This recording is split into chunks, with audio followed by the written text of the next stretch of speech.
Alright, alright, alright. Boop, boop, boop.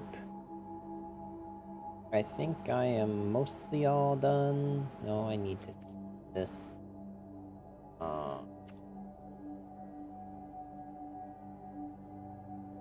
Boom, boom. But plop you down.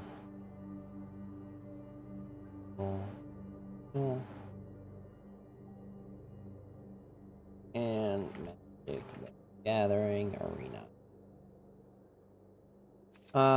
Okay.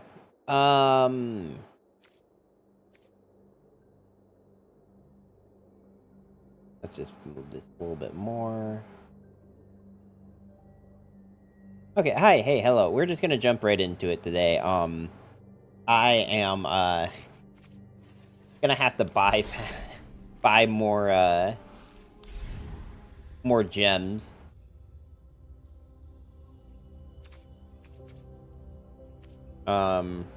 Which is great. No idea what's happening on my screen right now.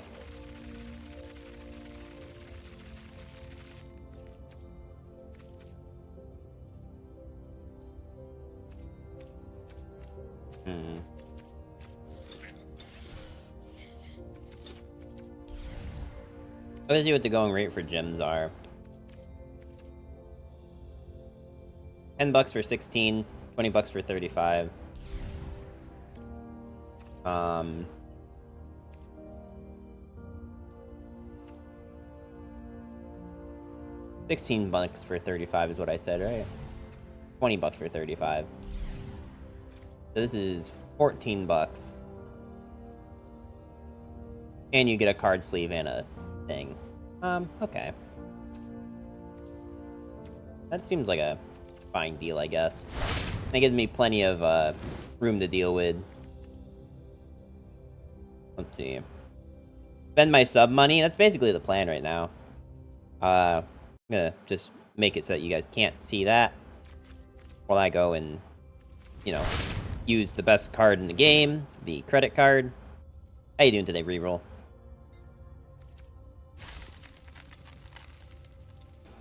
Remember right, I think I tried to do this with PayPal last time and it didn't work. But I'm gonna try it again. Because it would be way more convenient.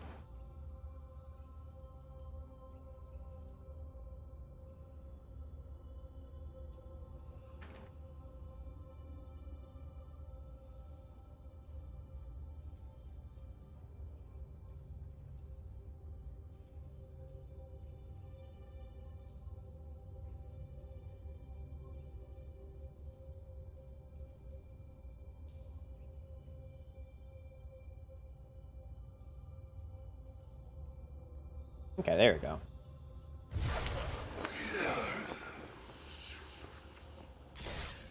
Perfect. Alright. We've got money now. It'll probably entirely be spent on drafts. So we'll see.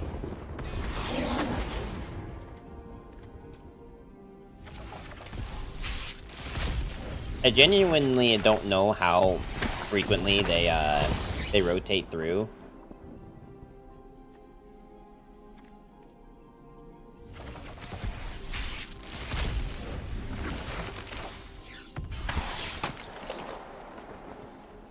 Wily Duke? Gain 1 life and draw a card? How do you tap him, though? Because he has Vigilance. Wait, how do you tap him?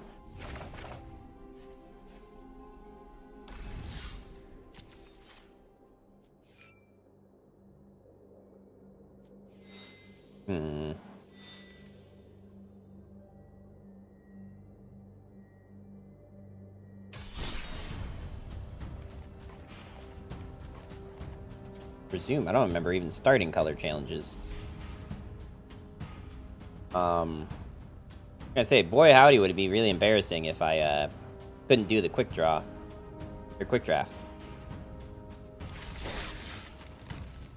Are these the same rank? They are. Even though, like, the drafts that are not quick draft. I wonder if, like, I should do the premier... How much more money is this? 1,500? Maybe we should, like, at least play one more thing of Quick Draft to make sure I'm not gonna, like, mauled out of my mind before I try the premier draft. Which I believe you have to go... one less win than normal to get your, you know, to go infinite. I think it was 6 wins.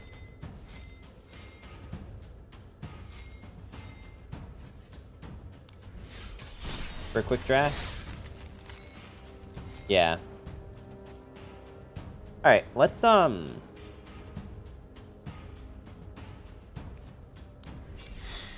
to see you again.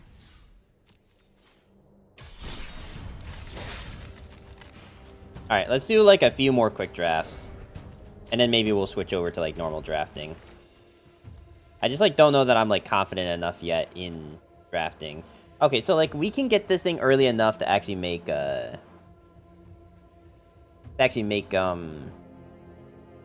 mounts useful. I'm trying to see if there's anything else that's, like, really good here. Journey to Nowhere. Enter the battlefield, exile target creature. When leaves the battlefield, return the exiled card to the... Okay. I do remember that card, and that is good removal, but maybe just not what we're looking for at the moment. I guess now I could decide if there's a color I want to splash. I should probably just always try to stick to green-white, because I don't know. Like, it has to just be a coincidence that every time I've drafted black, I've lost, right? Like, because all those games felt like they were not, like, you know, they were really not the deck's fault at all.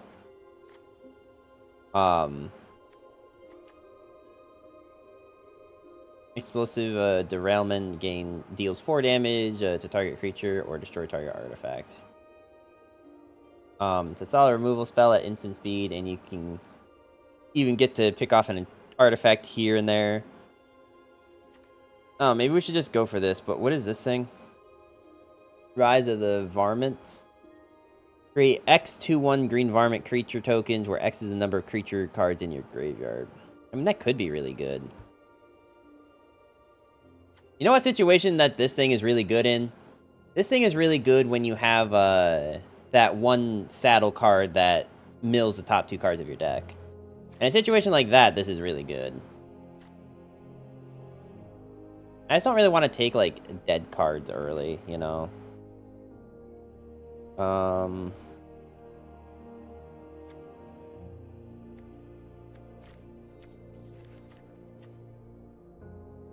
I just would love to be able to read the thing.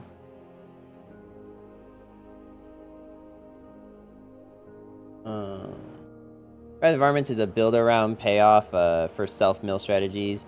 It could be passable in a normal deck to try for 2 or 3 tokens, but I wouldn't be excited about that due to the inability to cast it in the early game. On the other hand, if I have a high creature count and a bit of dedicated self-mill, it seems realistic to generate 4 or more Vermins, which is a game-winning play.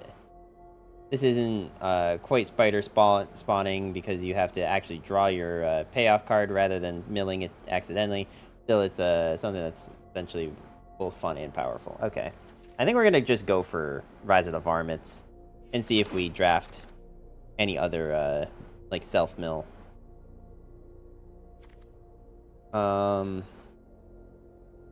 the end of the turn, each creature you control gets +2/+2 in trample and can't be blocked by more than 1 creature. That's pretty good. Holy cow.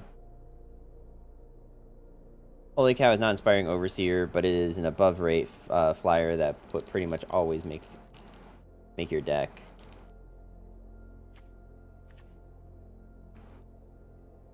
So this thing can become a 5/5 if I pay 4 mana for it and play it on my next turn.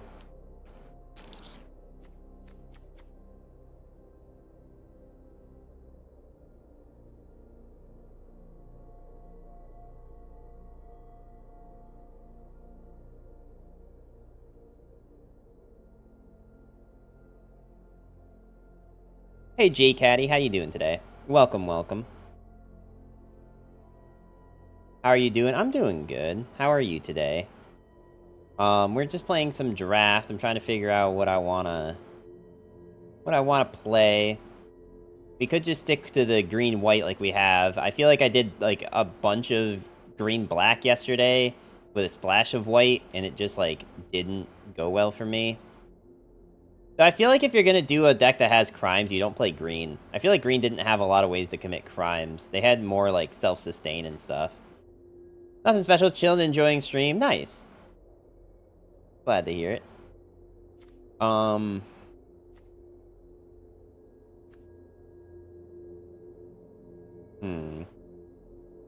Yeah.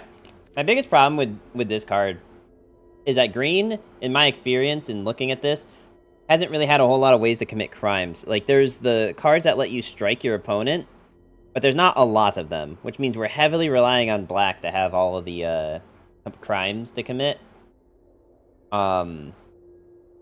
It does also count as a crime itself, by the way. Thank you for the follow, J-Caddy. Hope you are enjoying yourself today. Saw your game, you seem professional to me in this game. I am not. I more or less have recently just started playing. And we're gonna take Holy Cow. We're gonna take Holy Cow. It's a good unit. It's cheap.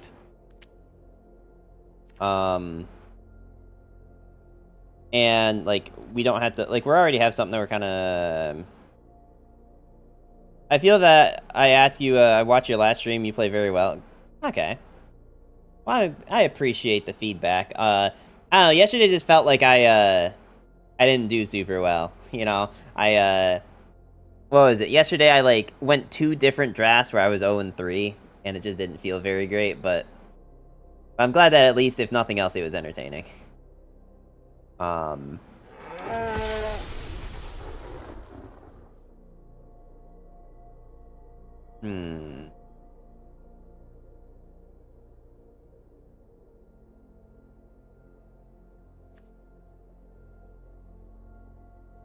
Knowing that I'm basically just going, green-white again.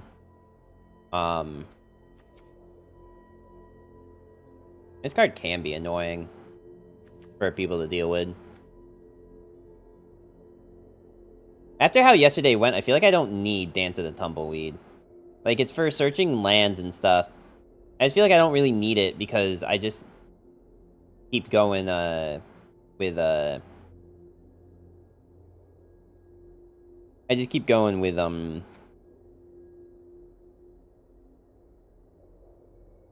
I already lost my train of thought. I'm just gonna pick the flying thing. Probably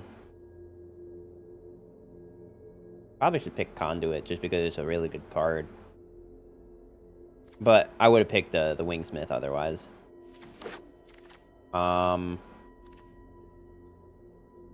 Frontier Seeker enters the battlefield. Look at the top 5 cards of your library. You reveal a mount card or a plains card. Among them, put it into your hand. Put the rest in the bottom of your library in a random order. Oh, Miriam too, though.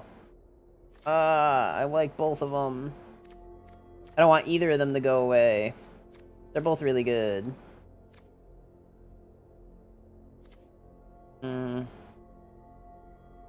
Which one's better, though?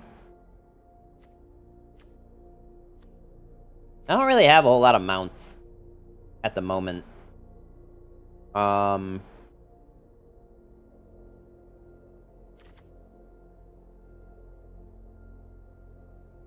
This one, you know what? I think I need this, because my decks have always been pretty hit or miss on the draw. So I think this is just better for me. Man, you see, like, getting, like, Badlands Revival... Like, the problem is that I just keep getting burned on taking green-black, that I just am, like, so hesitant to go it anymore. Like, I'm getting really good cards as options in these decks, and I just don't want to take it, because I just keep getting burned every time I play it. So if we are going to go mounts, and we are going white and green, then we should take that. We'll take it again.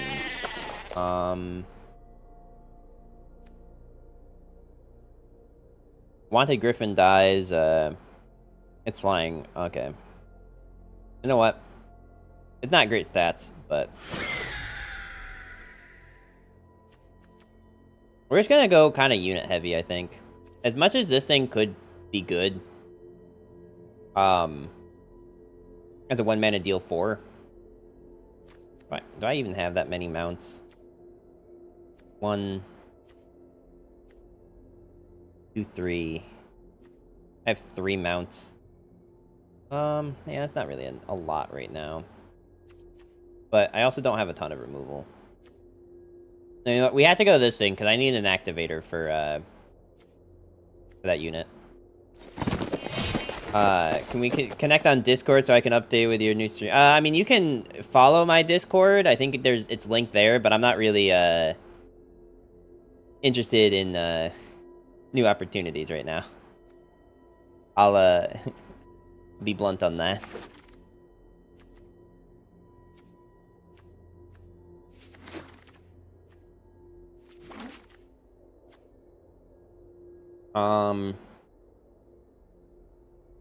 Okay, Prairie Dog's good.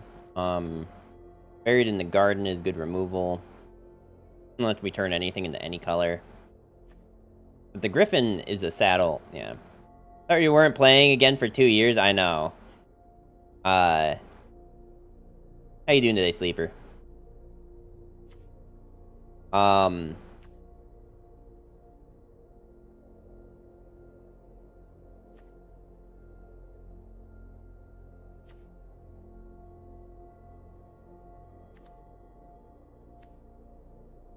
You know what? We have to go the mount. We have to go the mount. I need to make sure I have units.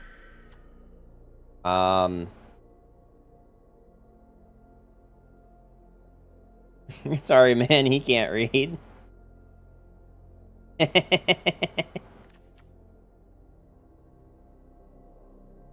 Yeah, man. You know, I never really... Like, I'm kind of just looking at this screen. Just kind of, like, picking things willy-nilly just based on the artwork. I have no idea what any of them actually are.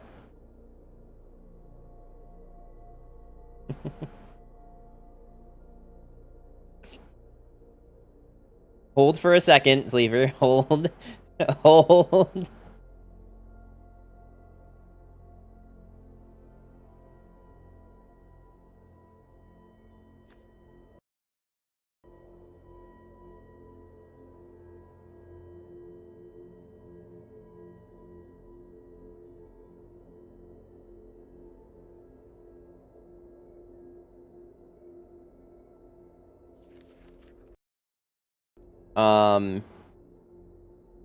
We'll take Mythical Tether.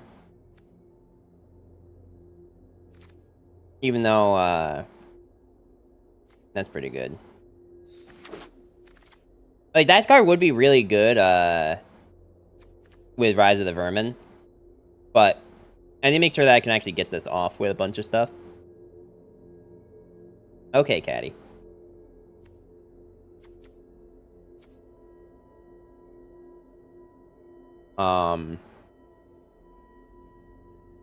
Hold. Hold. Give it, give it a little bit. Just hold.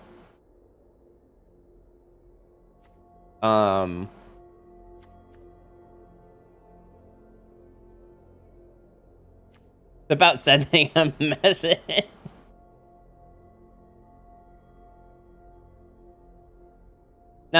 No, there's a story arc here, Sleeper. You have to wait for the plot to progress to a point where it's necessary, okay? You can't just be cutting to the end of the story all willy-nilly, all right? Gotta give it a minute.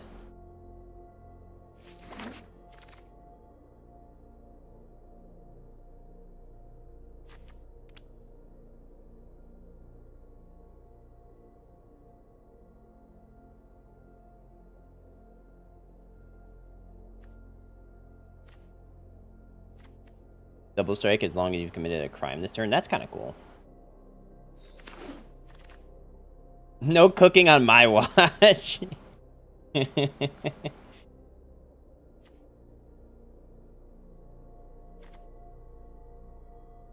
Just hold, man, hold.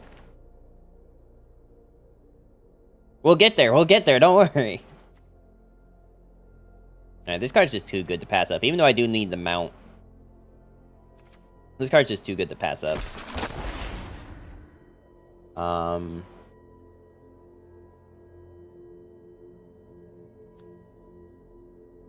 I guess a desert is better than no desert.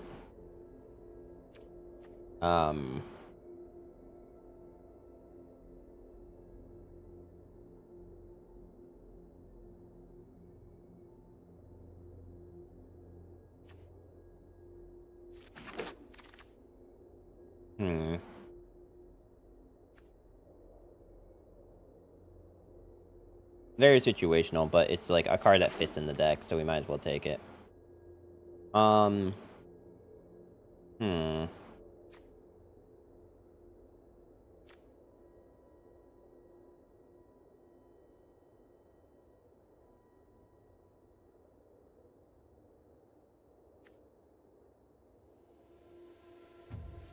It gains lifelink and indestructible until the end of turn.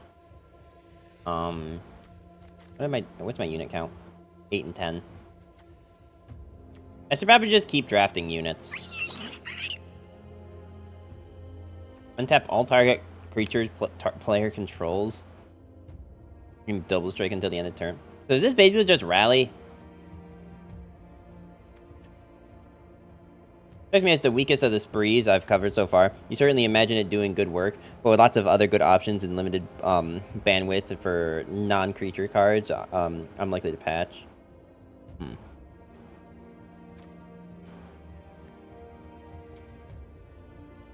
McChicken or fish fillet?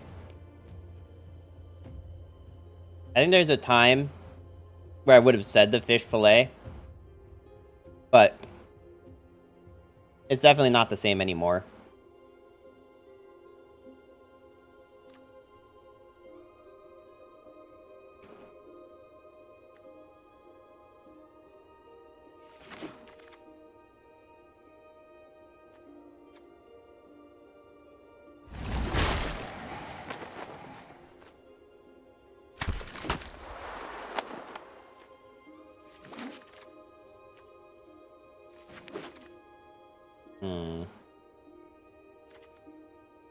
Helen the Kid. Whenever you cast a spell from anywhere other than your hand, you may cast a permanent spell.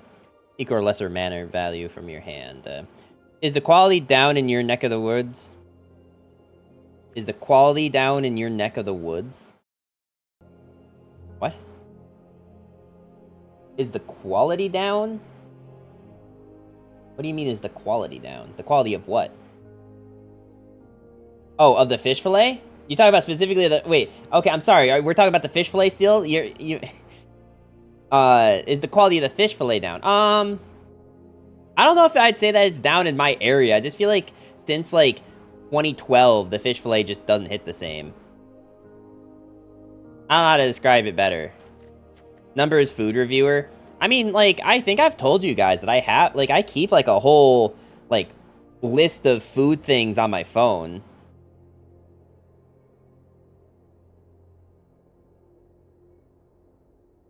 It might be that you grew up. That's fair. I mean, I was in high school. I feel like my palate was, like, closer to being refined then than it was, like, any earlier in my life. Which I guess, though, now that I say that out loud, doesn't really mean a whole lot, does it? None of these are, like, units I can use. Gotten to play this and it's great. At 3 mana you get a ton of stats, and flying plus lifelink is great with a effect coming into play anytime you plot something. I don't have anything to plot, so I don't think this is very useful, as cool as it is. Creatures you control get +2/+2 and trample.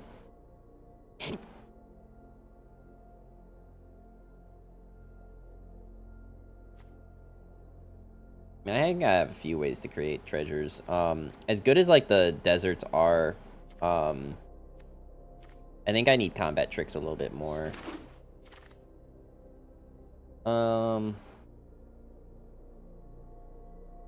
Back for More is a good card, but I'm not really in black right now, so let's go for more, Alright,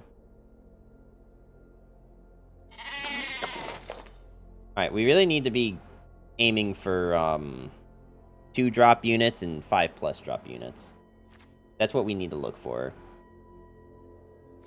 So didn't I take Honest Rutstein? Now that I'm realizing I like kind of said I wasn't going to take much of any black.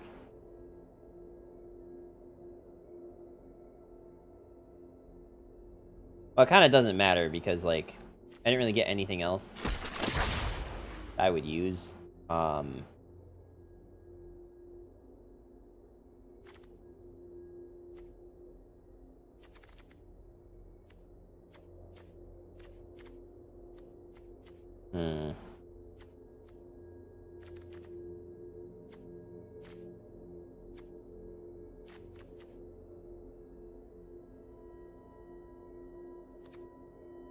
I don't mean to brag, but I put together a puzzle in 1 week, and the box says 2 to 4 years. Do you think I set a record?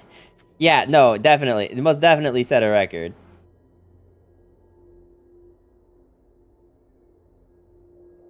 How you do today, Duke Kid?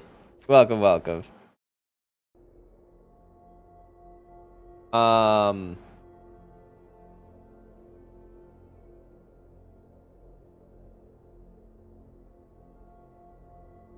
You know, because you also have to keep in mind that some of those boxes say 6 to 8 years.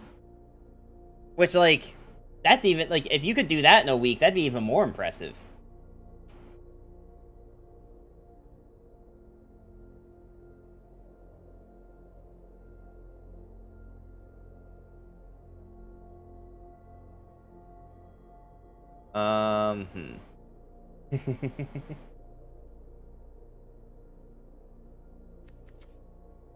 Maybe I'm just supposed to take Badlands Revival.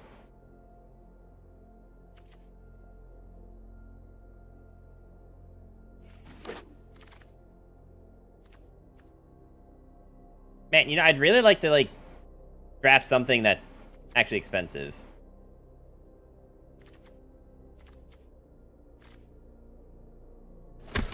That'd be sick.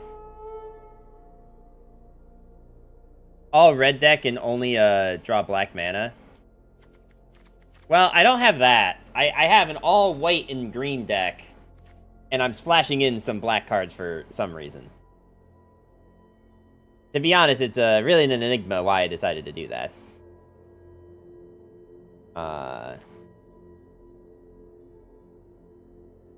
Guess I'm taking this.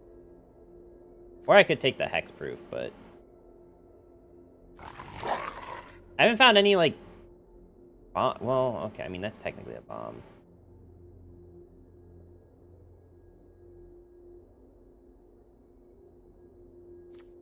I mean, it's a 6/5 that I can give trample to. I think. Any sacrifice of card powers that let you use the black cards for? Not that I can think of. Like, I haven't... To be honest, the only reason I have these cards is because, like, this thing's just kind of busted, and this thing's kind of busted. And that's about it. Alright, we do have some form of top end now. Like, it's not a whole lot of it, but I think I need to take an ankle biter. Because I just need something to threaten big units like the 7/7. Either that or I'm just supposed to become a flying deck.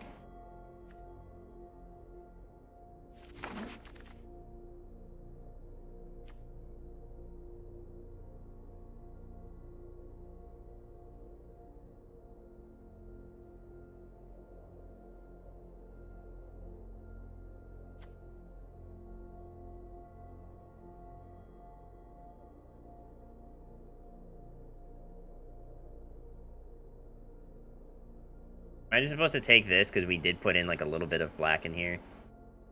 It's just like a little bit of black splash. What is our count? 19 to 20. Or 19 to 12. This isn't a very good unit.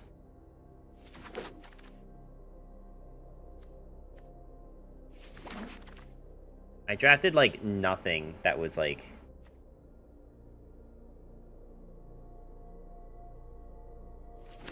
a threat. You know what? We're gonna take this. Okay. Well, that's a thing.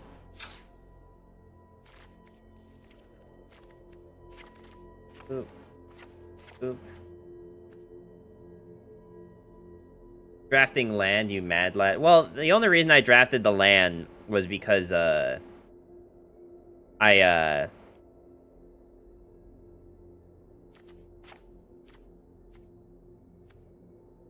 truthfully, I just, like, didn't need any more of that one card. I had 4 copies of it already.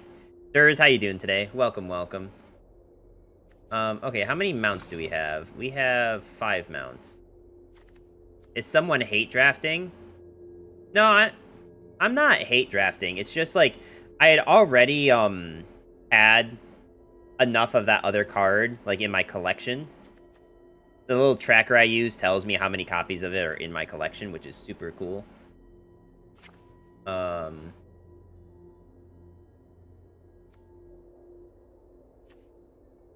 mean, I think I'm gonna definitely need this.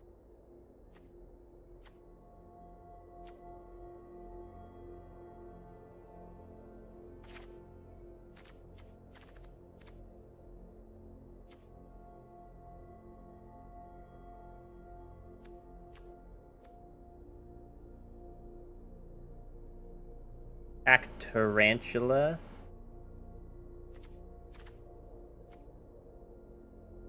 We have a few flying units, and we have good removal. It's just a matter of, like, trying to flood the board and just hope that Rise of the Vermits actually does something.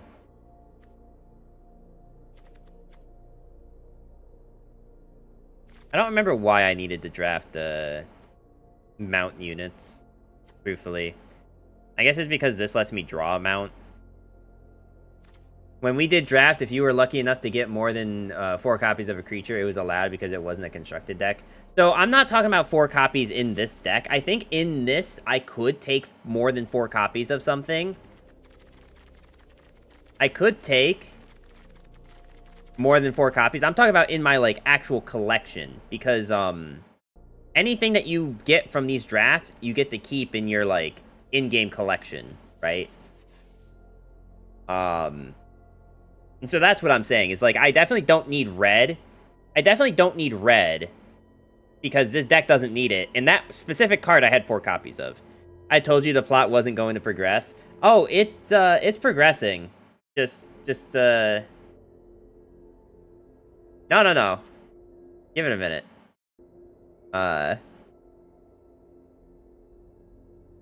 Okay. Okay, you can do it now. You can do it now.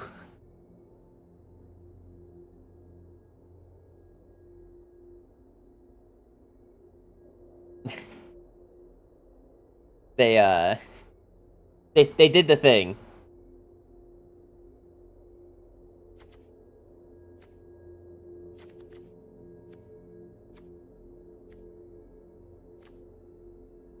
Progressing off stream, like when anime have a CD drama. Yes.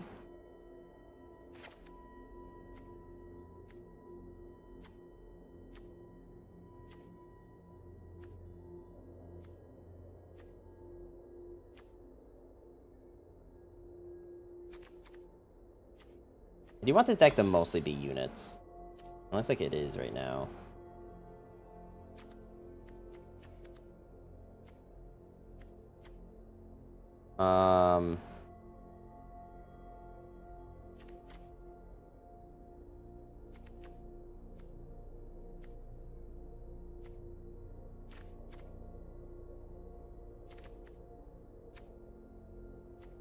I guess I don't need 2 copies of you if I'm not even sure if I'm going to be playing that much black.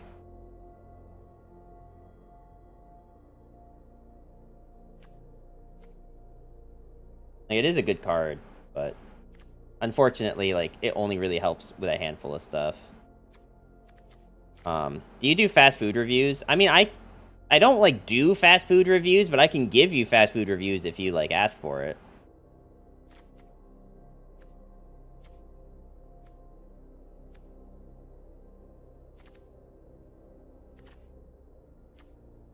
I don't think this is a very good unit.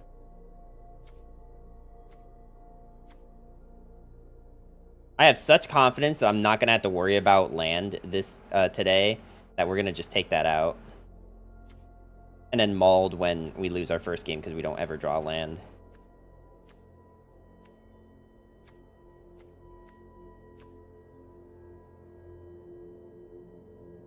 It almost makes me want to go to 16 lands and just, like, take out, like, a swamp or something.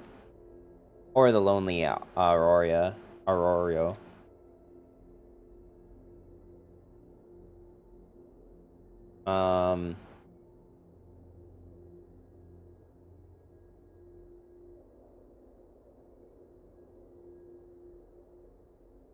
I imagine you going in and start talking to yourself like, ambiance 4, speed of service 6, taste 3, etc. And the employees going, sir, this is a Wendy's.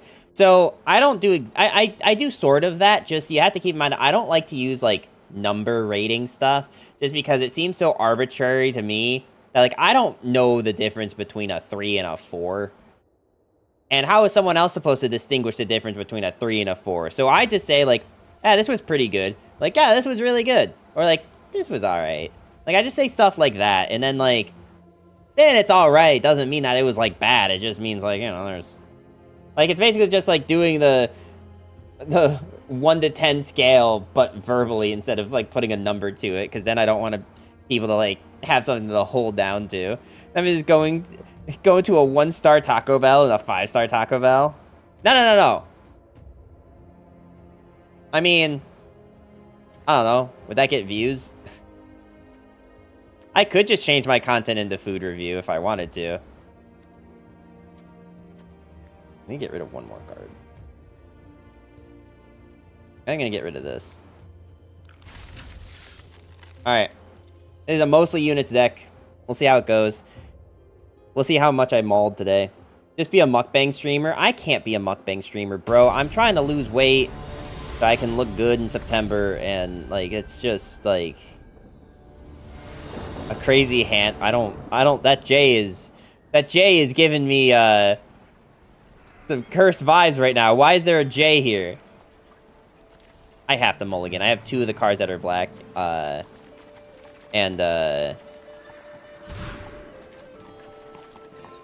you know what, like, this is better, at least.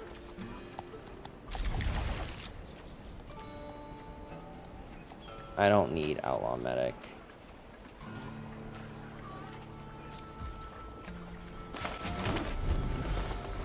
The competitive food eaters are thin. Yeah, but, like, competitive food eaters, like, actually have to train their body and shit. I don't do that.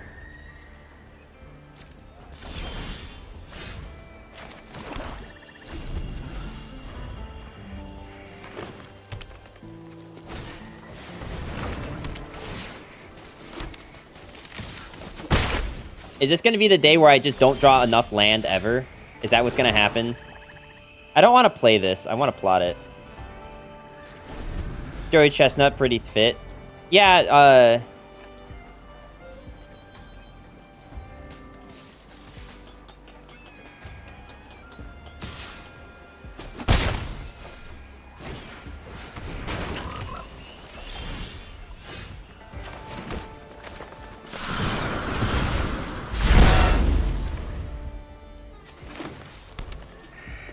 Kobayashi? I don't even know who Kobayashi is.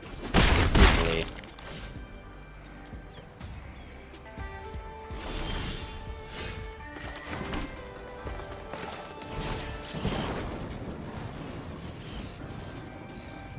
Beard meets food.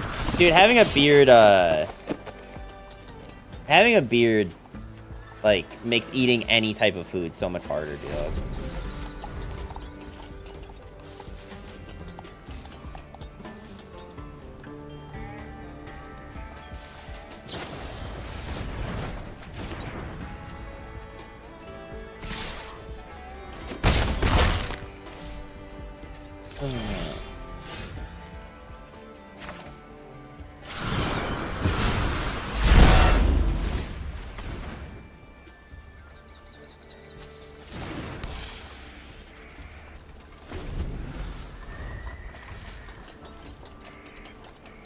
I've come back from worse. They only have 3 mana. If I draw 1 more mana, I can just get a really, like, excessive unit on the board and start hitting them back.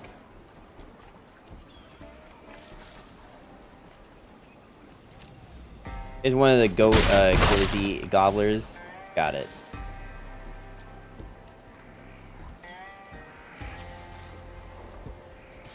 Dude, if their hand is just all still removal and shit. This thing's 3 mana. Oh.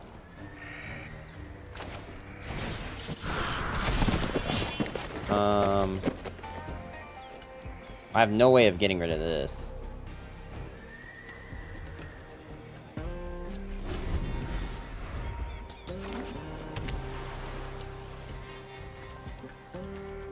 I need 1 more mana so I can at least play this, or 1 white, and then I can start doing this stuff.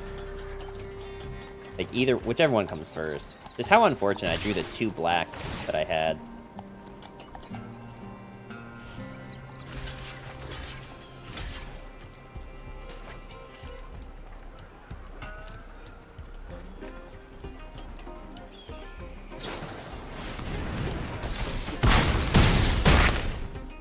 Yeah, unfortunate.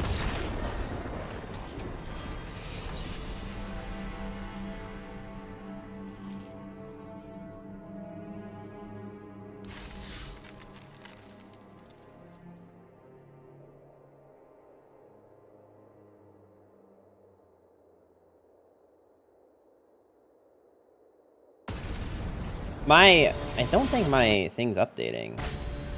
Yeah, my chat thing isn't updating because I'm not seeing anything. I hope y'all bought more Nvidia during the dip. Yeah, I mean, they're going crazy on that, aren't they? How is it that all my hands are just always white?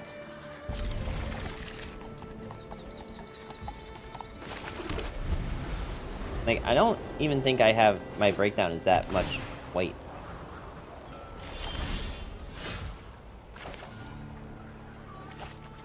I should probably do this. Just while I know that I can't do anything else anyway.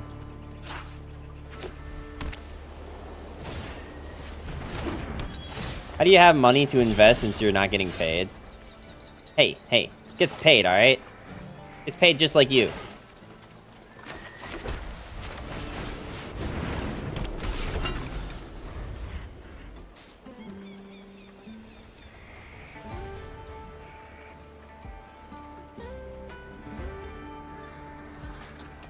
Oh, man. These are cool looking lands. Are people drafting these different lands, or are you just able to change this?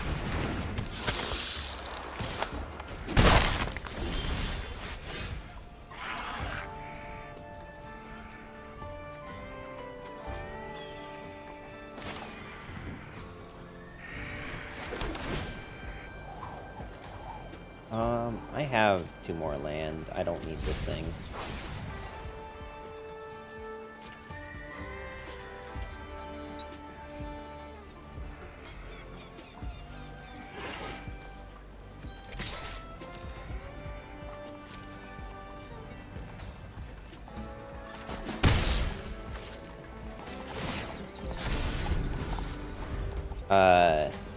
Simple. I bought a fraction share of Nvidia 2 years ago when Numbers bought me a sub that one time. Teach me your ways. Haven't been paid since, though. You've been paid. I literally have a clip that shows you getting paid. And it definitely wasn't from 2 years ago.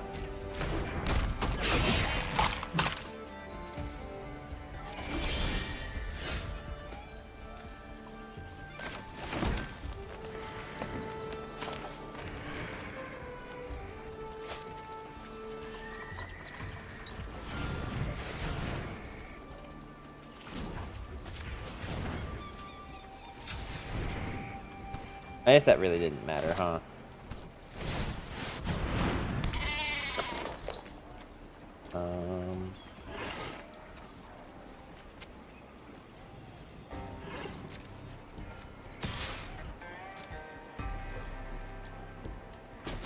Notice that the pay stopped when LOR died. Well, yeah, I mean, I stopped getting paid, of course. I mean, I can't give you guys money if I'm not getting money. Like, it's, you know, simple economics.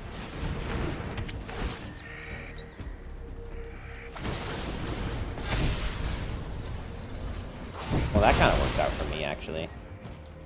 Not great, but it does work out. 2 years run will be studied one day. Number's 2-year run? What do you mean? But will the boss ever take a haircut? No, all the Funkos are still there. I mean, I've had a haircut. I'm not gonna say it was recently, but I've had a haircut. I like how this is the only thing I can do as a sorcery. And it only gives me 2 units.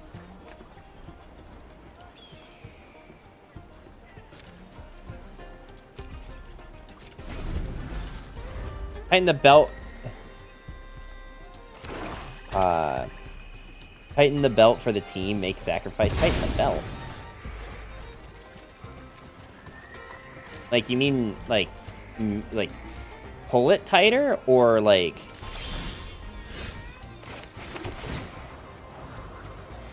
Okay, you know what? Actually, like, lasso's not really what I want, but it does help turn the game a little bit.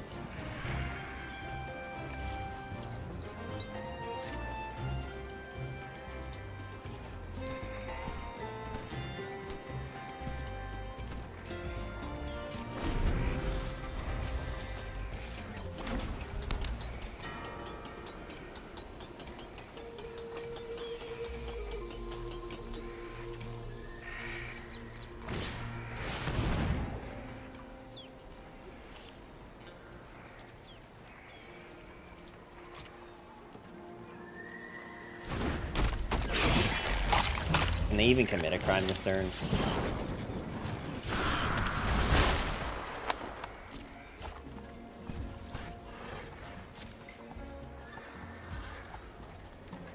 Doesn't look like it. Maybe I should just kill one of these things, since I don't know what I'm ever gonna do about them.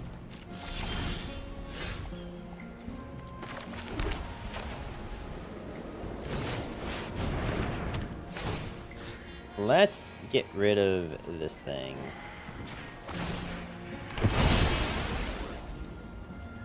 I can still play this and this. Actually, I can play both of these next turn.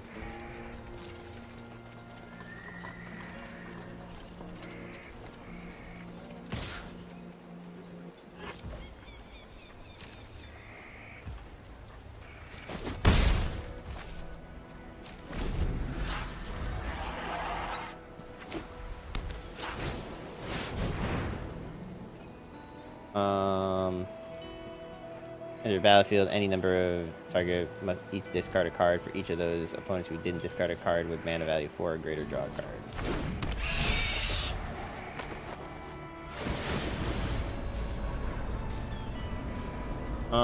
Well, if I don't...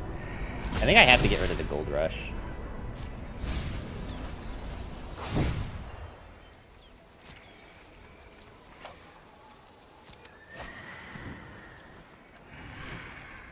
Alright, now how many units is it? 1, 2, 3, 4. 4 is probably good enough.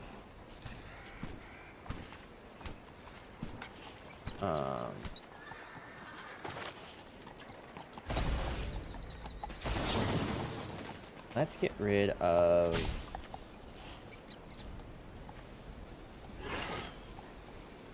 maybe this thing, because it just keeps growing. But I don't have a way to address this.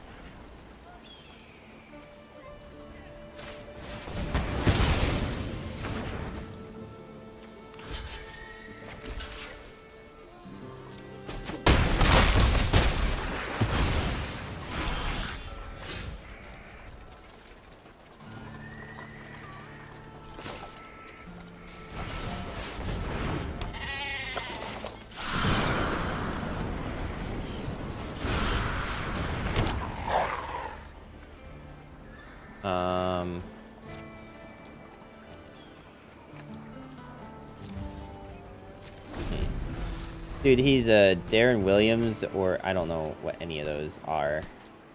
Makes it funny to say he has no idea who they are. Like, broke his leg, though, to be fair. Potato, potato. He knows Carmelo, though. Yeah.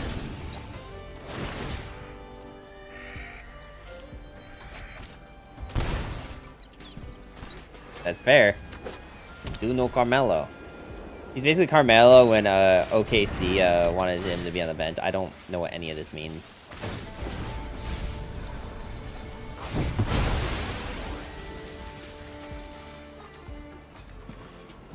I love that my bighorns just keep getting stolen from me. I literally like only have one card in this deck that can possibly ever be a threat.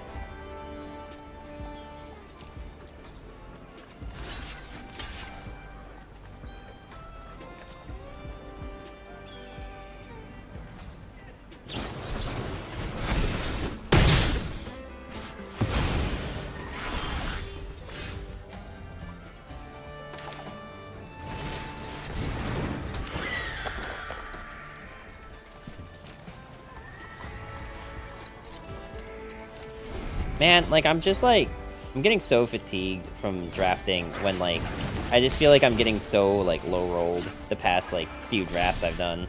Like, it felt like it was going so well in the beginning. It felt like drafting was going so well for me. And now, like, I genuinely, like, just don't... And it's not like other people are drafting against me. I'm drafting against bots. And then I draw a land as my last card. Cool. Like, I just genuinely didn't see bombs. No, I didn't have fun. I wonder if anyone actually looks at that, like, at those stats. I wonder if anyone genuinely looks at those stats of, like, did you have fun? I feel like they, like, if they have it there in the game, probably someone is, but also, like, I can't imagine. Last two streams have looked like 2013 to 2014. I mean, like, I'll be honest. If you guys genuinely feel that way, you can... You don't have to stay here. Like, I'm really not looking to have people in my chat that are just constantly saying that I fell off. It's just really not good for the mental and really not, like, something I'm looking to put up with. So, like, you can think whatever the hell you want, but... I'm not trying to have regulars in here who just only care about making me feel worse about streaming. So, you know, do with that information what you will.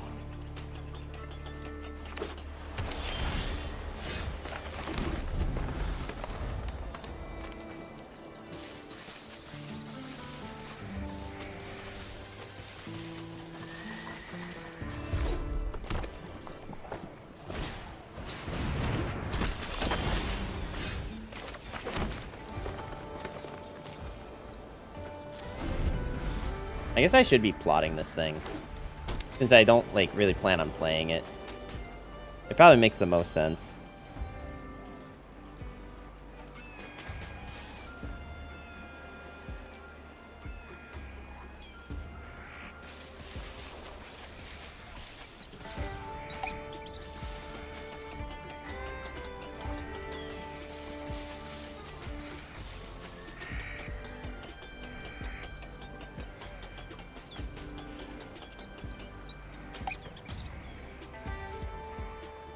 I'll be honest, the, like, hitting the whack-a-moles here actually kind of makes my day.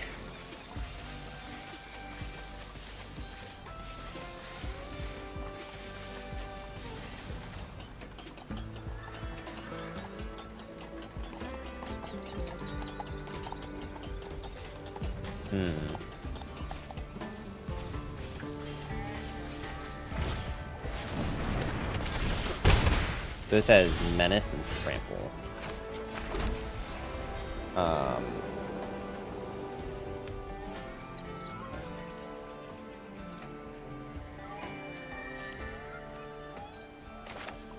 I guess this is some form of tempo, right?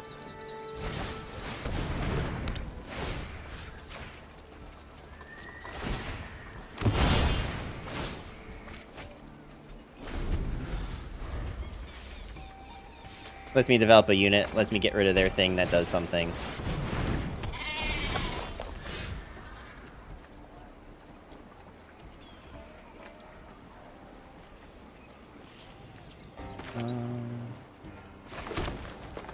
So this is 6 mana.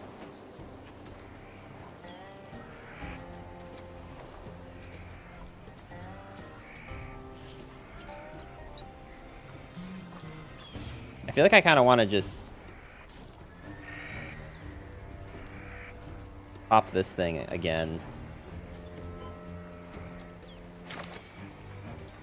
But, like, there's other threats that they're going to have, and I don't think getting rid of their stuff super early is going to help me much.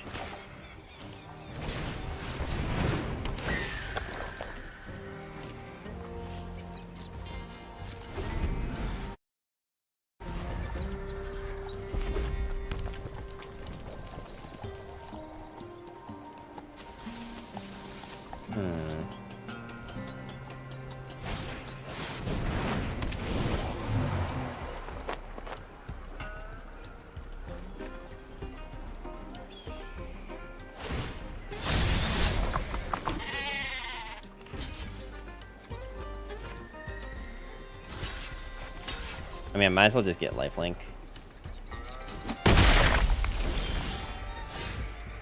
Might as well just heal myself. It has ward too is the problem.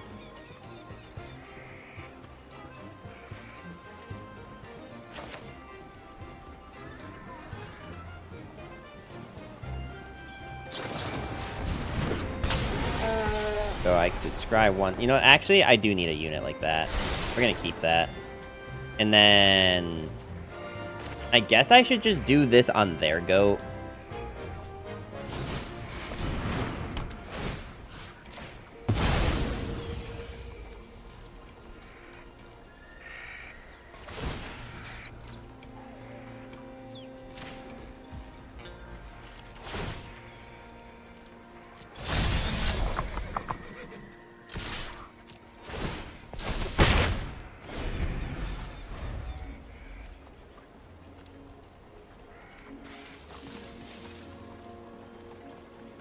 Not too worried about this thing right now.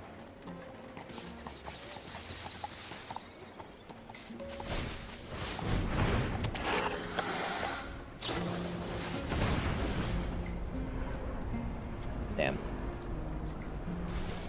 But I do need to start getting units in the graveyard. That is something that needs to happen. Otherwise, like, this just isn't useful.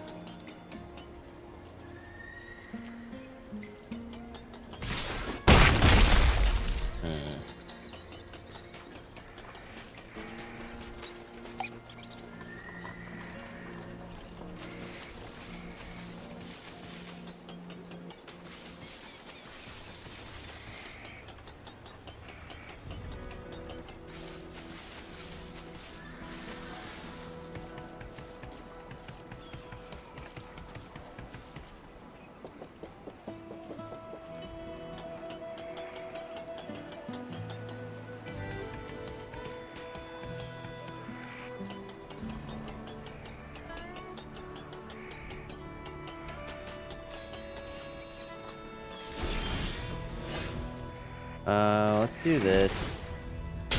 Commit a crime. Shove this onto the board.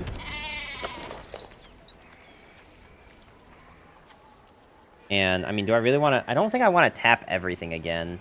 I think I actually would like to keep my units up and available. I don't really want to block this thing here. And they left this thing up, so I wouldn't even be able to attack over it anyway.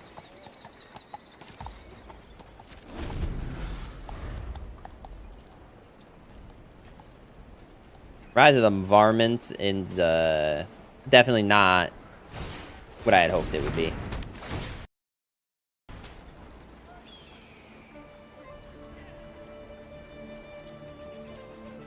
Like, I don't know, bro. Like, it just...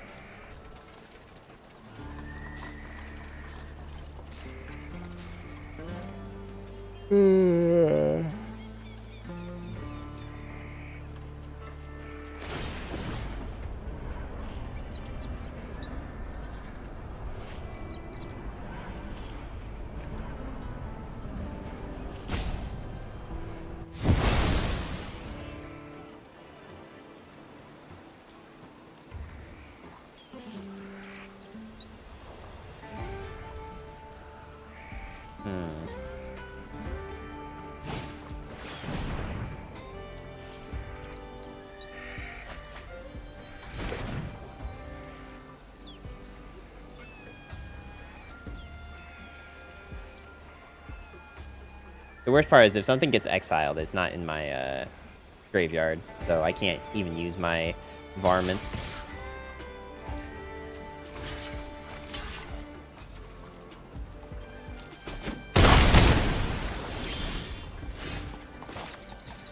Sick.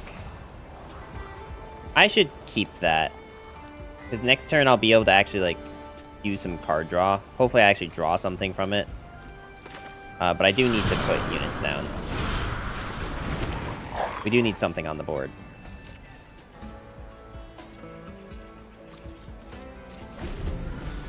We're gonna keep tanking 3. I think, like, this isn't, like, we're definitely lost right now, especially if that pops off and gives us something, like, cool.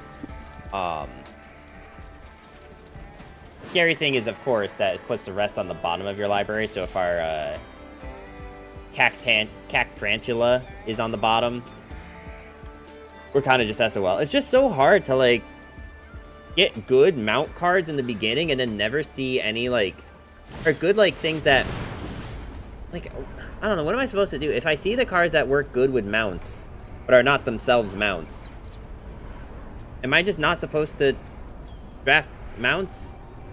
Because I don't know that I'm actually going to get any?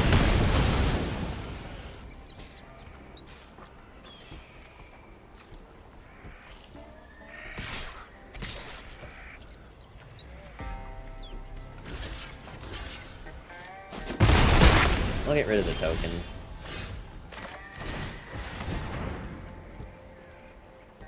No shot you have a counter spell, bro. That'd be wild if they also have a counter spell.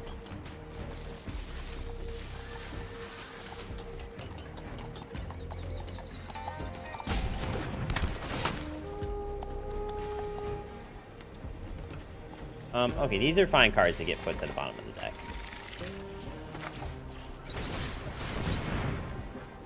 I'm surprised this isn't flying, but I guess that's not really a bird. It kind of looks like a bird, though. Maybe it's more like an ostrich?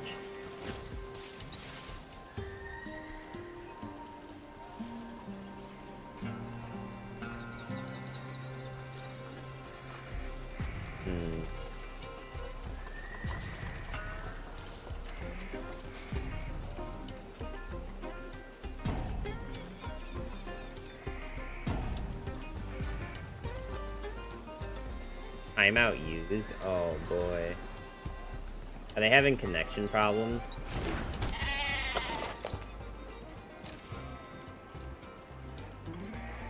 Does this thing have vigilance too? It does. Oh god, so it never taps. There's no reason to just throw a unit into it. What is your saddle? Here. Okay.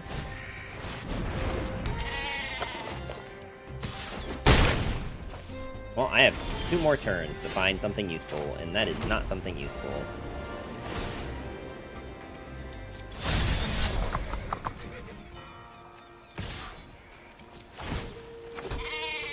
I mean, you'd have to put it on this thing.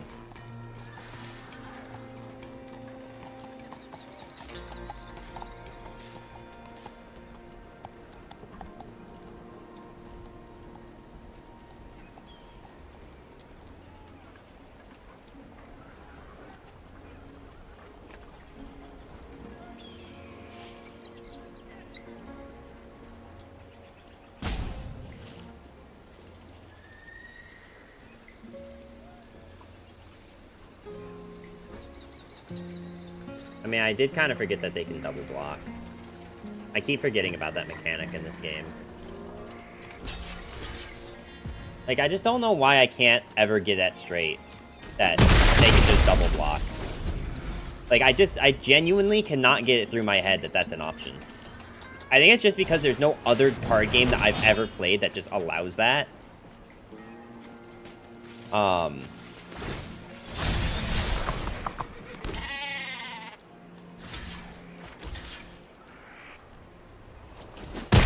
It's been hard for me to, like, think that that's a possibility.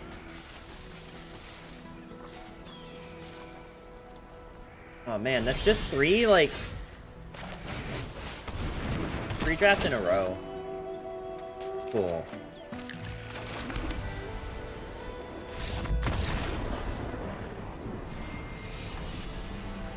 3 drafts in a row, man, where I just went 0-3. And the worst part is that I feel like I'm doing exactly what I was doing the last few drafts. I'm just getting far more unlucky about it. Like, I'm forcing green a little bit, I guess, but, like, it's not like I'm not getting good green cards. I don't know if that's... Like, I don't know if that's it. Like, that game, like, that 3 games, I definitely wasn't getting, like, mana screwed. Maybe one of them, but, like, definitely not all 3.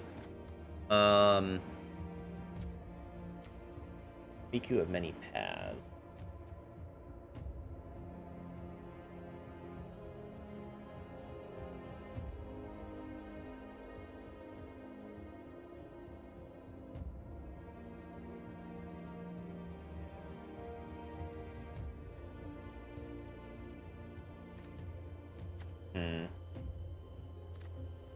Prairie Dog.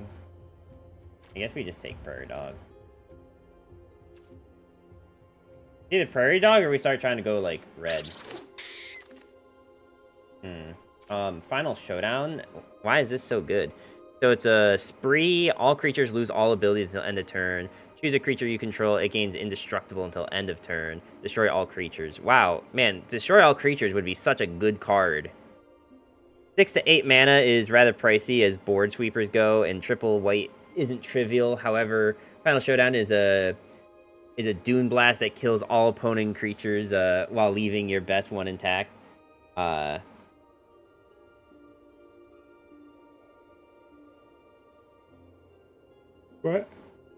How does it do that?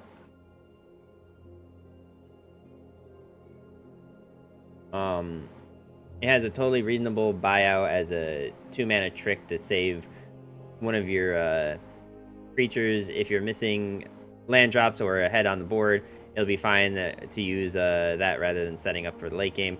I toyed with a few different ratings for this one, but finally landed on a perfect 5. When you read this comment, draw 1. I know. How you doing today, Crossman? Welcome, welcome. Alright, we're going white again. Because that looks like a good card. I mean, one of our biggest issues last time was not having, like, bombs, right? Which is something that you do want to, like, try to draft early. And this might not be, like, a huge bomb, but it's a 4/3 flying vigilance that gives you board presence.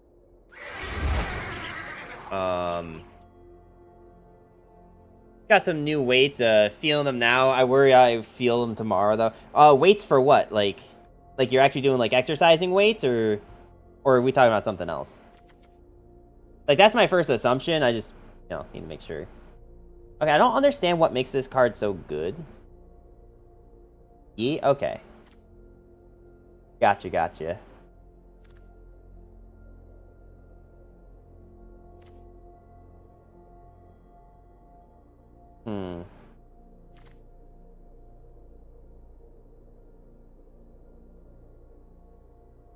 So this creates a token. I can sacrifice a token.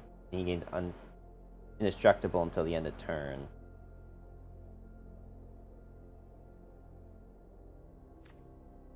Okay. Are we really about to be mono white? No shot that's correct, right? I can do white red. I don't know how good that combo is. I guess we'll take this since it's here, but that doesn't mean I necessarily need to build red. I just feel like every other time that I've built white red, I've been, like, dumpstered, like, pretty hard.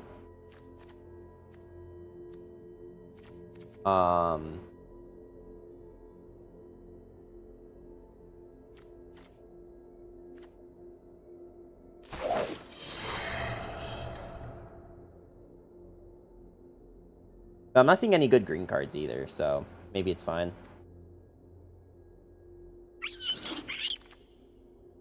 It really wants me to take this thing. Holy shit. I'll put a 1/1 Building Demacia Noxus is not a viable strategy. Man, it's been so long. What even are Demacia Noxus decks? I'm trying to think if there are any. At least any that I can think of off the top of my head. Demacia Noxus?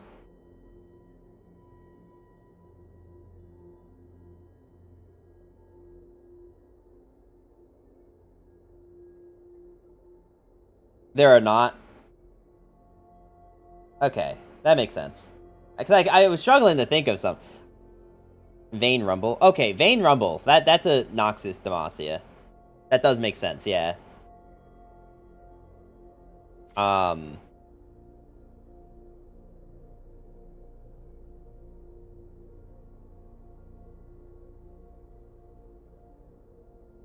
feel like I should just take him just because I've seen him 3 times now.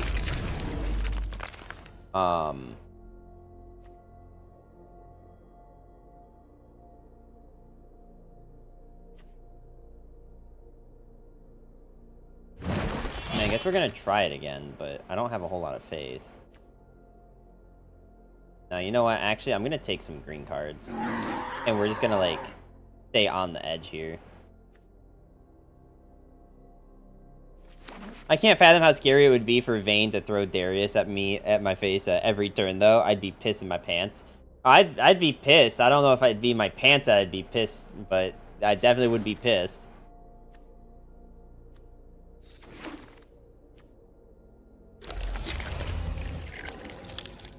Like, the problem is I can't really pivot to green-black right now. There's not really, like, a thing I can do at the moment.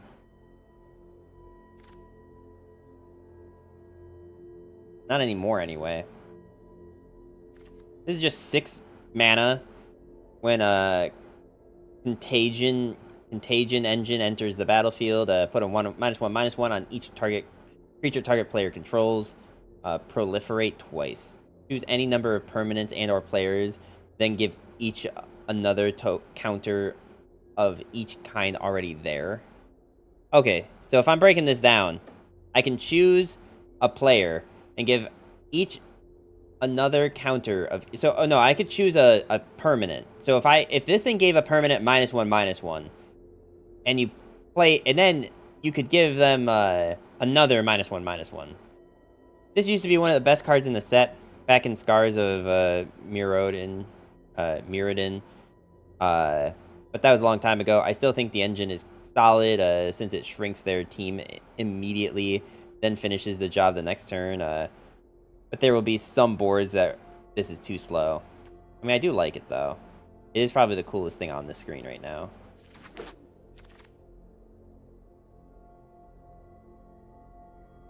I'm still going to try for white, red, since I'm actually seeing cards for those. As long as you've committed a crime. We do actually have things that commit crimes now in this deck.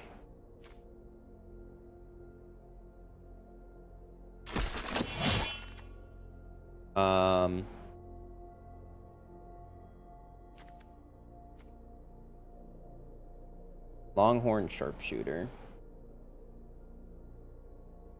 I mean, he is just a really good plot into 3/3.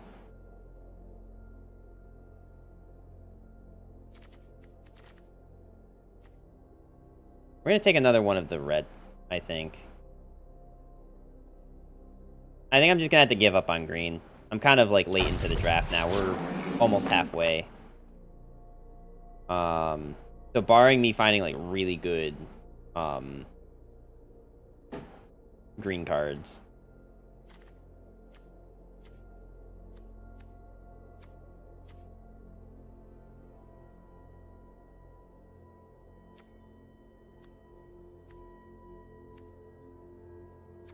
I mean, I guess Take for a Ride and Fling is a pretty good combo.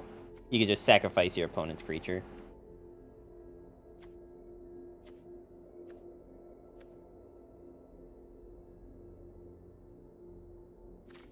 What does my curve look like? Creatures, I have a good amount of 2-drops and 3-drops. Yeah, I have a good amount of 2-drops. I guess I do. And these are 3-drops.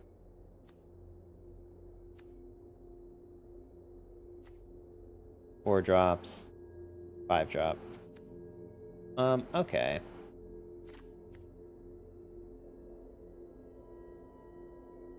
Ruthless Lawbringer enters the battlefield. You may sacrifice another creature. When you do, destroy target permanent or non. Okay. In the battlefield, create a 1/1 mercenary with a. Alright, what's a flying creature? I kind of like that. I've been getting screwed by not having a way to answer flying for a while, so maybe we should just be taking that. Deals 2 damage to each outlaw creature, to each non-outlaw creature. It is like a kind of situational board wipe, and I already like drafted better board wipes. I guess let's go for the just this thing, because it is like an expensive unit. It's good top end. Or at the very least, it's like usable top end. We should probably just take this thing as a 1-drop. I do like having this.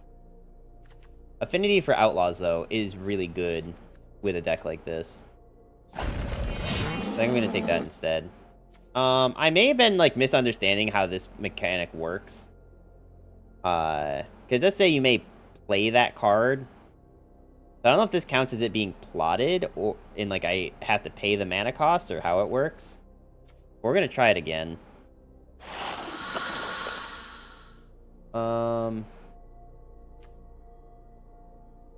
And this thing works the exact same way. I guess what, like, I haven't been thinking about is you can just plot this, and then on the next turn, immediately attack with this, and then play whatever card it took from the top. I'm just gonna take this, because it's a cool-looking creature. I guess it's not a legendary creature, but it does have that, like, border that makes it look cool. Well, I should probably take this just to have, like, more units. I mean, it's not a great spell, but it is a spell.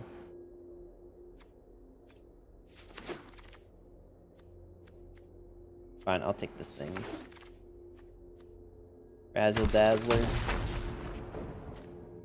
Malcolm the Eyes. Whenever you cast a second spell each turn, investigate.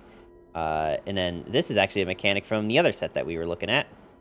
Create a clue artifact token with 2 mana, sacrifice this, draw a card. It is a cool card. Malcolm is awesome. You get a hasty flying beater and a steady stream of clues. These clues draw you into more spells, which make more clues, and so on. Yeah. It does seem really good. The problem is I'm not in blue, and I don't really have a way to be in blue. I guess I'm done trying to go green, since I'm over halfway through the draft.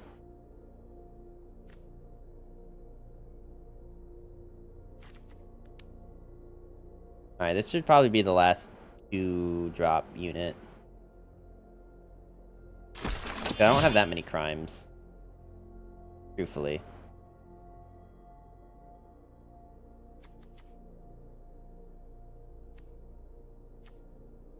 Actually, I do have a decent amount of crimes.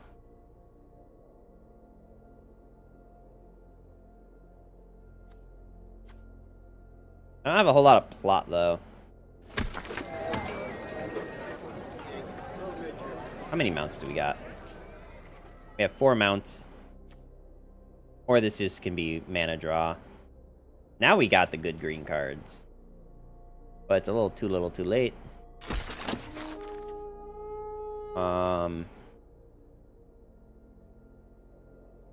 As I could just try for having, like, an aggro rush kind of.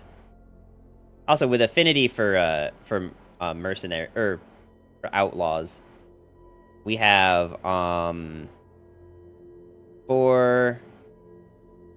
5, 6, 7. We have 7 right now. This thing's really good, right? I still don't know what protection from coyotes means, but I guess that'll be relevant at some point. We do want, like, a pretty, like, low curve, I think, with the deck we're trying to go for. Literally none of these cards are useful in this deck. Actually, 0. So we're gonna take this thing, because it looks cool, and I own 0 copies of it. Conduit's a good card.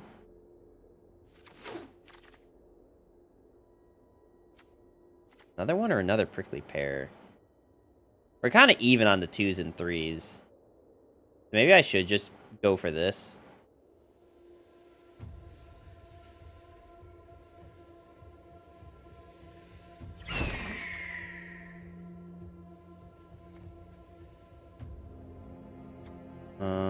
Boombox. 6 mana. Sacrifice this. Destroy up to 1 target artifact, up to 1 target creature, and up to 1 land. Interesting. Literally none of these cards are useful, but we don't have... We almost have enough of this and... Okay, go for that. I guess I'll just pick for collection.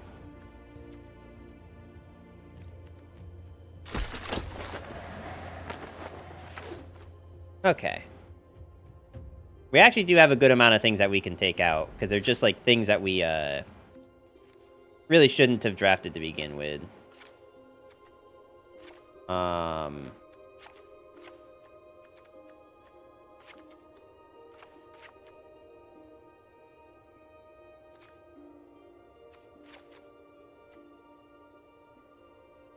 Oh, I said that.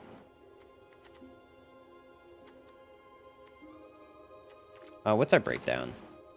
We are still mostly red, so we should increase this.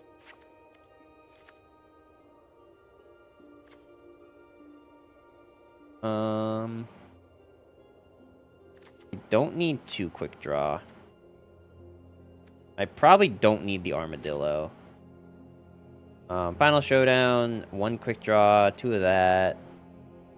I don't think I need this.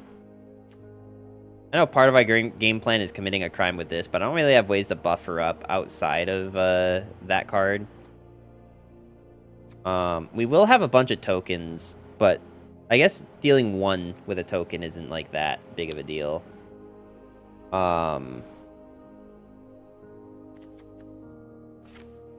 We don't really have like a ton of like big cards, honestly.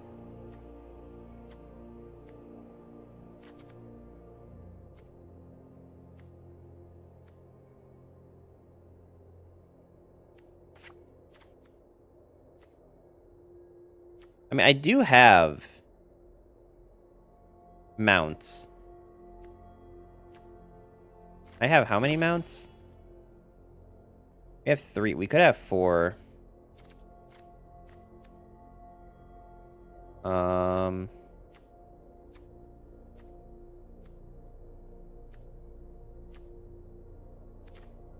Or even better, maybe what I do is,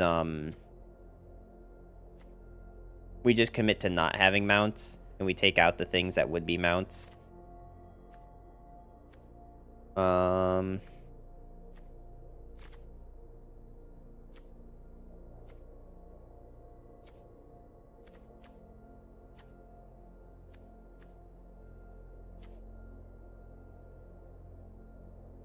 I need to get rid of 2 more cards. I could get rid of, like, 1 copy of each of these. Or, like, 1 copy of this. I think 2 copies of this is actually, like, really good.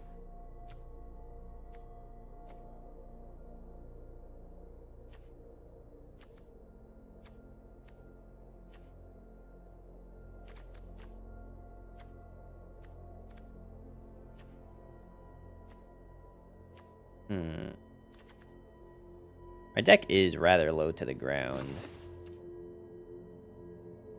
So let's see. Maybe I just don't need the townsfolk.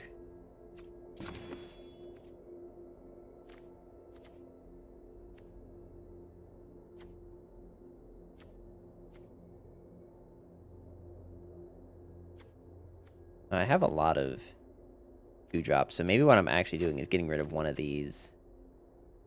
And we'll try this. Actually, I should go back into this and see what my breakdown is. So it's still 57 and 43, so we're still fine with this. Okay.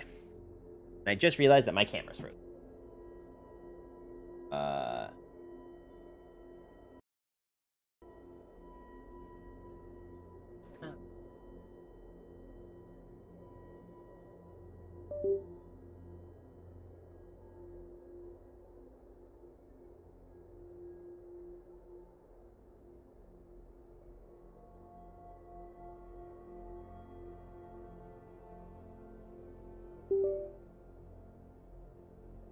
All right. All right, there we go. Good as new.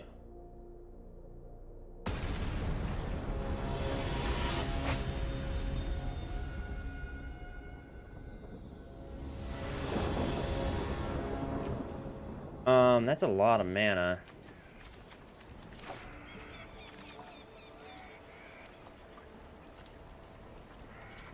Well, I have enough to play this stuff. I think I just have to keep. I think there's too big of a threat that I just, like, don't have... Okay, well... This is gonna have to start happening.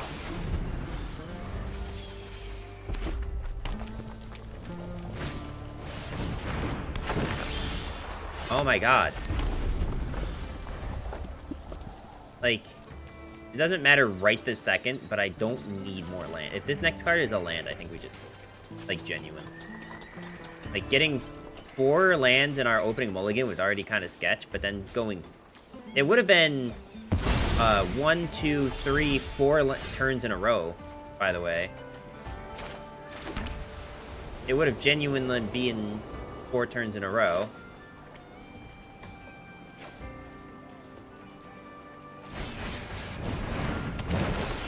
Then I can try to play this next turn.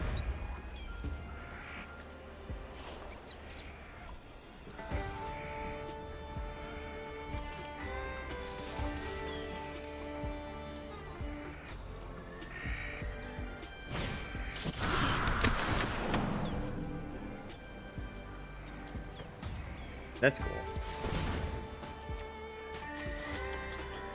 I can see that being a good, damn.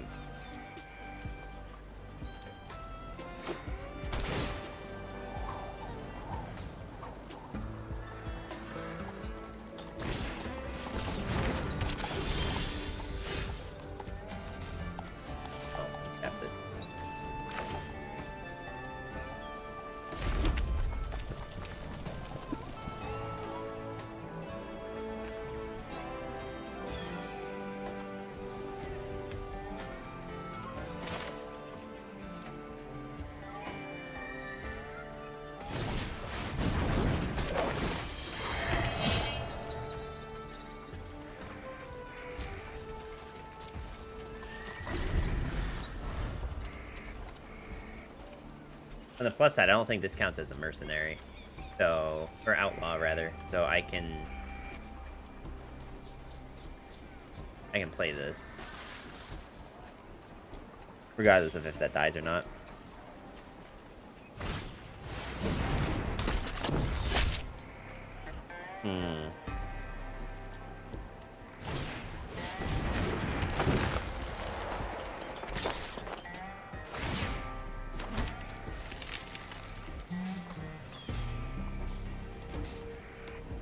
Well, they have no mana, so I guess I'm blocking with this.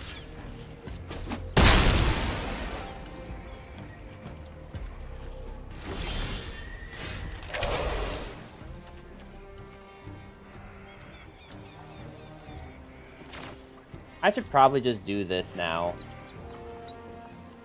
since I still have enough mana to do everything else I want to do anyway. Let's go with white.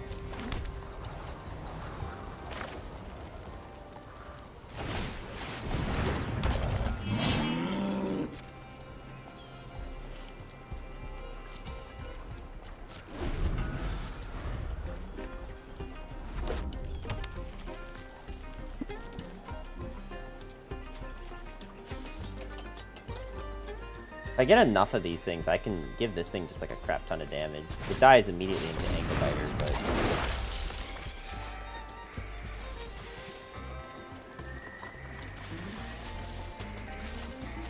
I have 2 mana.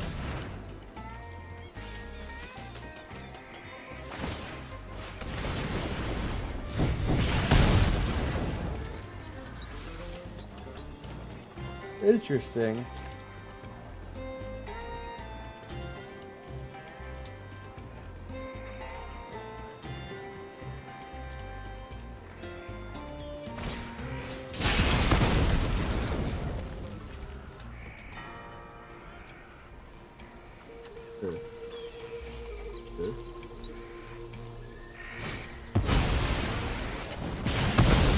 That's like all the removal for that card, which is cool.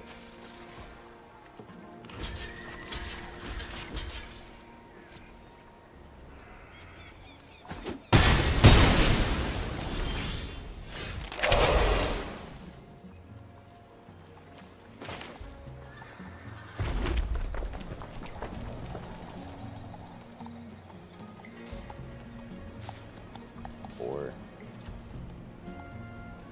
This is 3. I think I want this just because it makes more blockers.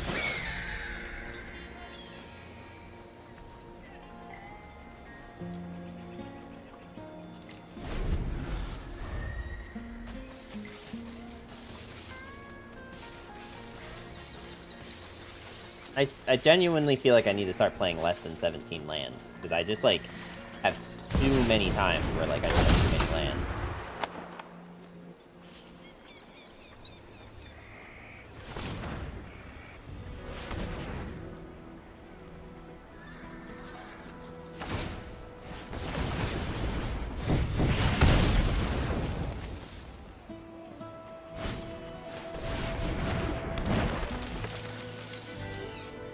Cool.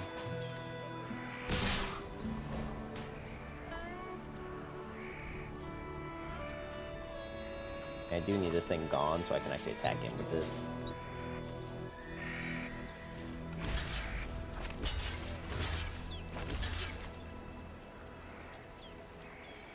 It does suck that both of these are trading into it. But I'll get my 1 saddle. If I draw another land, dog, I'm gonna lose it. I'm gonna actually lose it. I have a 30% chance to draw a land.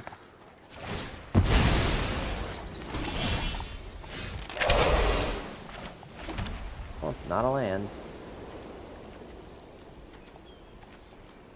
And now the question is, do I want to bring back, I guess I can only pick Prickly Pear.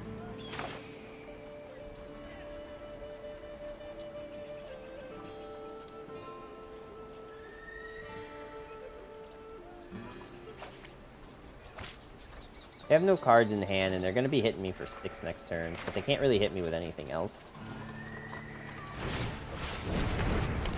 Actually, this doesn't have trample, so I can just jump block it.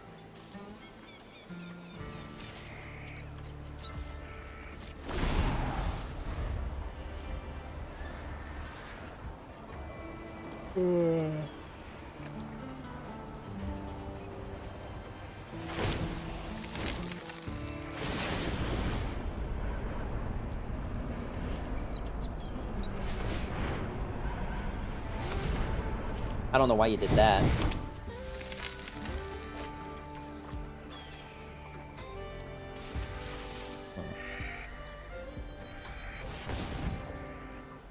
Oh god. They drew a playable card.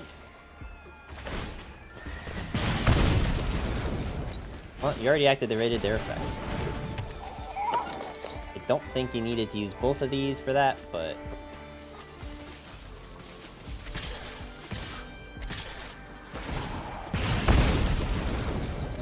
okay. I guess let's tank the 8 and just kill this thing.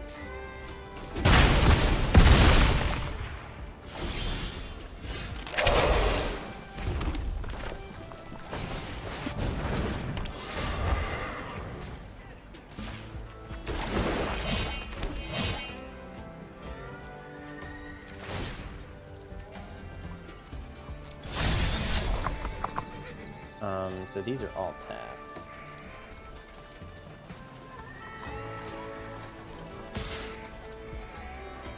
Why can I not attack with this? Oh, I just played it this turn.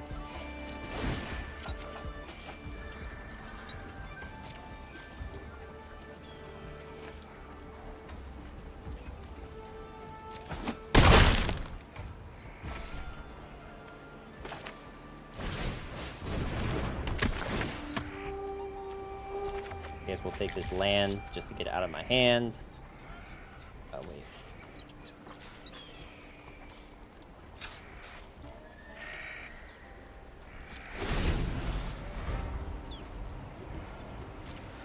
It's 4.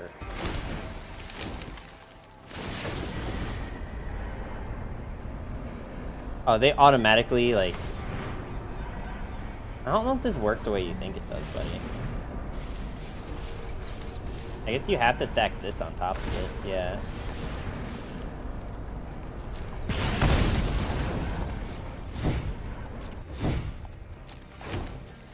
Auto tapper, Gaia, good, good thing I got treasure. How you doing today, Sum?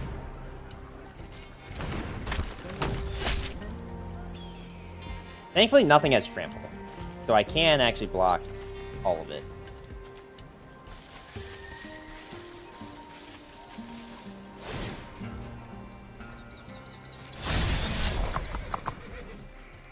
Meh. Sorry to hear that. I hope things go better for you. Whatever you're going through. I've been in very meh lately, too. Honestly.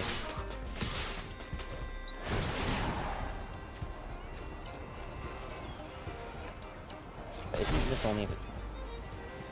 Oh, wait, they're just gonna... They can send that back to hand, okay.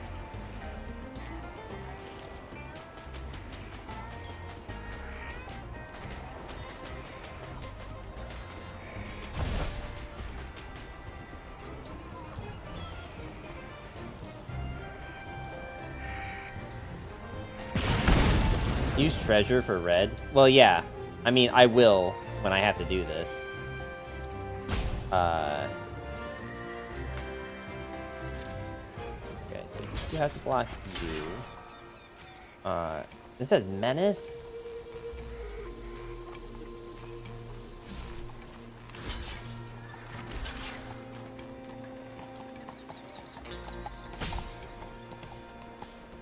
Then...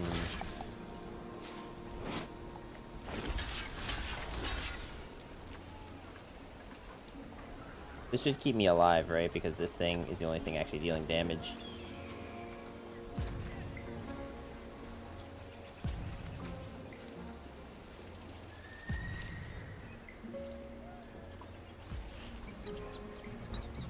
Well, this doesn't do anything, though.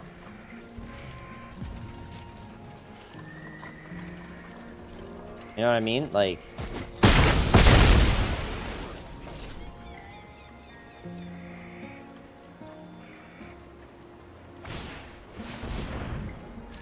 Like, unfortunately, like, it doesn't actually do anything for me to play this. Wow! Bro, I have a 29% chance to draw a land. I just want that to be clear. I had a 29% chance. I have 21 cards in my deck. And I keep drawing, could have killed the flyer. Well, no, because then they just picked the thing that... Because the flyer only had 4 power... And the thing that I blocked had 5 health. So they would have just picked the thing... You know what I mean? Like, they would have just picked that first.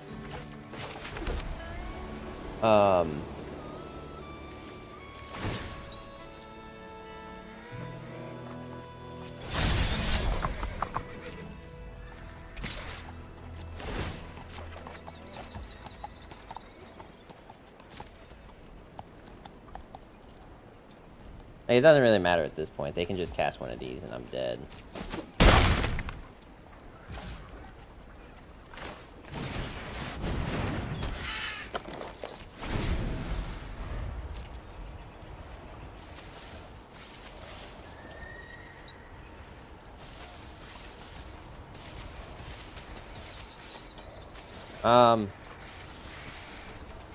Okay, I mean, you're right, it could have, but it doesn't really help us in this position. Like, we still just lose right here. We have 1 health. Unfortunately, we actually just, like, still can't do anything. Like even if we did... That was probably optimal, but even if we did that, we still weren't winning. Like, we still lose there regardless of that play. Is the problem.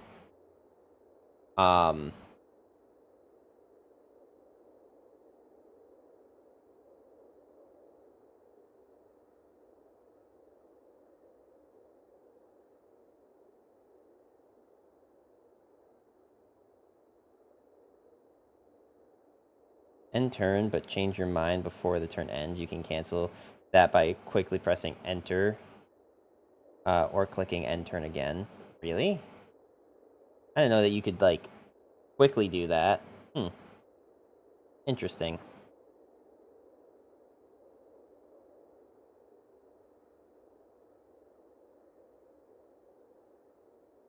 Probably also you take damage for each treasure when plunder attacks. Yeah. Like, I could have avoided 2 damage, right? I don't know if that would have helped. Alright, I swear to God, if I don't draw 1 white card... Hey, this is, like, supposed to be good, right? Like, we have mostly red in our deck. We have playable red cards. We have white cards that aren't playable, but I'm going first, so, like, I think not keeping 3 mana is a waste, right?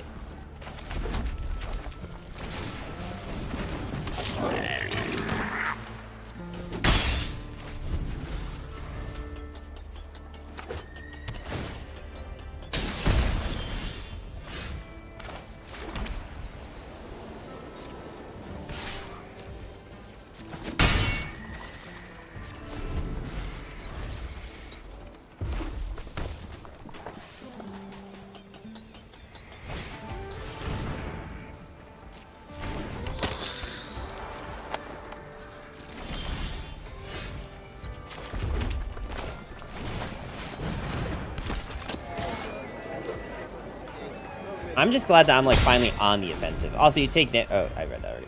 IB. It feels good to, like, finally be on, like, the offensive side for once.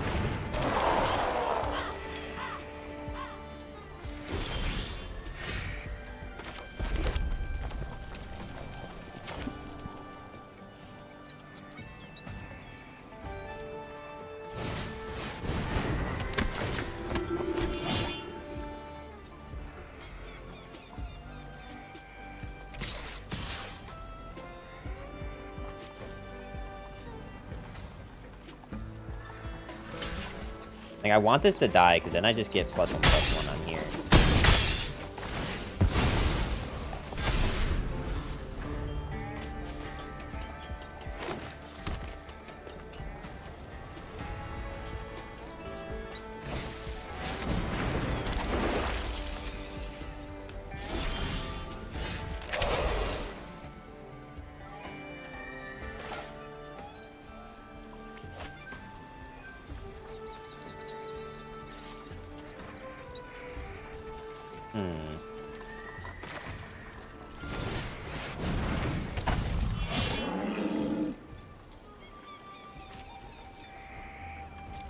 You could sack for card, draw a treasure, and...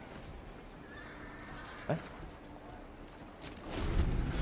You could sack for card, draw a treasure? What lets me sacrifice for card draw?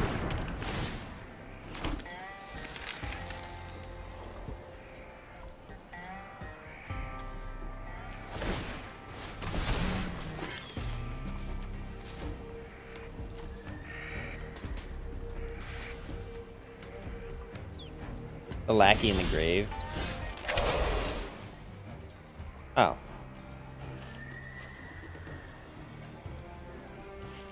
I kind of didn't really know that he did that, if I'm going to be honest with you.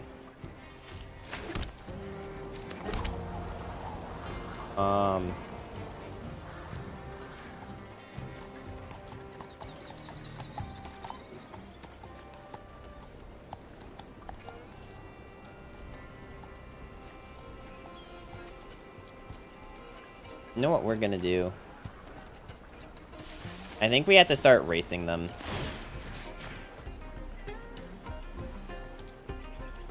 They have 2 mana.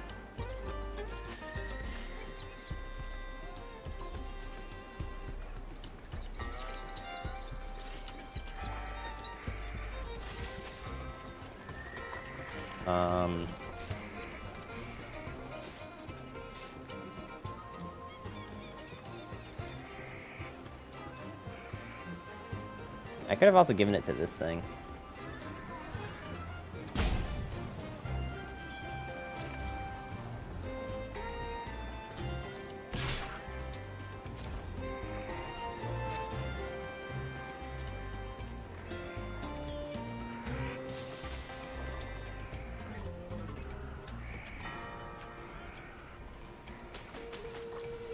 I mean, if they don't even, like, try to trade with this, that means they have no buff, right?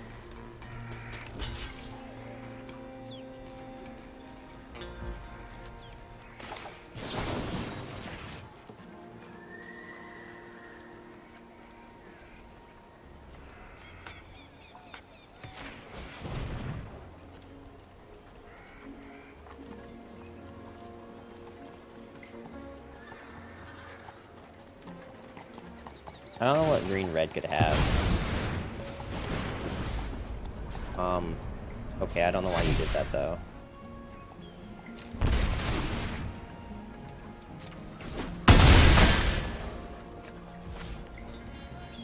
Alright, well, sick. Well, that takes care of that problem.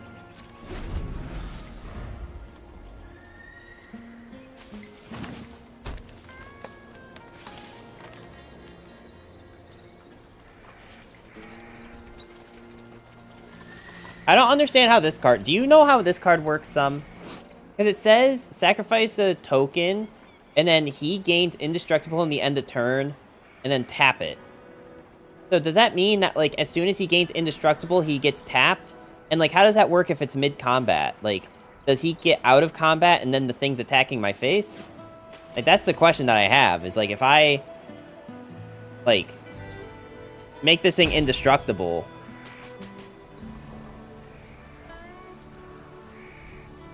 Am I just getting got?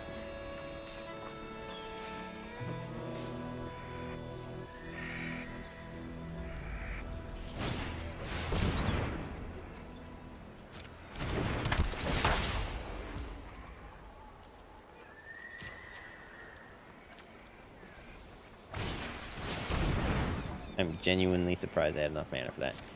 Use at instant speed after blockers declared. Okay.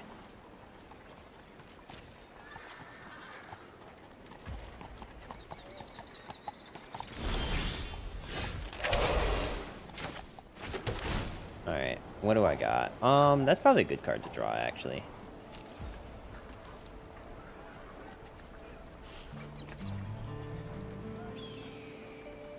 So this... Wait, is this not tapped?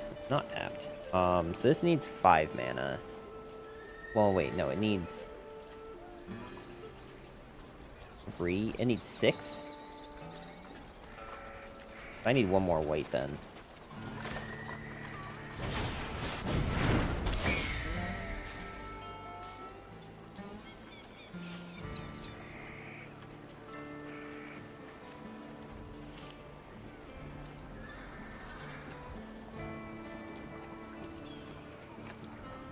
That destroys everything. I know. I'm thinking what I want to do is I might want to attack in with this thing and then just use Final Showdown to give it indestructible because they don't have any mana to stop that.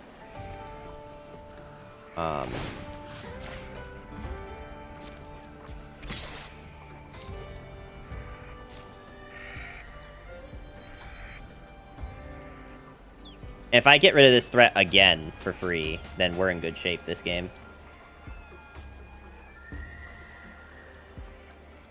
Alternatively, they might try to double block.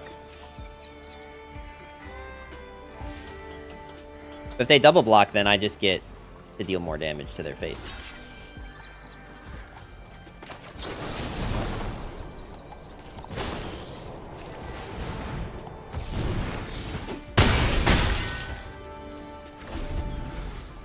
Sick. Alright. That makes me feel good.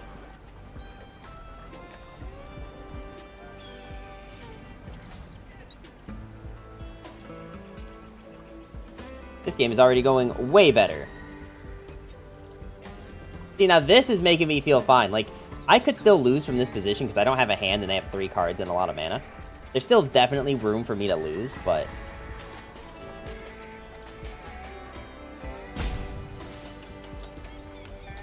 But at least it feels good. Like, I don't feel like I'm getting screwed over by anything right now. It's literally just me and my decision-making skills at this point.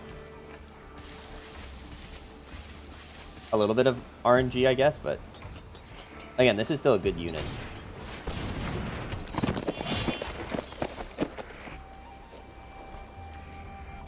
I feel like you should have plotted this.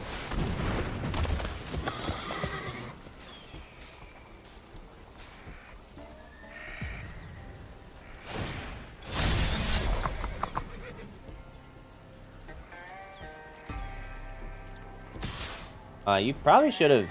This is a legendary creature. You probably should have just, like, done this, right? Oh, wait, what? Oh. Non-legendary. Okay. A significant amount of RNG, yeah. Nice RNG for opponent. Yeah, for real. Well,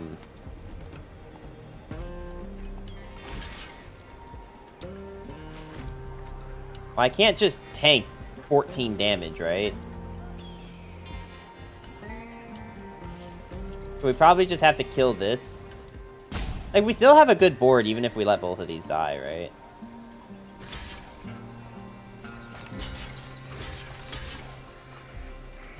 And then these, we are just gonna tank 10 because these go away at the end of the turn. This thing's gonna grow up to a 6. No, this will stay a 5/5. Unfortunately, it's like per interaction.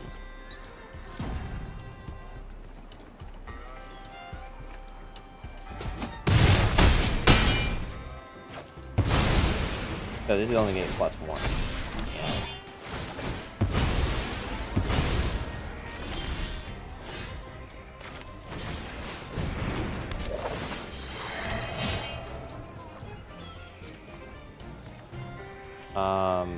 Well, I have a bunch of chump blockers, so I'm gonna start just attacking in, and they like would have to use 2 of these to kill something.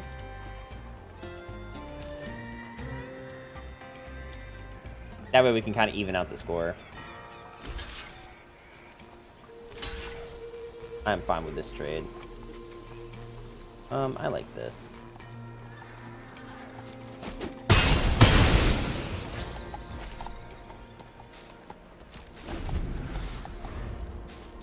Does Rush have Death Touch? Nothing had Death Touch. No. I did make sure about that first. Don't worry. That I did make sure of beforehand.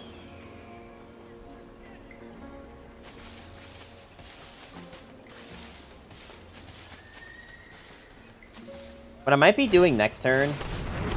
Oh, God. Well, that surely sucks.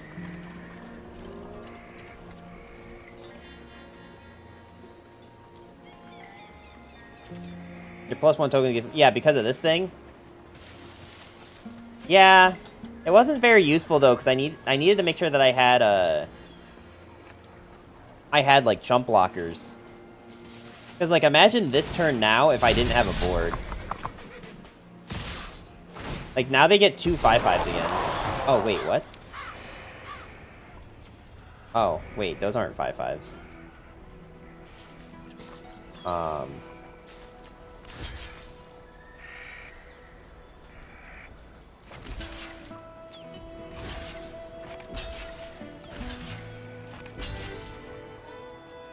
I guess we do this, because this will kill this thing, and then we're just trading 1. And how much damage are we taking? 2, 4, 6? Oh, this thing's saddled, so we're only taking 4. I think I want to keep this, though.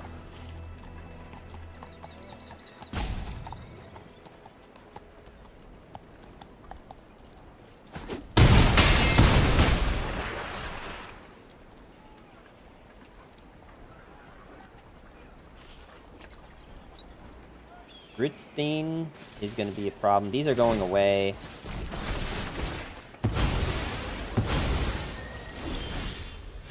That is a land. So let's see. This is going to be by 2, right? So this is going to be 7. The problem is that if I attack in with this, and even if I use this to tap to do this, I'm just dead next turn. I need to keep up 3 blockers, because I need to be able to, like, block and then chump block, chump block. What a top deck. I know. I'm getting, like... See, I know. I shouldn't have said anything. I literally shouldn't have said anything. Because if I had said nothing, I would probably be winning this game. But instead, I opened my stupid mouth, and now RNG decided to come back and screw me horrifically.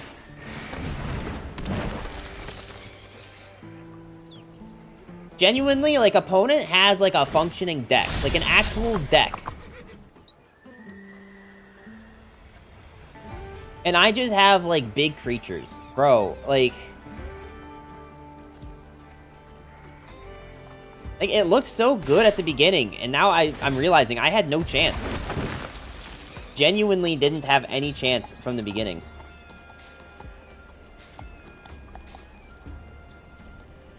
Like, I'm not dead, but I don't have any card that helps me here. The only card that could have helped me is if I had used the Final Showdown.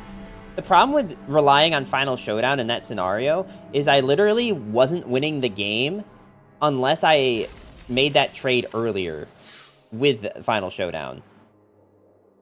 I think I just need to take a break from MTG. Like, I genuinely have gone... This is the 4th draft now, where if I lose this game, I'll have gone 0-3. I'll have gone 0-3, or 0-3 4 times. And I don't, like, think I'm that bad at drafting.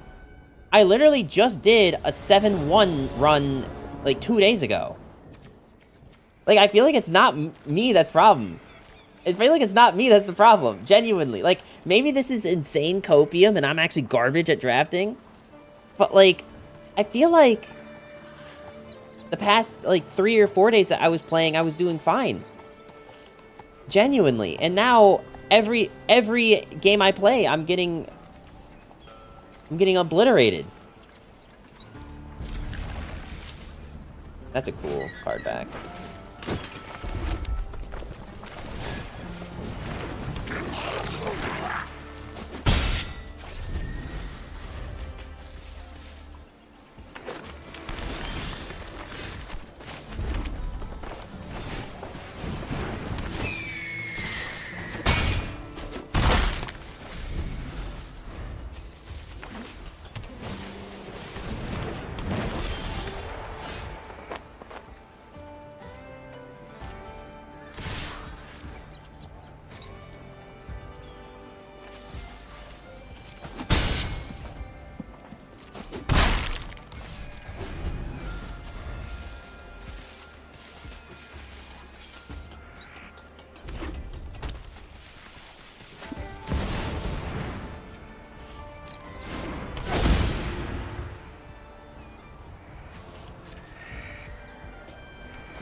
You know what I mean? Like I don't know. Like, I feel like I'm mauling.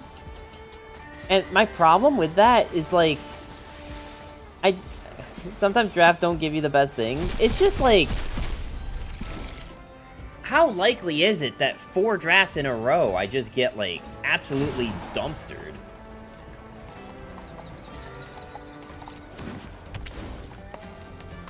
That is a super cool looking card. Holy shit.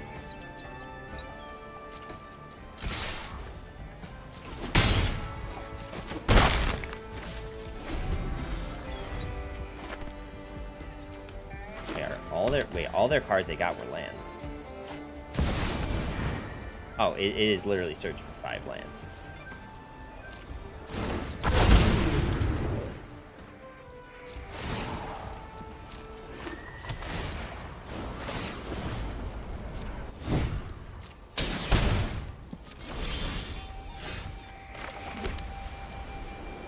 Spells your opponent casts that target terror cost an additional 3 whenever another creature enters the battlefield under your control. Deals damage equal to that creature's power to any target. That is such a, like, busted card. Holy shit.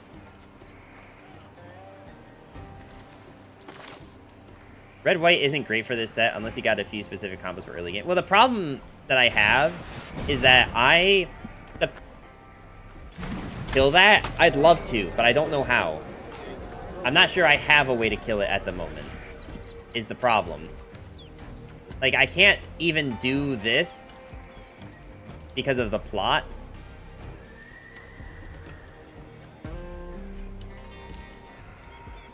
The only way I'll be able to kill this... No, I can't even. Like, my biggest problem is that I spent, like, 3 drafts trying to go white-green, which is supposed to be one of the better combos, if not the best combo. And I just got, like, obliterated 3 drafts in a row. So I was like, okay, I need something fresh. So I tried this red-white one, because, like, the red-white cards that I had actually looked kind of good.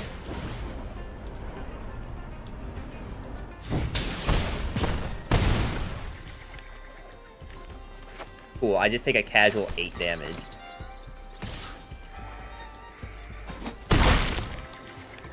Isn't this game fun, chat?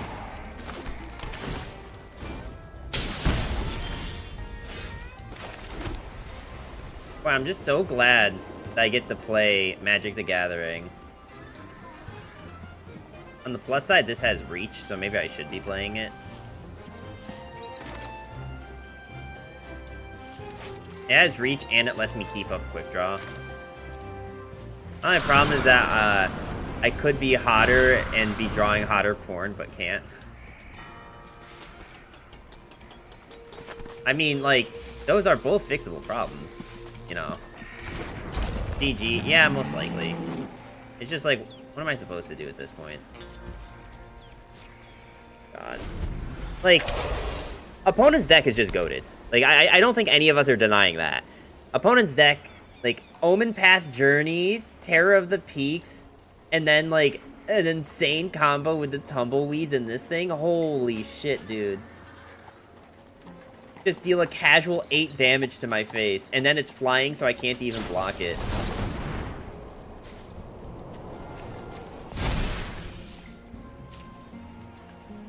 Trample and... wow.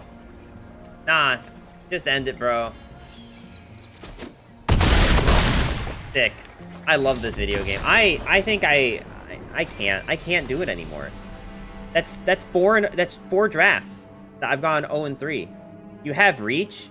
Yeah, but the other thing had 8-8 trample.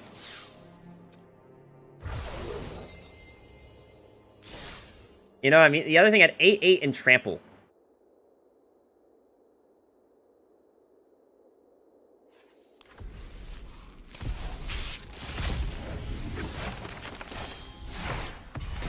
I didn't have a way to survive that. I will lose intentionally. No, that won't make me feel better. That's the problem, is that, like, I have to, like, feel like I earned it.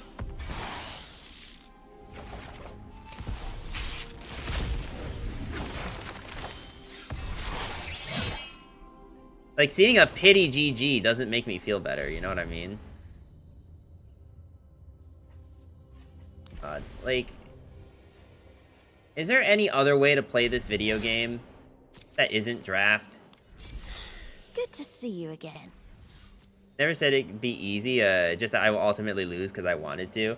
But you see, like, that's exactly the problem. It's like, you wanted to. Like, the fact that you're, like, admitting right now that you will just, like, concede on the last turn if you have lethal doesn't make me feel better, you know what I mean?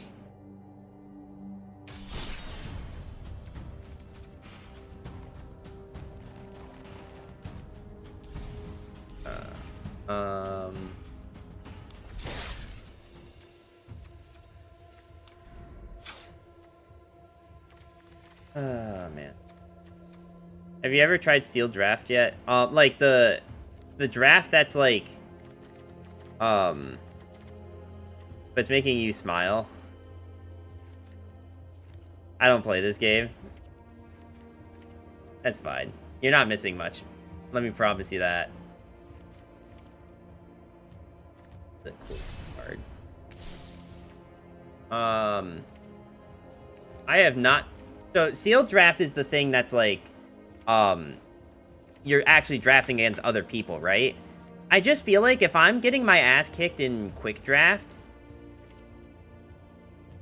like, I don't think it's gonna go much better for me when I'm drafting on a time limit. You know what I mean? Like, I don't see how that's gonna work out better for me. It just feels like I'm more likely to get rolled.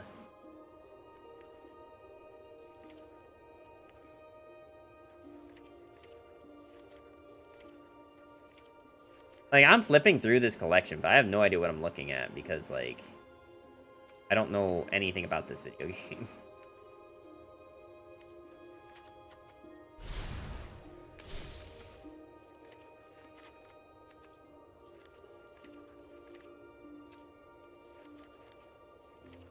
Sealed is you get packs and a deck instead of drafting the same cards as others.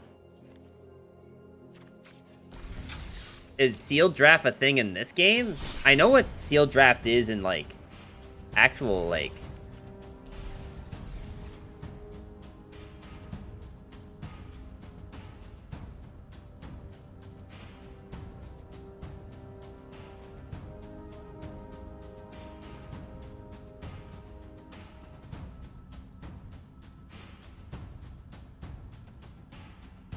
It looks like I can't do it yet.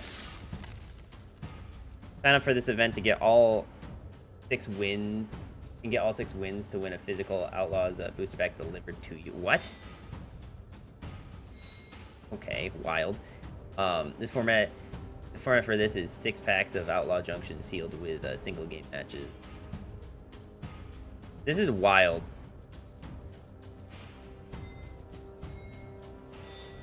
Wow, this is a lot of like money on the table here for this. Okay. I understand why people like this now. Like I already won my 1 game. Can I just like not play this anymore?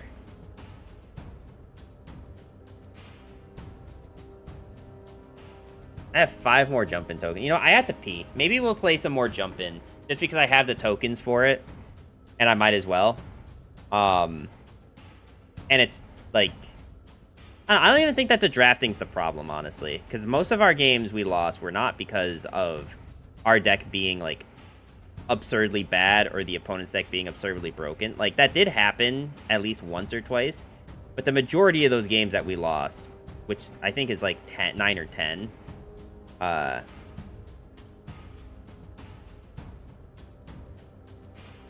we lost most of those mostly because of land, getting screwed by land. Anyway, I am going to use the bathroom chat, so I will be right back.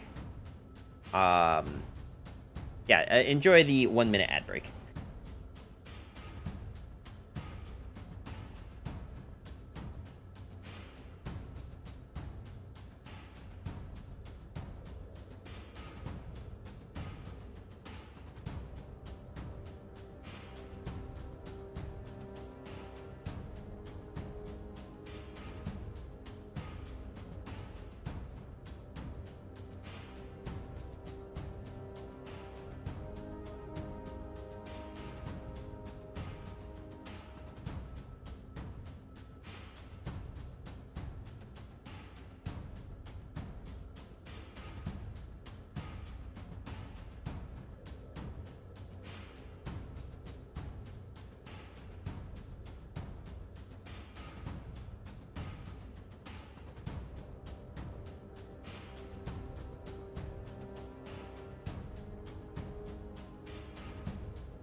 That one is expensive because of possible card boxes. Yeah, I figured. But I'm back. Alright, so I won my one card.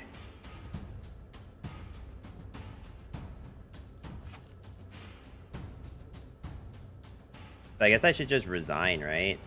Like, what is the best way to optimize jump in? Is it to just resign, use the token... Resign, queue in, get your one win. Resign, get your one win. Like, is that the best way to do jump in? Is that the most, like, cost-efficient way to do it?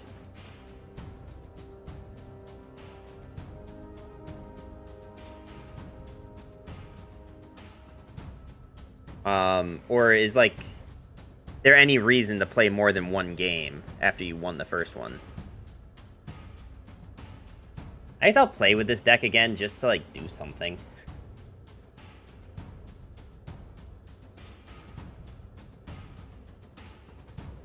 It was a kind of fun deck to play.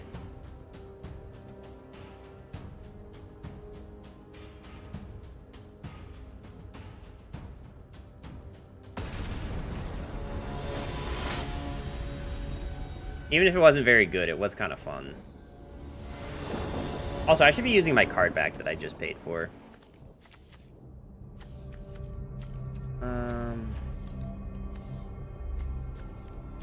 It's fine.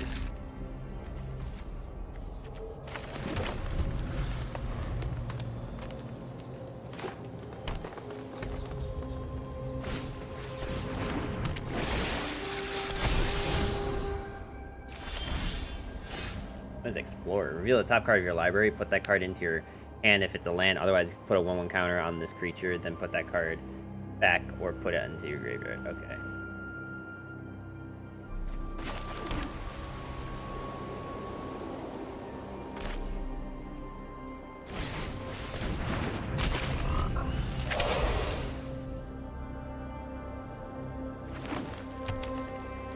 Oh, that's really convenient against our deck that is entirely token based. Man, how convenient.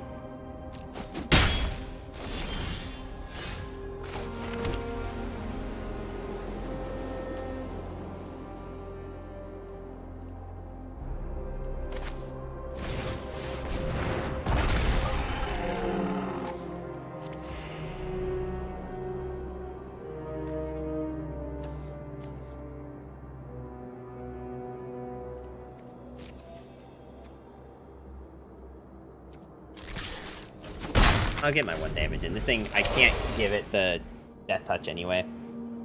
If I get to the point where I have enough mana, I can keep up 2 at all times just to threaten the death touch. Descend? What is Descend? As long as there are 4 or more permanent cards in your graveyard.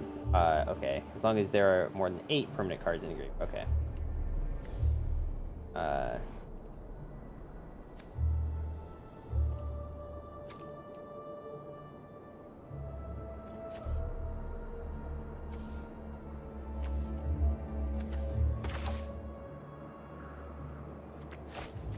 This thing is technically mana.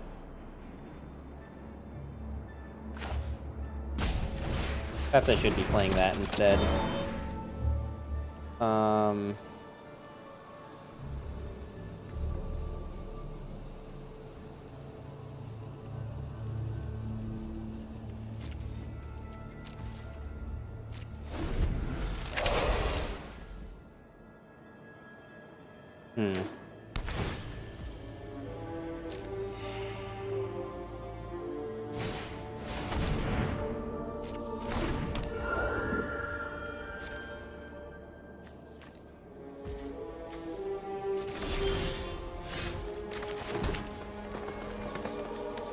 I can't play this yet.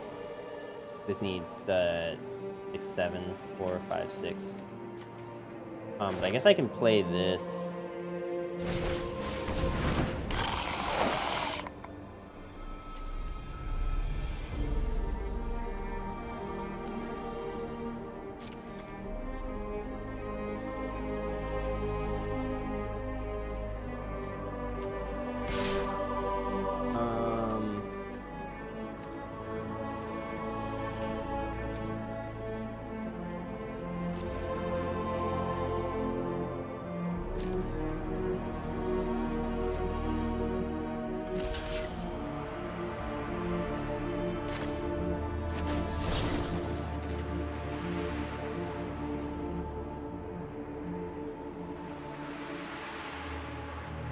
I'm guessing this is because I don't have the mana.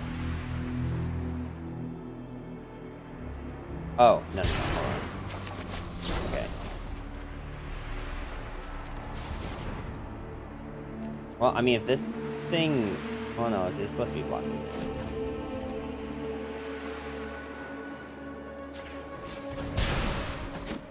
Almost did that wrong. Glad I didn't. But almost did it wrong. And there's some things like that that just take some getting used to.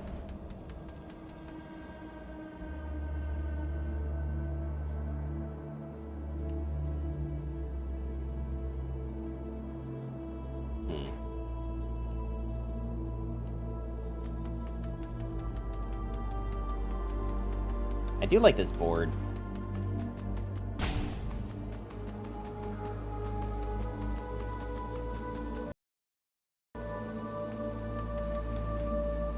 Either option would want, yeah. Yeah, I kind of figured that out, like, after the fact. A face-down card? Dude, I haven't seen that yet.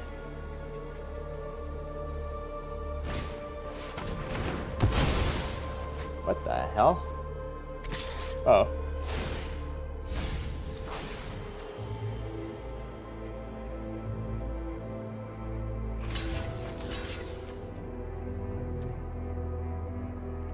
I might as well just trade.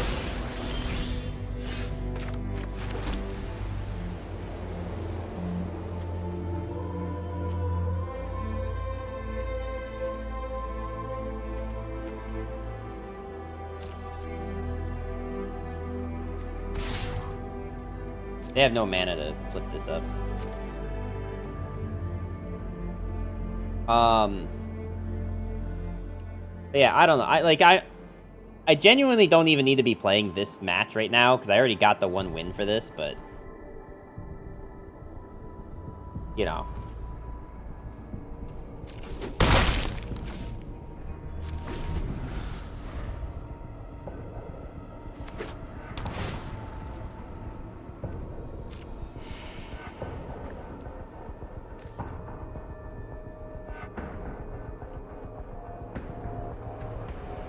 I need one more mana. It's a shame they got rid of my frog. If the frog was still alive, I could actually do something.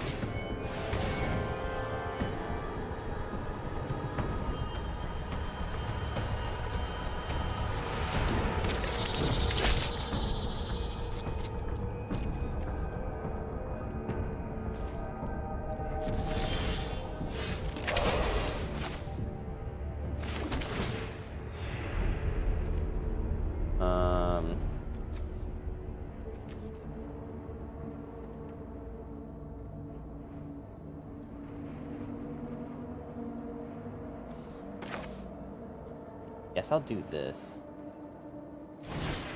And just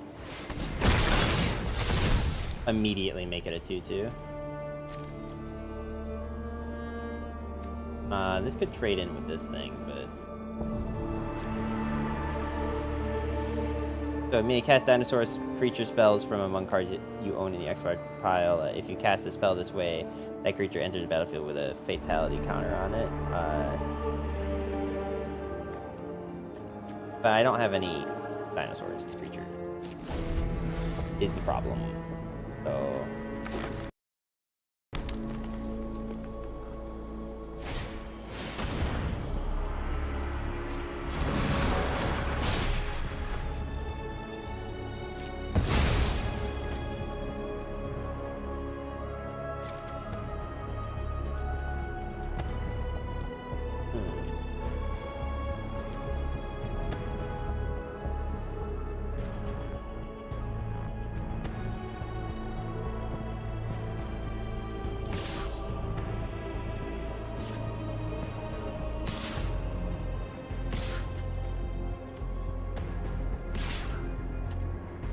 I mean, I'd love to get rid of their face down card, but...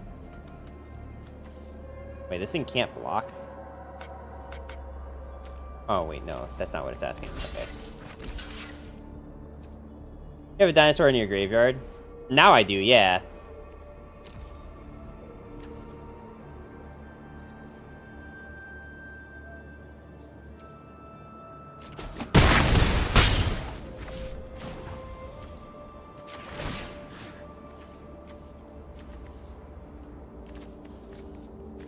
Oh, wait, do they have dinosaurs?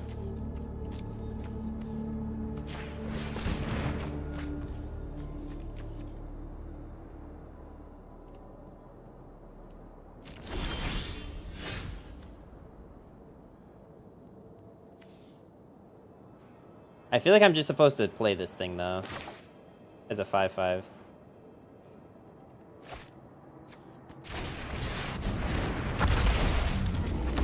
And we just keep this for next turn. It's kind of wild that they've been choosing to let this thing live.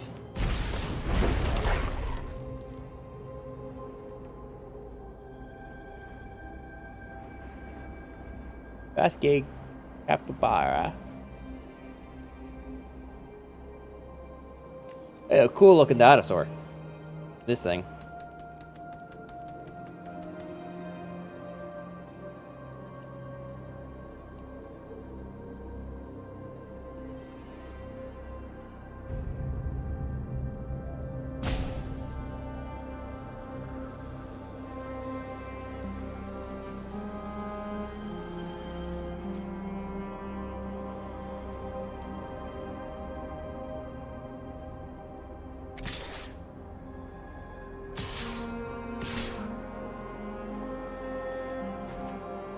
I mean, they have a lot of mana, but I can just get this thing back on my following turn if I wanted to.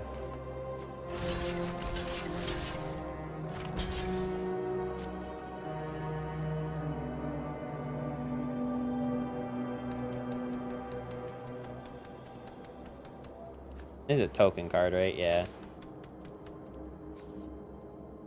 Rule shift. Exile up to one target artifact, creature, or enchantment you control, then return it to the battlefield under its owner's control. Draw a card.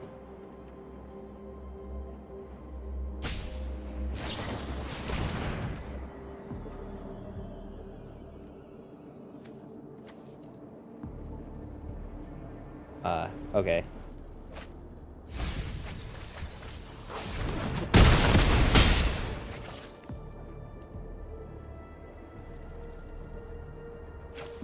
Interesting.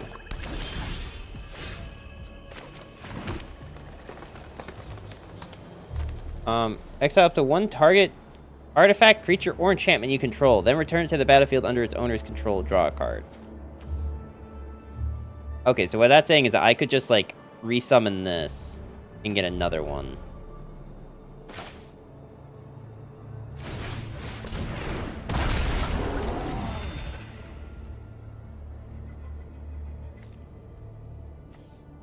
Why don't I just do this? No, I should wait for, like, them to have, like, better use removal.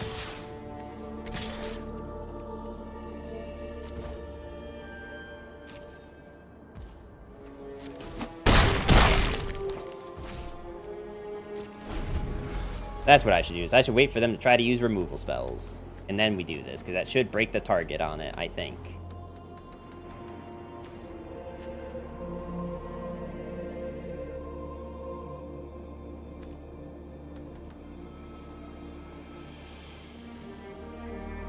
Oh, maybe I'll... Since I'm, like, kind of getting, like, fatigued with Magic for the day, I'll play more Draft tomorrow.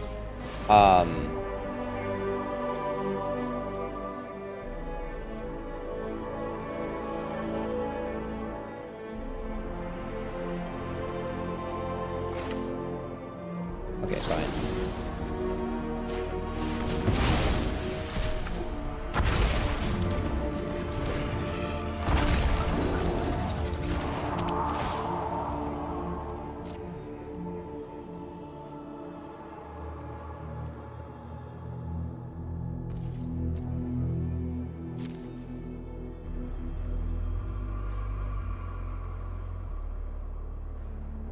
Craft with 2 creatures. What does craft mean? Exile the 2 from among creatures you control and or cards in your graveyard. Exile this card, return it, transformed under his controller.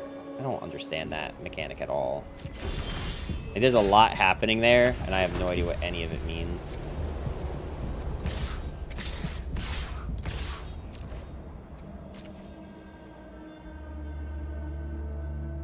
Might as well just slap him in the face and keep one blocker just in case.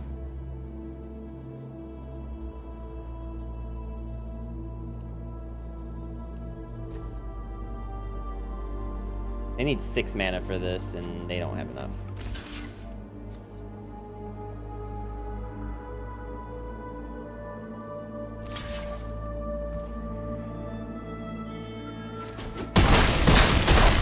Oh, I think I understand what's happening with this now. I think what's happening with this is you're supposed to pay 6 mana and then exile 2 creatures either in your graveyard or on the board. And then you get this 5/4 menace with whenever it enters the battlefield, you may mill 2 cards. That's like a really big price to pay.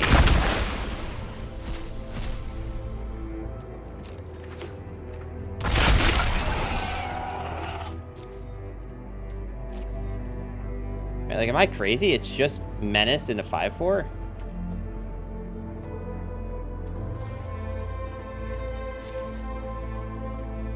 I mean, look, if you attack in with it, you can just die, right?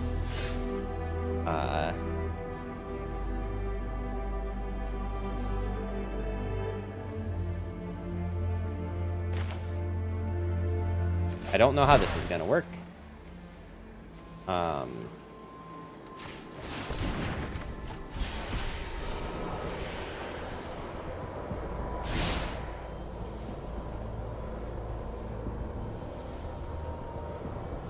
Choose target creature you control, target creature you don't control. If the creature you control entered the battlefield this turn, put a 1/1 counter on it. Those two battle each other.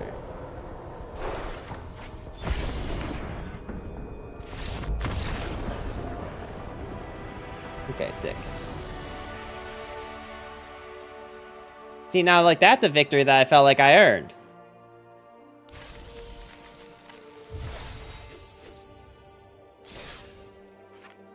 I'm guessing there's no, like, real good reason to keep doing these, right? Okay, so I'm, like, kind of fed up with draft. I don't want to do another one and just, like, be getting my ass kicked. So maybe what I'll do is we'll actually do, like...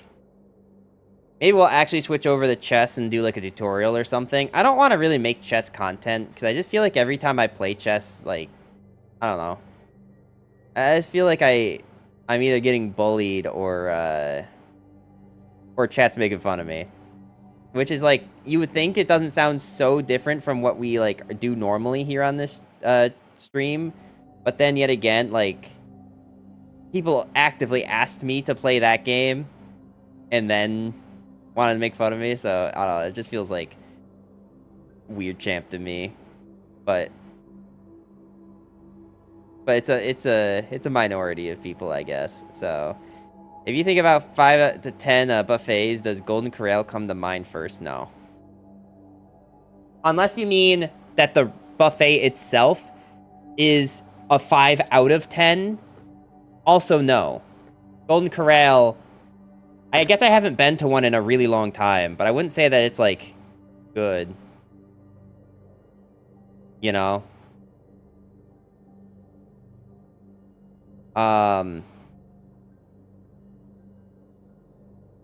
I don't know, like, I feel weird, like, I will say that, like, as frustrated as I'm getting with drafting, I feel, it doesn't feel good to, like, abandon Magic yet, but, like, I definitely can't play Constructed, and I don't know what other, like, game modes are actually, like, fun and worth playing, you know what I mean?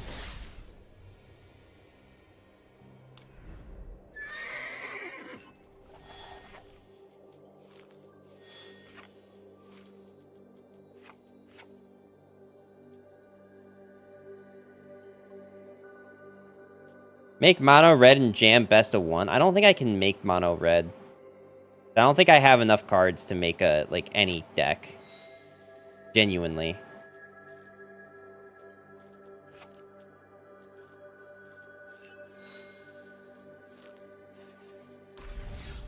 You definitely can. I don't think I can. If I could, you could. Well, the problem is that, like, you probably, like, played enough of the tutorial to get specific packs to get cards for it, right? I didn't do that. And I don't really want to use my resources here to craft a deck that I don't really want to play, like, that long. Like, if I don't plan on playing the deck, like, for a long time, I don't really want to use these resources. You know what I mean? I'd rather do this if I, like, plan on, like, playing a deck and, like, doing, like, a whole constructed stream. I just got the codes. Oh, yeah, there were codes that we were supposed to do. I think Seabass sent them to me.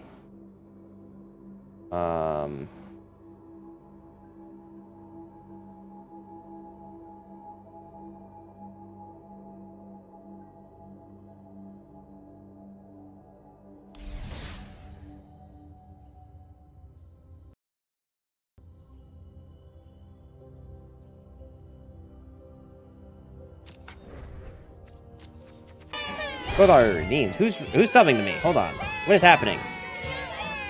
Bossenberg with the 11-month Prime resub. One more month and I'll be a year. Yeah, man. Thank you so much. I appreciate it. Man. A year, though. That's a wild amount of time. What? What do you mean this is already redeemed?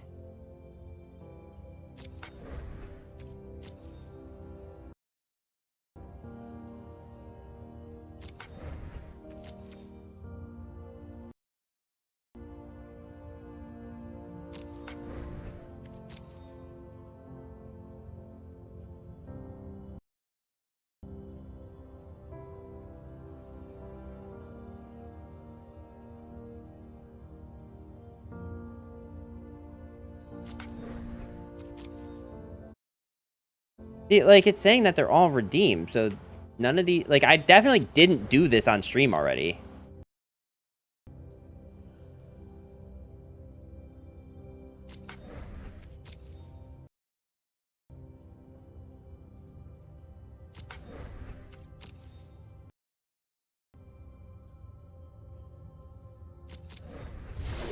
Oh, okay.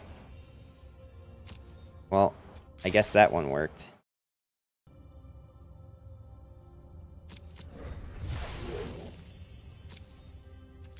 Do they, like, eventually expire? Is that why it was saying that it was redeemed already?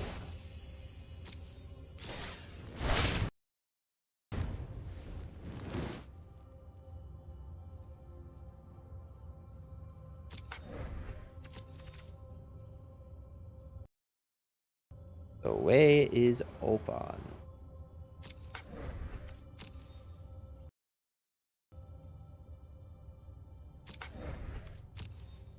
See, like, I definitely didn't do these already. I think I would have remembered to do these. Oh, wait, these ones already.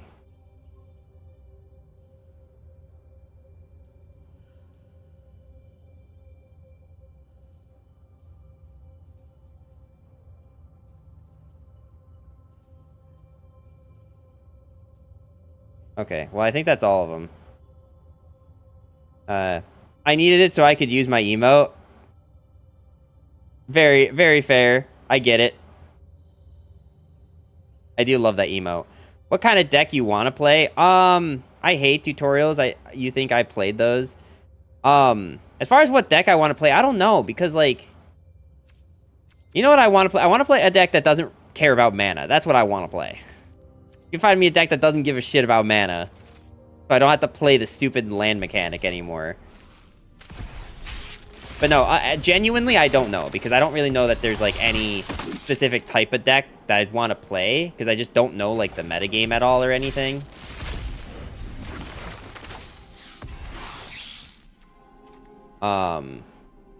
These cards that are, like, in the old Magic format look cool.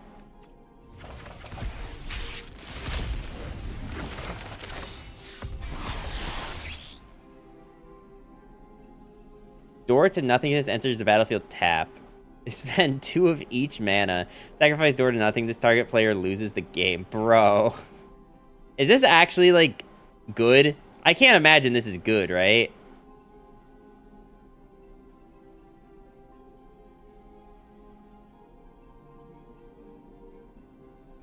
You can't even use it on the turn you play it. I mean, not that you'd really be able to, because that's 2, 4, 6, 8, 10, 15 mana that you'd need.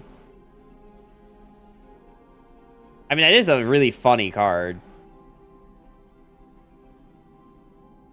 I would love to play this in, like, a commander deck.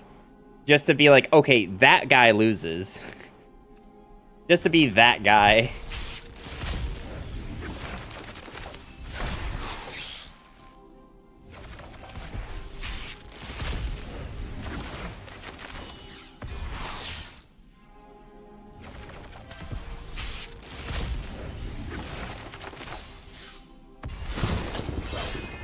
I just realized I have this little overlay that you guys can't see that shows my, like, collection progress.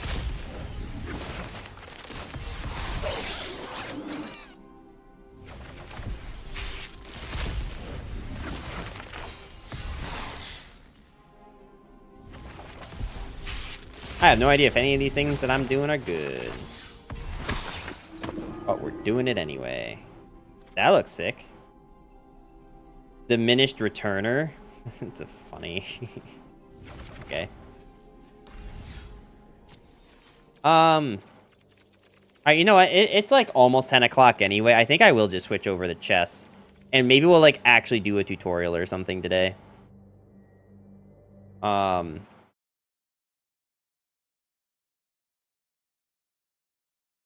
thinking that's what we'll do.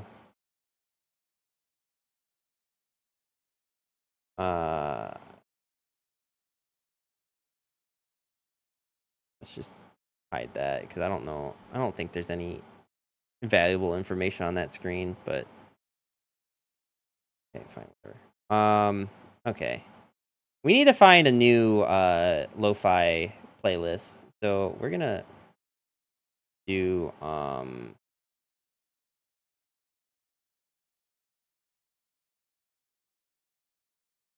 copyright free anime lo-fi. I mean, this one literally says Pokemon and chill, and it's a like 4-hour long Pokemon lo-fi mix.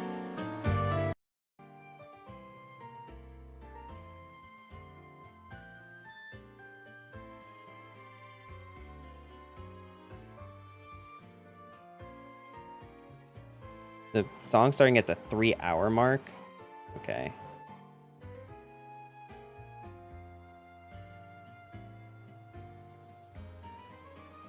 Okay. I think we'll switch over to chess.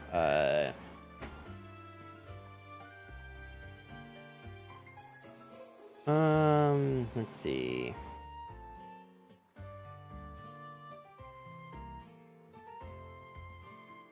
Tutorials, then play until I lose?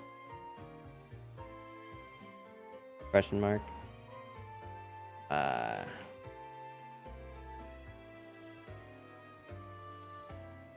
Okay. We'll just do this. I'm gonna still do the puzzles first.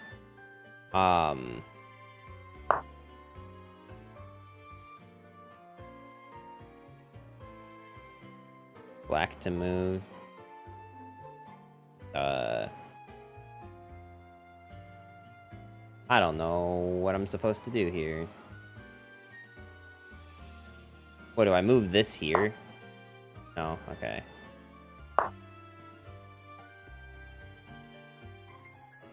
Oh, am I supposed to, like, move this so that this thing can't just move down? Oh. Okay.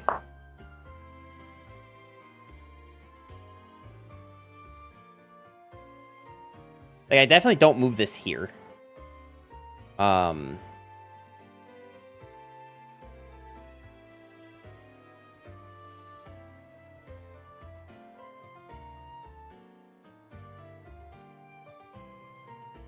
I don't know what could possibly be my best move here. Oh. Okay, I see it now.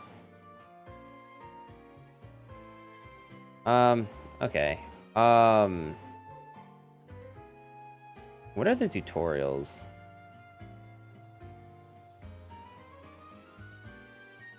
I know I've seen tutorials. Lessons? I feel like I did this. All lessons.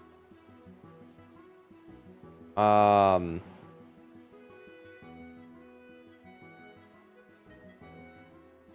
this is the next lesson. Okay, fine.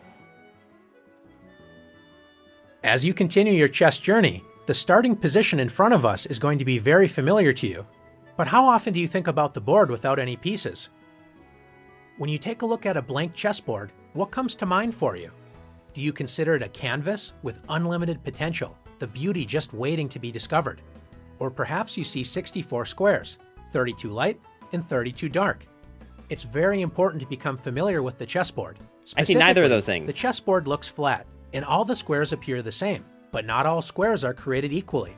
Consider the center squares E4, D4, D5, and E5. These squares are the chess mountain, the highest point on the chessboard. You want to make sure you have your fair share of the chess mountain, or inner center, and the best way to do that is planting flags, or pawns, in the center of the board. You're claiming E4 as your territory on the mountain. Black will often play E5, doing the same thing. The squares surrounding the chess mountain, or inner center, is what we call the outer center. You can consider the outer center as the chess hill, not as high as the chess mountain, but still elevated above all the other squares. When we think about developing our pieces, think about the chess mountain and hill, or inner center and outer center. We want to develop our forces to help control these critical squares. Now that we have a general idea of where we want to place our pieces, let's return White's pieces to the starting squares. Let's pretend for a moment that we can only move 2 pawns and the rest of our pieces only once. Where would you develop your forces? Thinking about the chess mountain, or inner center, we don't have to hesitate to play E4 and D4. Knights love to jump into the outer center and help control the key central squares with knight F3 and knight C3. Bishops love open diagonals, so bishop C4 and bishop F4 are natural squares for these pieces. Take a look at all of the squares these bishops control in enemy territory. Castling has a very important role in our development. For this exercise, let's consider castling as the king move. White's king wisely evacuates the center and now has 3 loyal pawns protecting it. Castling also allows us to bring our rook into the action, especially helping control the center, with a move like rook E1. Now we only have our queen and rook on A1 to move. White's queen can be well placed on E2 or D2. Let's move the queen to D2. Now White's rooks are connected, and White's queen backs up the dark squared bishop, supercharging that diagonal. Finally, we would complete our development with rook A to D1. Notice our 2 central pawns, knights, and bishops are all in the inner and outer center. White's major pieces, the queen and 2 rooks, help support the center, so in the future, White can start advancing pawns up the board. Of course, this is only a dream scenario, and our opponent certainly has something to say about this. So what does a position look like when both sides are following this strategy, activating their pieces and controlling these key squares? Let's take a look. This is a very typical opening position, and notice the balance of the forces. Both sides have pawns in the inner center, controlling their fair share of space. Both sides have castled their king to safety, and the knights and bishops are all controlling key squares in the center. With all this in mind, let's have some fun and see development in action. How important is it to develop our pieces to safe, active squares where they work together in harmony? When one side follows this advice and the other side ignores it, we'll soon find an answer. After E4, E5, knight F3, White combines development with attack. Black's most popular and flexible move is knight C6, developing a piece toward the center and protecting the E5 pawn. Instead, Black plays D6. Is this a good move for Black? It depends on which bishop you ask. Black's light-squared bishop enjoys a newly opened diagonal, but Black's dark-squared bishop isn't exactly thrilled that it's blocked by its own pawn on D6 and cannot enter the action in the center. Although this move isn't bad, Black's dark-squared bishop will have to accept a more passive role than we would prefer. White's bishop on the king side has no such worries after bishop c4, where it controls key central squares and is pointing directly at black's weak f7 pawn. Black decides to develop the knight on b8. What is the best square for this piece? If black plays knight a6, when a knight moves to the edge of the board, a famous saying is, a knight on the rim is dim. Black's knight only controls 4 squares, and none of them are squares in the inner center. Let's compare the last move with knight c6. Developing the knight toward the center with knight c6 is the best square for this piece. It controls both e5 and d4, key central squares, and controls a total of 8 squares, twice as many as it controlled on the edge of the board. Black selected a third option and played knight d7. The knight only protects the e5 square in the center, so it's less active, and now black's light-squared bishop cannot move. White continues to demonstrate positive development with knight c3. And once again, black makes a passive knight move with knight e7. Instead of working together, black's pieces are standing in each other's way. Notice that both of black's bishops cannot move, which means the knights would have to move again in order to free the natural diagonals for the bishops, wasting more time. Time is not on black's side, and white punishes black's poor development immediately with knight g5. Notice how white's pieces are working together. The knight on g5 joins the light-squared bishop in attacking the weak f7 pawn. White's knight on c3 and pawn on e4 join the light-squared bishop in protecting the key d5 square. Steve, that's how you Which do means today. if black plays the best move in a bad position, d5, white can simply capture the pawn and win material. Instead of blocking this dangerous diagonal with d5, black decides to play f6, turning the position from bad to completely losing. What would you play as white? You may notice that the Bishop. queen on d8 is trapped, so you could actually win this piece with knight e6 or knight f7. But is there an even stronger move to play? Move the bishop. If you found bishop f7, checkmate. Great job. The king cannot capture the bishop as it's protected by the knight on g5. Black's pieces smother its own king, so it's game over. Now that you've learned the importance of developing your pieces rapidly toward key central squares and using your pieces to work together as a team, you're ready to show off your skills in the challenges. Okay. Interesting. So I'm supposed to develop. White decides to move the knight on g1. What's the best square for the knight on g1? White has several good moves, but let's decide what's the best square to develop our light-squared bishop on f1. Well, it's still here, right?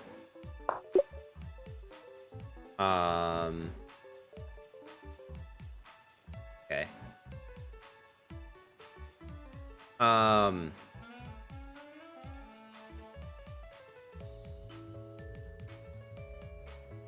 Yeah, Seabass, I went like 4 drafts in a row going 0-3, so I'm kind of over Magic right now. How can black best develop a piece toward the center and protect this pawn?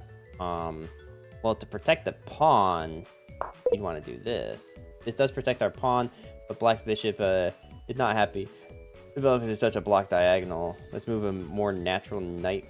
But a knight doesn't protect... Oh, okay, this does protect. And focus all of our, on where our dark squared bishop will be best developed.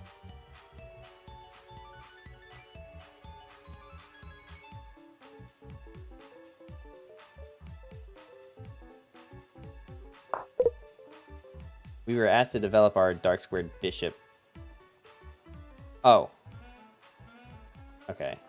The 7-0 into the 0-3. Like, it was 4 0-3s in a row, so, like, I am kind of over it.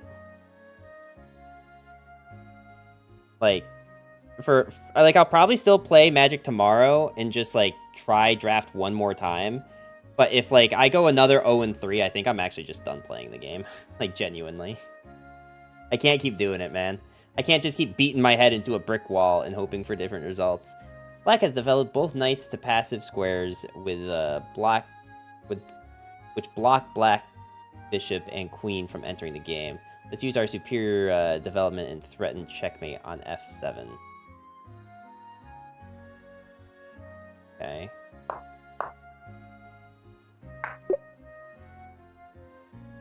Need the wild man duo call, he would do it. I'm sure he would do it, but I don't think the physical drafting was the problem. Like, maybe a few of those drafts weren't, like, awesome, but they definitely... I don't think any of them were 0-3 drafts. Genuinely. Like, I don't think my drafting knowledge is that bad that I would actually draft 4 0-3 things. You know what I mean? Especially with, like, an overlay and, like, a general guideline on, like, what cards are good and what cards aren't. I feel like my problem is more that, like... There was a good amount of games where I did just get unlucky, and then there was some games where, like, my opponent just drafted, like, wildly better decks. Like, there was one dude that had the dragon that, like, just lets you, whenever you summon a creature, deal that creature's power to any target, and he plays an 8/8 the next turn.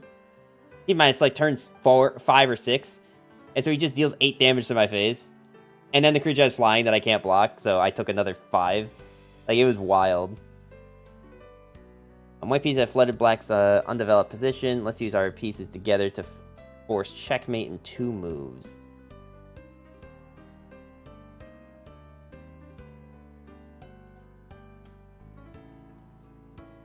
Well, obviously I need to take this guy.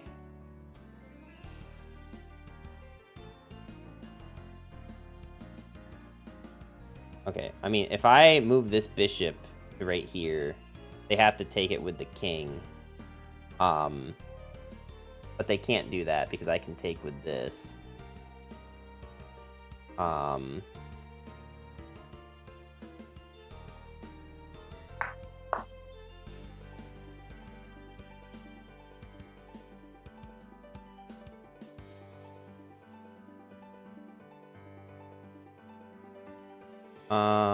Good job forcing Black's king up the board. Black's king has no legal squares. It's checkmate time. Find White's only check in the position, and you'll win the game. I think it's this thing. Move here, and then it can get that guy where he is now.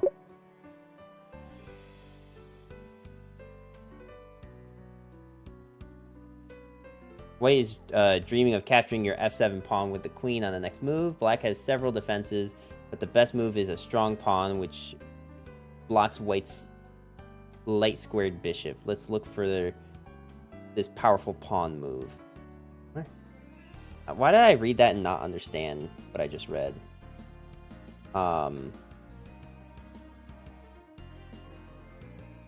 With White is dreaming of capturing your f7 pawn.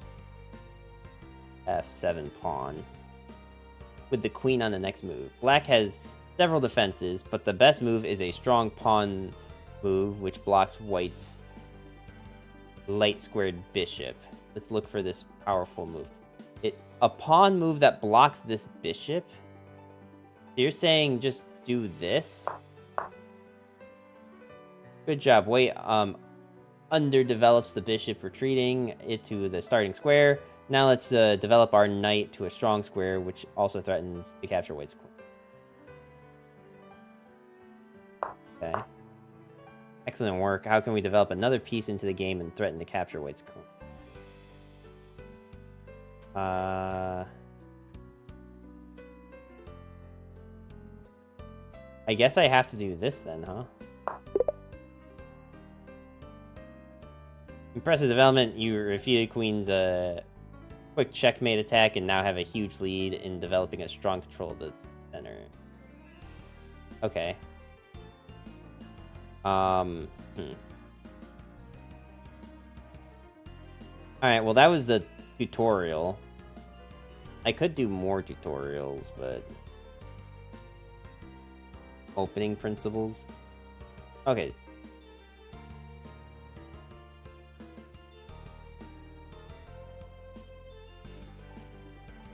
So... I mean, maybe, like, should I just do the rest of these, like, beginner ones?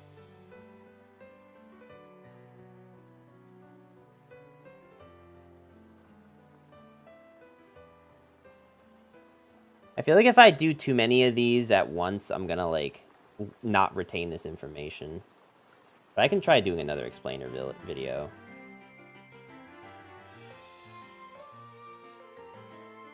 Castle early and castle often.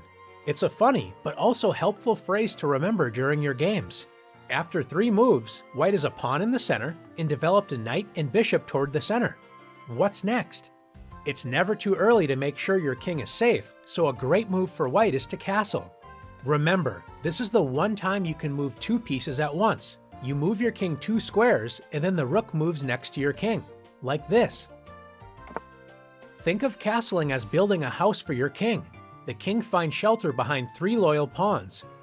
So it isn't easy for your opponent to tear down your defenses. The other great thing about castling is it answers a question you might be wondering. How do I bring my rooks into the game? Castling allows your rook to move toward the center, where it can enter the action. If you were black in this position, what would your plan be? Castle early and castle often. How can black prepare castling? Moving the knight. That's right. Let's move our knight into the action and control the center with knight f6. Preparing to castle and threatening white's pawn on e4. After white protects the e4 pawn with a move such as d3, the house has been built for black's king. Let's move it in with castling. Both sides have safe kings thanks to castling, and each of the rooks used for castling are excited to enter the game in the center. Is castling really that important? Since our opening strategy should be to control the center, actively develop our pieces to help support the center, and castle our king to safety, we definitely do not want our king to sit in the center of the board where most of the action usually takes place. In this position, white is castled, but black's king is sitting on a central file which is wide open. With white to move, we can see our rook enter the action with rook e1 check. Rooks love open files, especially files leading to the enemy king. Notice black's king cannot escape the center, as white's bishop controls its escape square. Black could block the check with the bishop, but white would simply capture that bishop, and once again black's king would be in check. Black's only other move is queen e7, blocking the check, but now black's queen is in danger. Since white has 2 attackers, the bishop and rook, and black only has 1 defender of the queen, the king, white can play rook takes e7 check, winning black's queen and checking black's king. Notice black's king cannot capture the rook, as then black's king would be in check. Black would love to castle the king to safety, but since you can't castle out of check, black has to settle for a move such as king d8. Notice black's rooks are not connected, so they cannot work together, and black is down an entire queen. Now that we learned how much rooks love castling as they can enter the action in the center, would you believe white has an even stronger way to take advantage of black's exposed king? Instead of winning the queen with the awesome rook check, we can actually checkmate black's king in the center of the board. How is this possible? Our path to victory begins with delivering a check with our most powerful piece, queen to e2 check. Once again, black's king cannot move as white's bishop prevents its escape, so after queen e7, using our queen as an attacker with the bishop as a helper, we can play queen takes e7, checkmate, capturing black's queen, attacking the king, and covering all of the escape squares. The bishop is the helper piece because it protects white's queen, meaning that black cannot capture the queen, so the game is over. Let's look at one last example together. Sometimes we do our best to castle early, and it just doesn't work out as planned. Don't worry, it happens to all of us. The most important thing is not to dwell on the past, but focus on what you can do now and build a better future. White is down That's a pawn, oddly and motivational. black is threatening to capture our rook on h1. To make matters worse, our king is still in the center, and black's rook that was used for castling is lined up with our king. Not a good sign. What is white to do? How can we move our king to safety and protect our rook on h1 at the same time? That's right, we can castle queenside. Our king has escaped the dangers of the center, and now the rooks are connected, protecting each other on the first rank. White's position isn't perfect, but it's a lot better now that we've castled. You've done a great job exploring the importance of protecting our king by castling. Now let's castle early and often in the challenges. Okay, castle early, castle often. There are several good moves in this position, but what is the best king move for white? Good job. King is safely protected by 3 pawns and a rook. Okay, how can you develop a knight toward the center and threaten white's e4 pawn at the same time? So this is essentially just what we just did. The first 2 challenges are always just like the beginning of the always just the beginning of the video. We have many options, but let's remember the most important factor in chess. King safety. Let's castle our king. Okay. Black's knight is misplaced on the edge of the board, but is dreaming of castling soon. How can we prevent Black's king from castling and delivering a deadly check?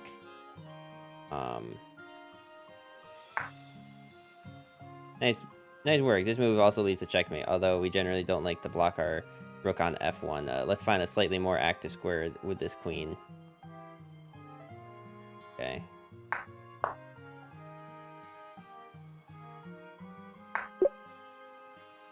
Nice work exploiting King's uncastled king. Black is threatening to capture our e4 pawn with check. Let's move our king to safety and set up a trap. Threatening to capture our e4 pawn. Or pawn. Check. Let's move our king to safety and set up a trap.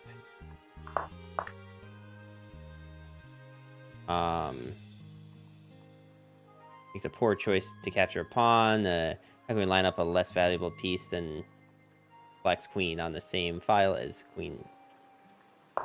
This. Black's queen cannot escape the rook's attack, as it must protect the Black king. Now let's capture Black's queen. Really still the best move. Castling both to secure your king and prepare attacking ideas with your... Okay. How can we move our king to safety and protect our rook to 8? Okay.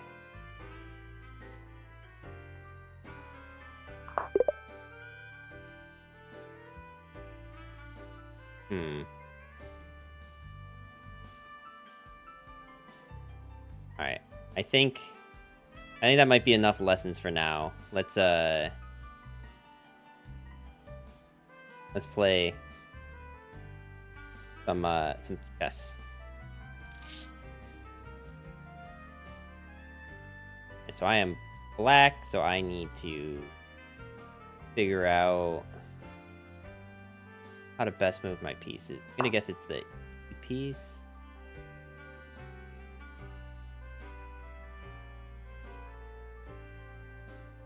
That's an opening. I guess I moved D instead then.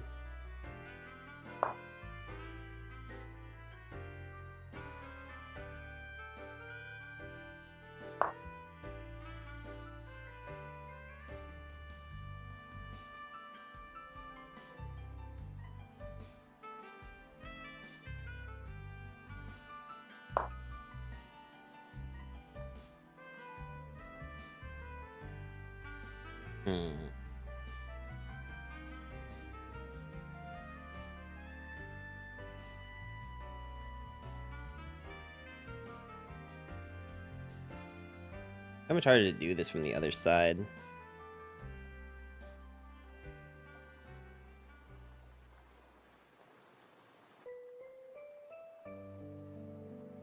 I'm just trying to develop pieces early. Well, auto resign. That's not what I wanted. That's just gonna increase my rating, and then I just have to play someone like who actually knows what they're doing.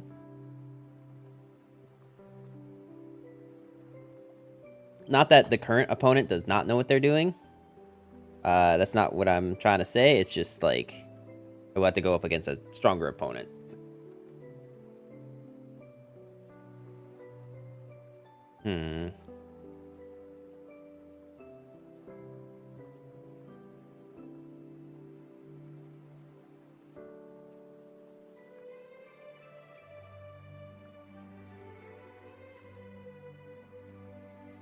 I go plus 20 if I win, but minus 23 if I lose. So, like, minus 23 if I lose, is that, like, always, like, you always lose more than you gain in chess? Or is that just, like, because the game thinks I'm so astronomically bad that I deserve to be lower ranked?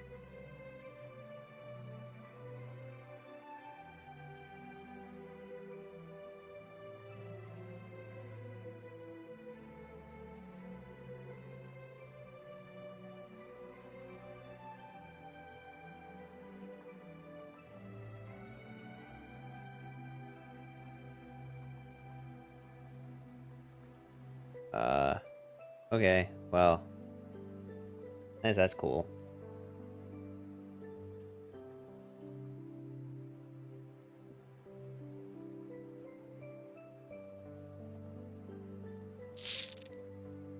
Cool.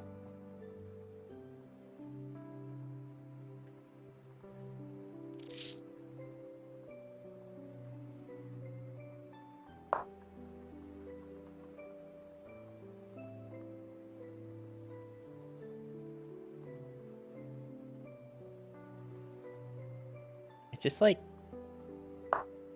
want to actually play the game.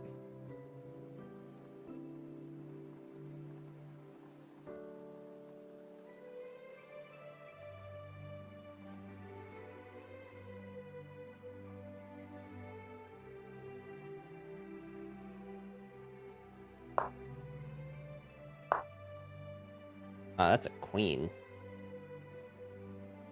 Uh...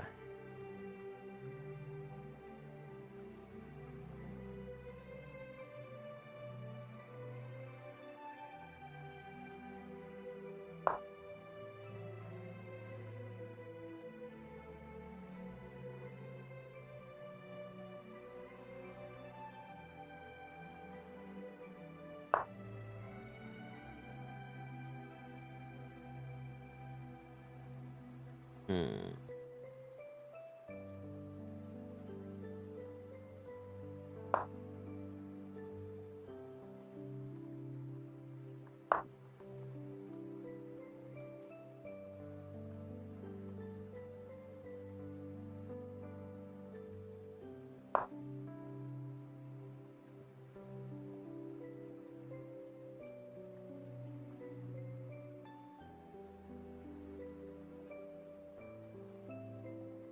Like, I don't want to just take with this one, because then,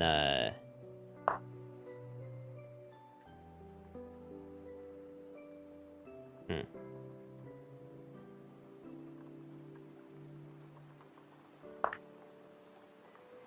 Okay.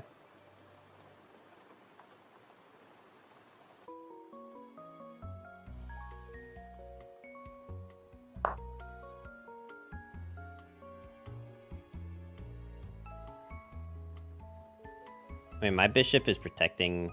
Or my knight is protecting my bishop. So, if you really want to lose 2 pieces here...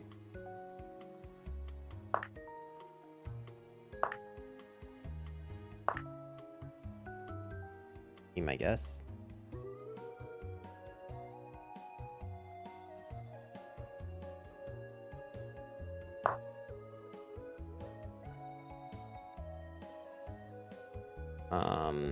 I guess I just take their pawn. Or is there a way I can protect this thing? Well, wait, it's already protected by from the queen. Hmm.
Well, now the queen and king are forked. And the king has to move back that way.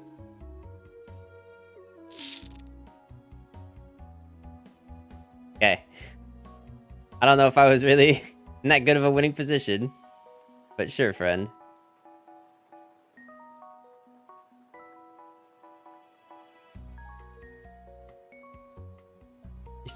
You started off slow, but got a free piece in the opening. Okay, I don't actually like that. I mean, I'm currently 2-0, which is more than I usually do when I do these play until I lose. Oh, I'm going first. Might be.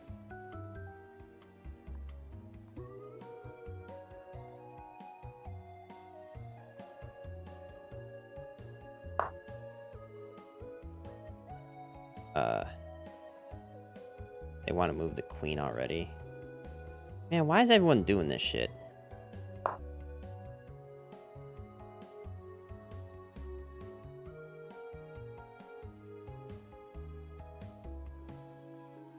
guess I put my bishop behind my pawn.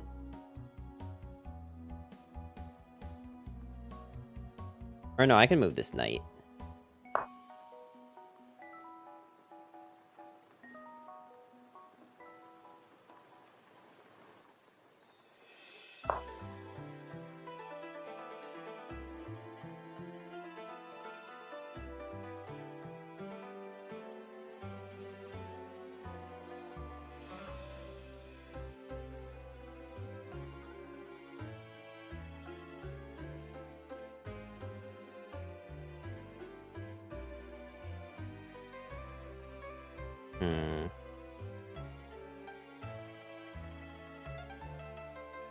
We should probably move this guy out the boot. I can't move my bishop at all.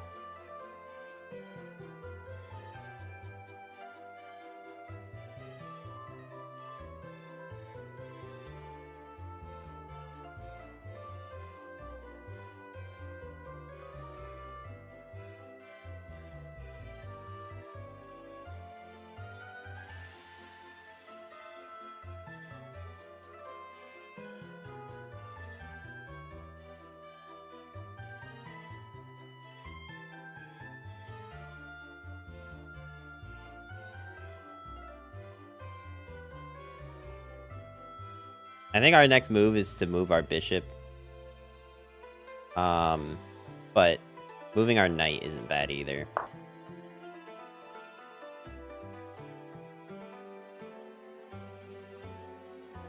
Okay, I can move the knight here instead, I guess.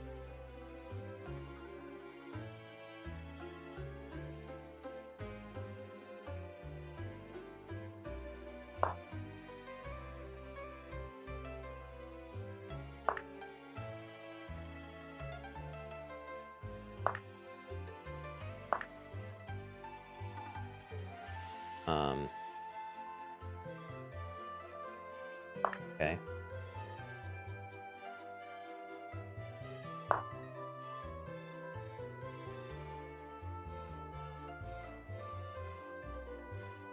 They're not gonna care too much about losing a, Okay. Well, I have to force check then.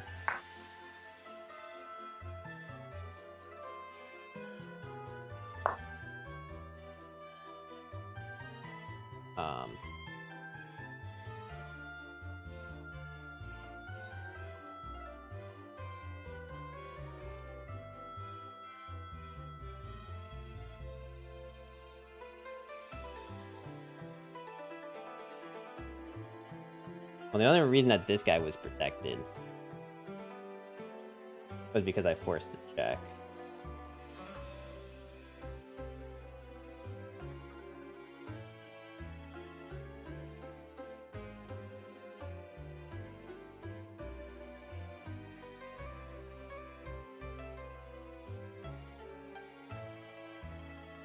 So close to being.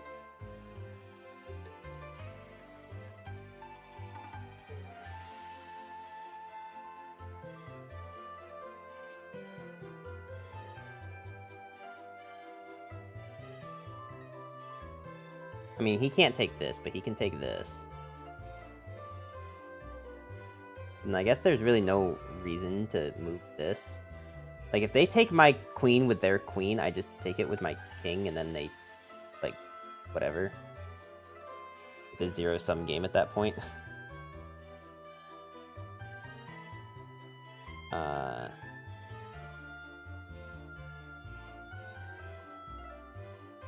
Is there a better line?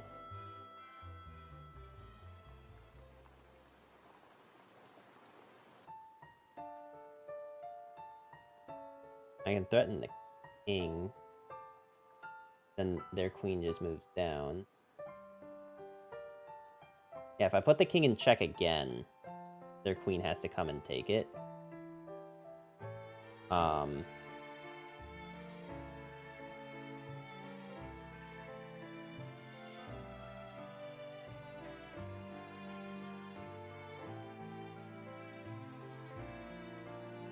I threaten their queen.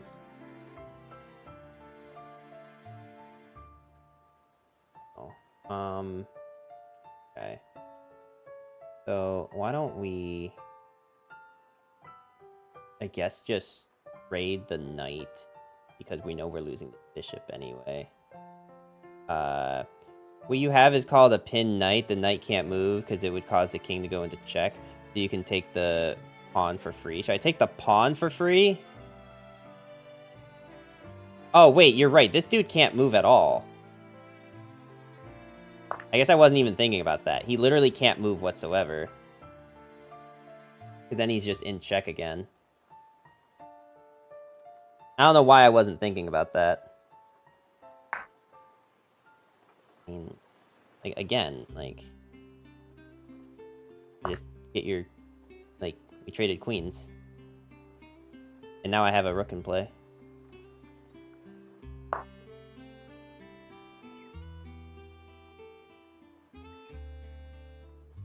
I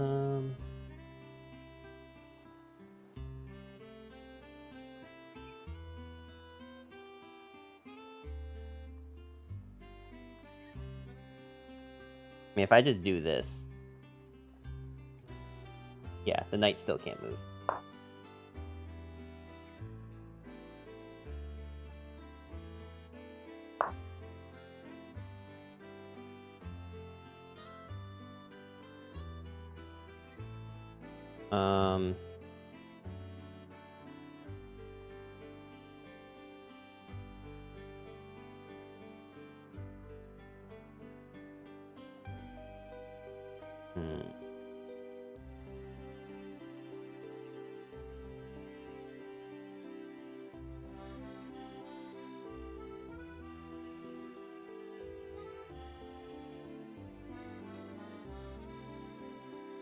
I don't want to just give up a pawn. No reason. Or give up a bishop for no reason. But then I'm giving up that other bishop, right? If I had a way to protect this bishop...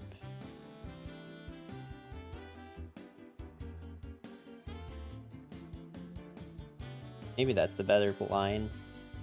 Just protect that bishop. Either way, I lose a bishop here.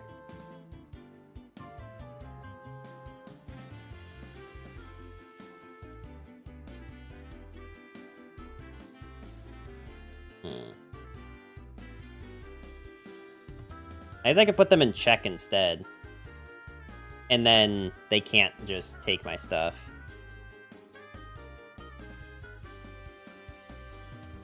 It doesn't really help me get out of this situation, though. I just lose a horse on top of everything else.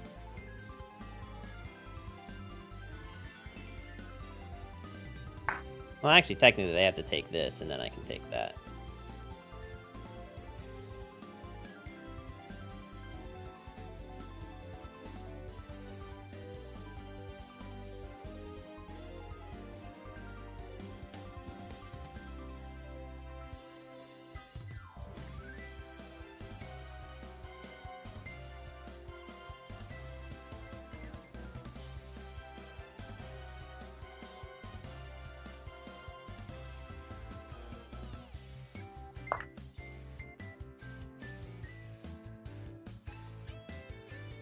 Okay.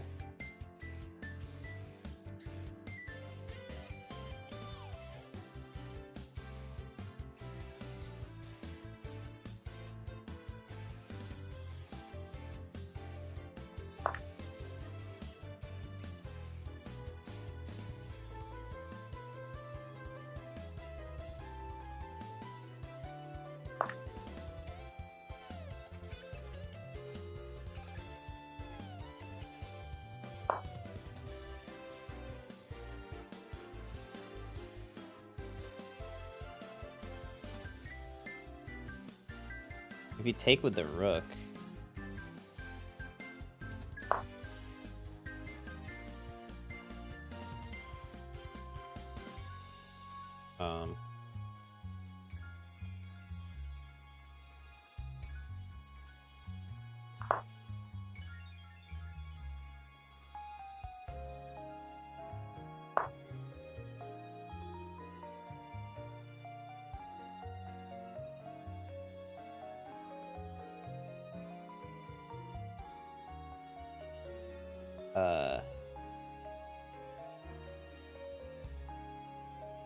I don't know why they're, like, obsessed with creating their people. I don't know, maybe I should be more concerned. Because, like, if they take my rook, I just take their rook back. Why don't I just put them in check?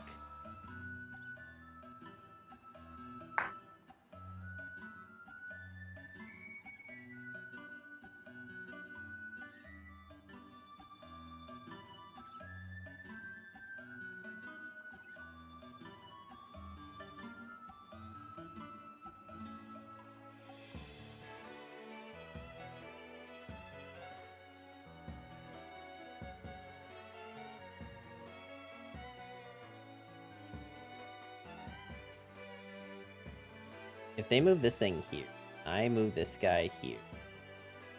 And then the king can't move. King can't move there. King can't take that. King can't take that. King could only move there. I think this is the king's only move. Right? They can't move there. Oh, that blocks it.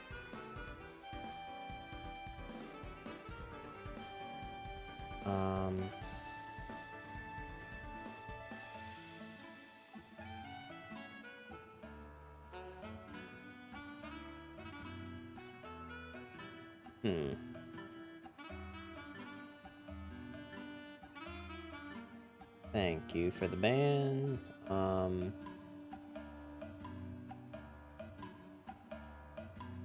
Problem that this thing is like defending both of these squares, so this guy would have to come here.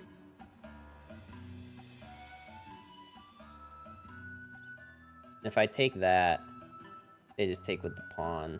But this also kind of takes care of that problem, I think.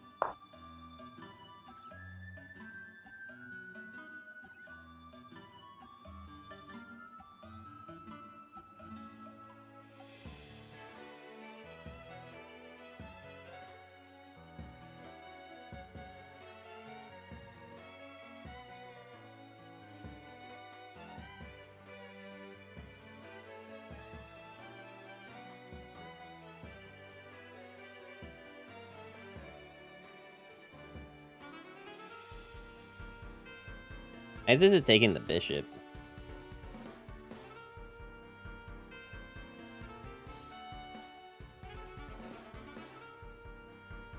Which I can then put their bishop into a kind of deadlock. Oh, they can't move the bishop. They actually literally can't move the bishop.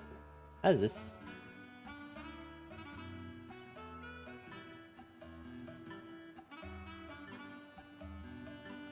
Okay.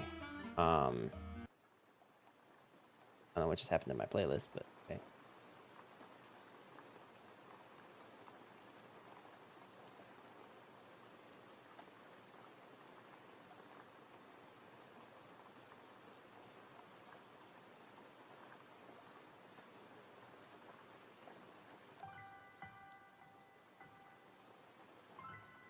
I mean, if I take this and they go here and I take that,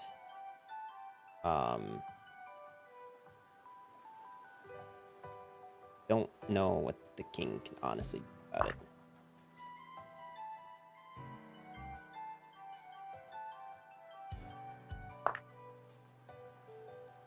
I guess I could just take it like that.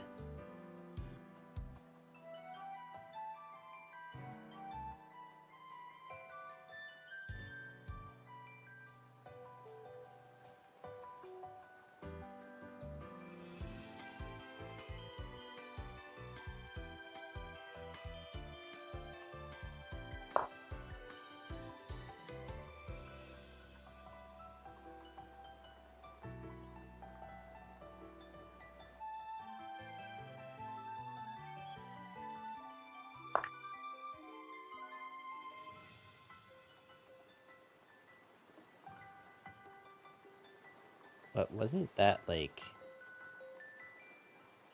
kind of your only...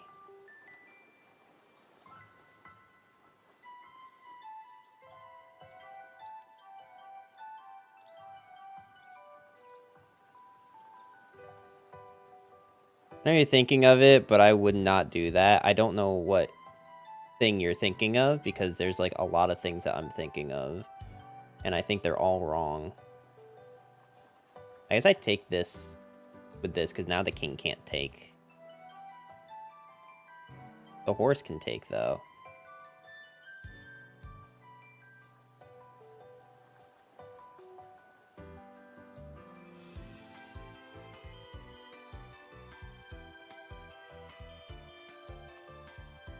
I genuinely don't know what I'm supposed to do in this situation. Like, actually, no idea. Like, because it seems like such a bad position for me. They have so many more pieces. Even though I feel like I was in a good state before. Am I just moving this thing up one again?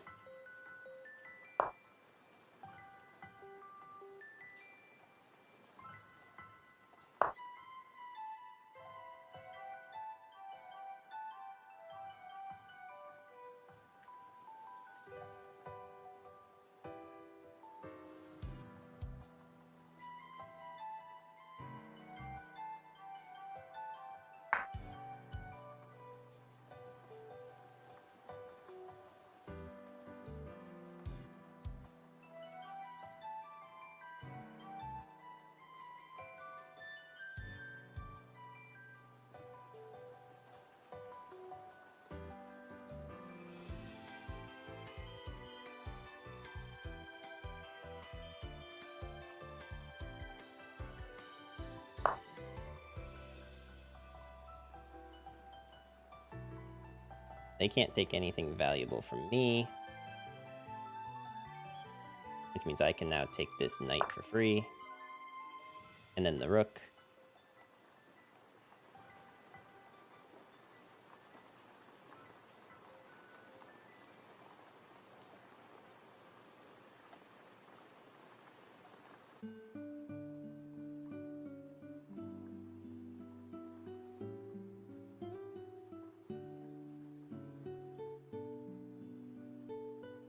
Man, this game's hard.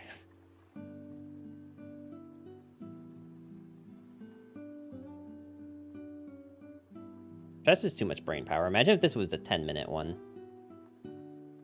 I would have 2 minutes left. Well, 3 minutes left, but...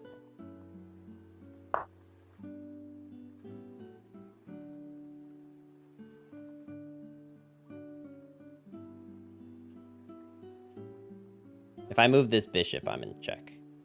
Mate. Pretty sure I'm in checkmate.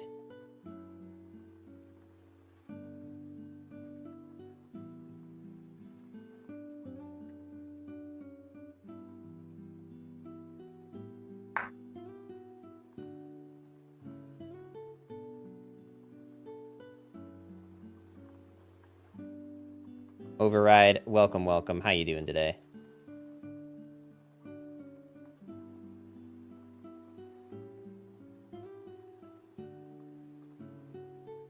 They move there. I'm pretty sure I can just move this guy up. Not bad, buddy. You? I'm doing all right today.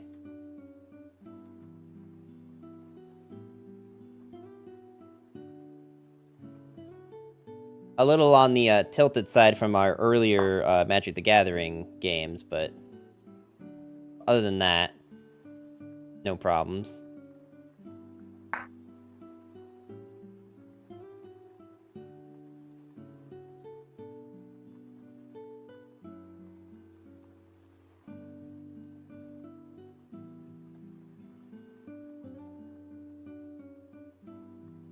Is this going to be the legendary draw? I doubt it. I have 6 minutes, they have 4. Or they have 10.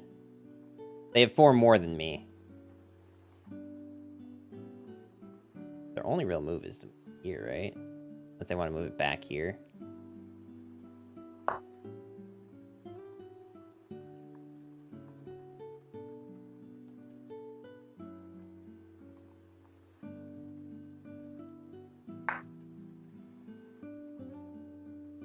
No, you can get a draw if you repeat the same moves.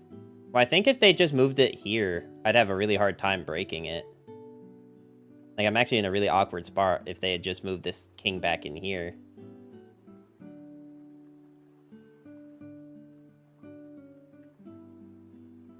And they need to move it here. No, they can't. They move it here? No. They have to move it here.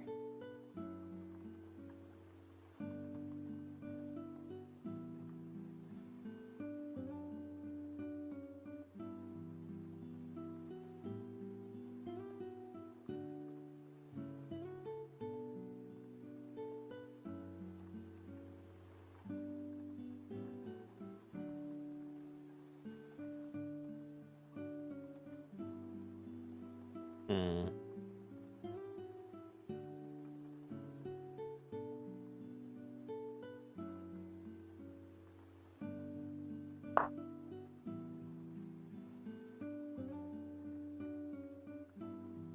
Well, if I move it here. Can't move here. They can move here.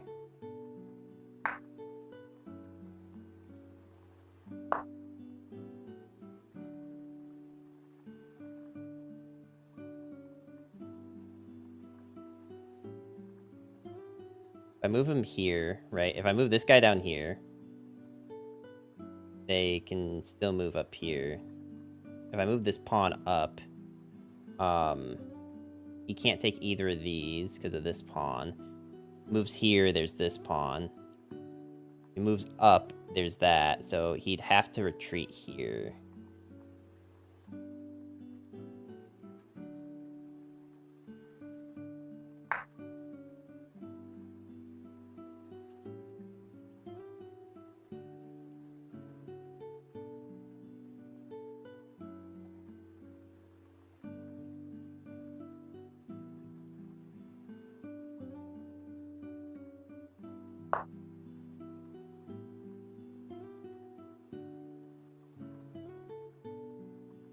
I can't move it here.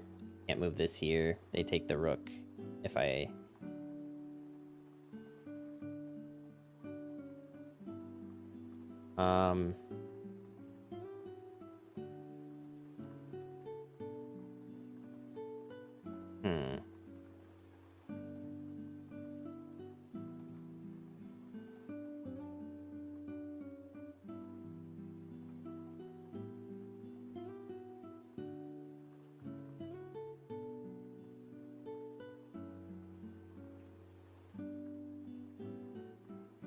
I guess I just threaten the knight, right?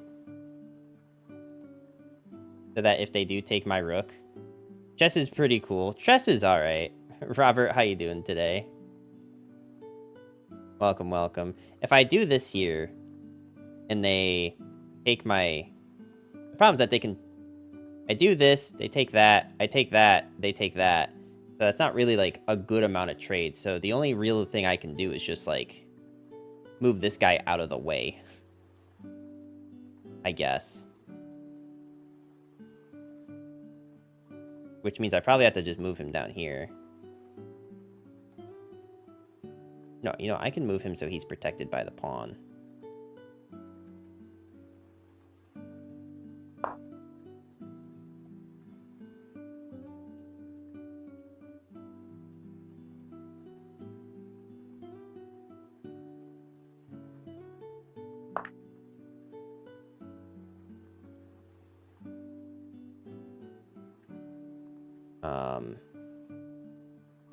So he can't move up.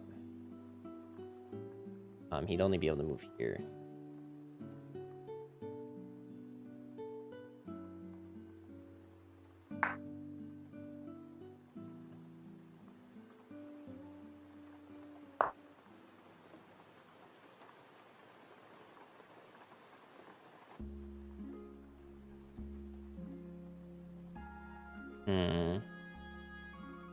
I moved this pawn up. And they can't take my pawn with their pawn.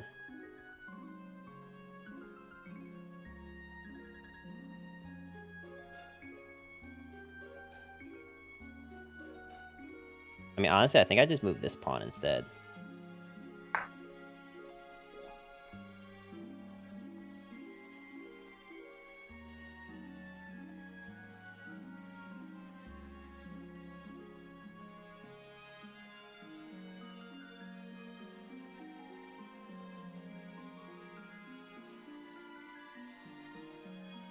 Can't move.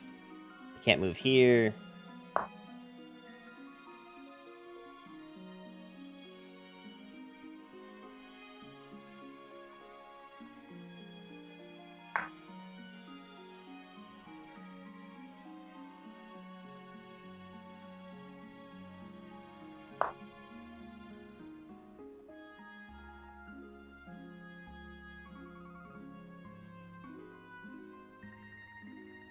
Is this finally checkmate if I do this? No, because the king can still move here. If I move you here, the king can just take.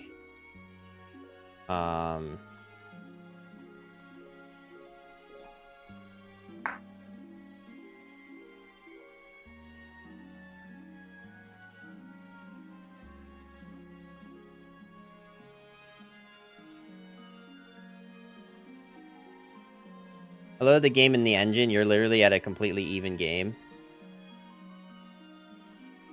What do you mean?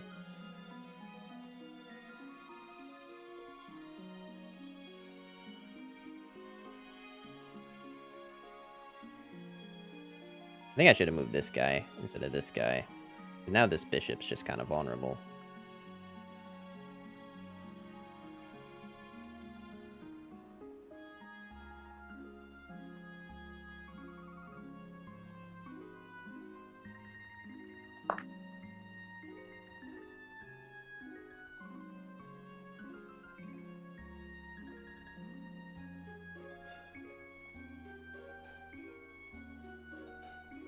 If you would have killed the pawn with the rook, you would have won. I didn't have a position where I could have done that. I mean, unless you're talking about a few turns ago.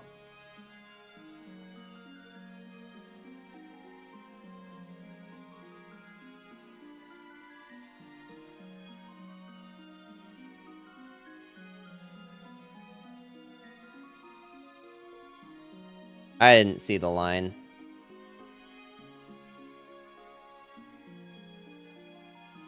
At this point, I'm just gonna lose by timing out.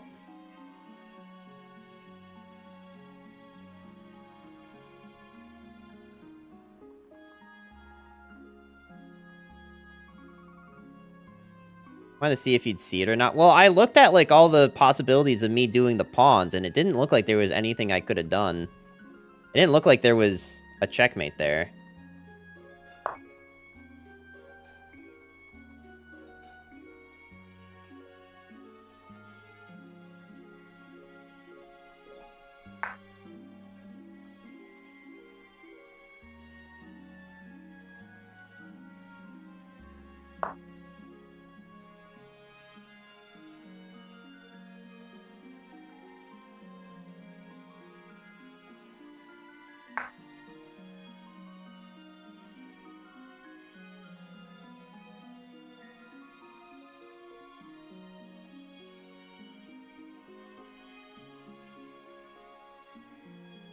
Killed it with the rook. Your bishop had your rook protected, and your rooks and bishops would have had him pinned in that spot.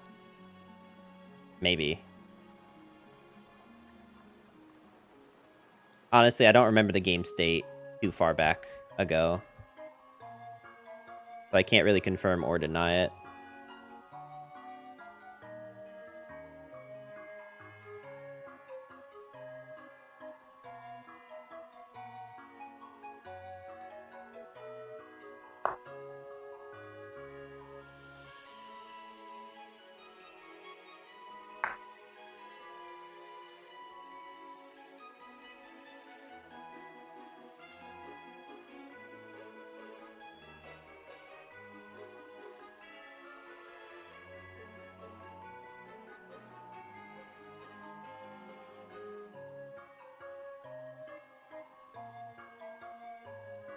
I mean, I won 2 games today, technically. 2 games by technicality, because one dude DC'd. But the other opponent, we definitely won. Do you want to play a balanced game?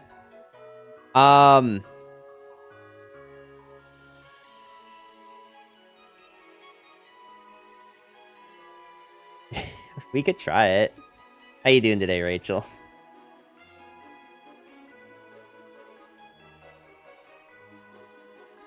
Also, hi. Hello. I mean, I think it could be funny content. If you're okay playing one on... You're okay with it. I think it could be funny just to show, like, how bonkers, balance games can be.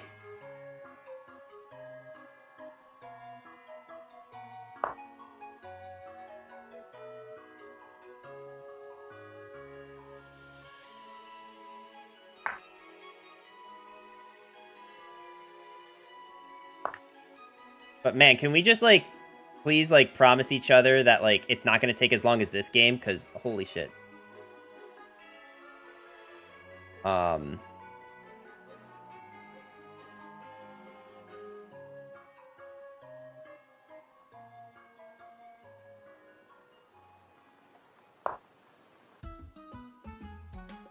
I can neither confirm nor deny. Got it. Technically, this is also a balance game. Well, I think it might have been before I lost my, my rook.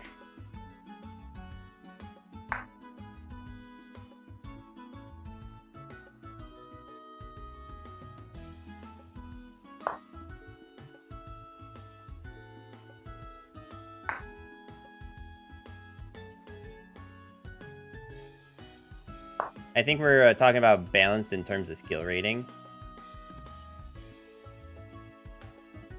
Well, no, yeah. That was what we meant.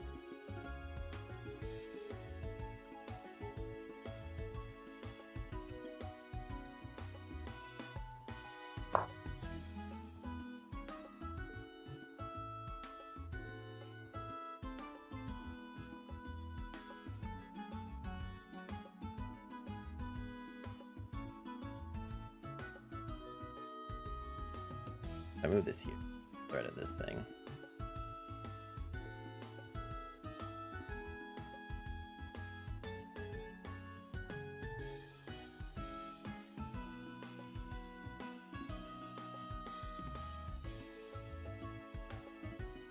God, like, would it be wrong for me to just want to concede at this point? I genuinely don't see a way where we win. Genuinely.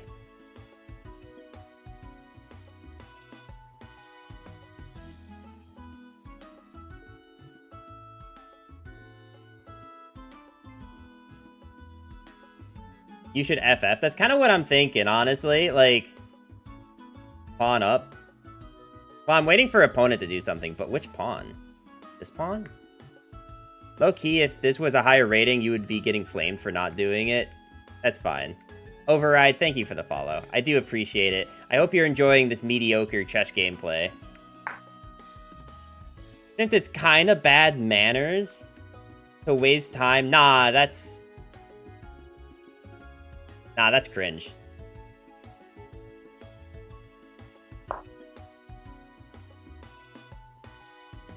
Manners are cringe.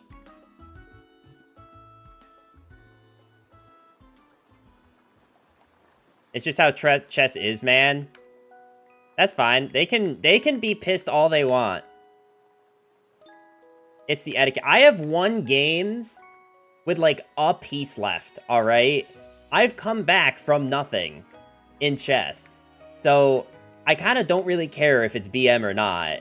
The fact that I know like, if I'm actually not in a position where, like, I am definitely going to lose the game, like, my next move results in checkmate regardless, like, I will vouch that it is okay to stay in that game. That's like saying in LOR, it's like BM to, like, not concede when someone's doing their infinite combo. Like, you can always break the combo. It is possible.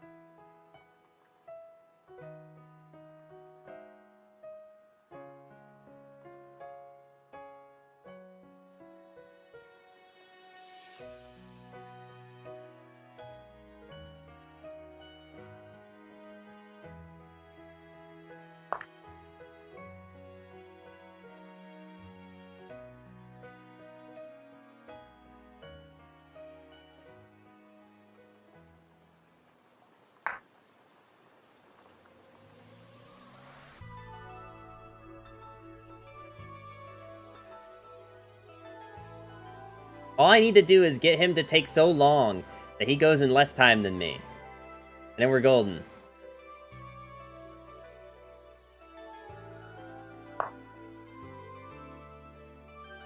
I mean, can't I just keep putting you in check?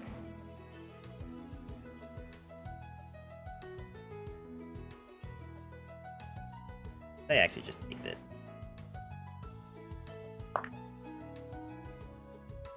The legendary timeout, I love it. Keep checking them. I think I should just, like, get rid of the horse, right? Like, the most they can do is bring this thing down to be right next to my king.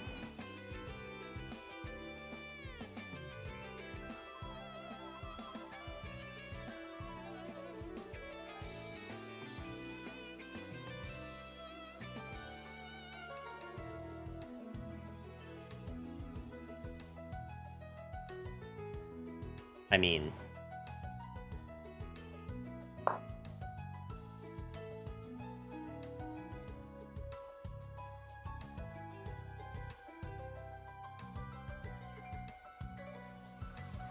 I can still keep the game to the point where I have one...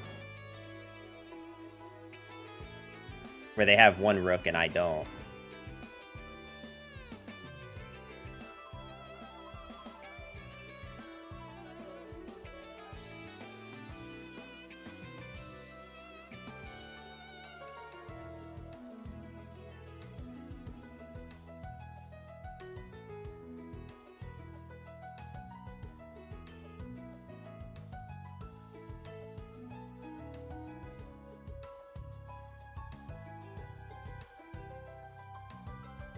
Man.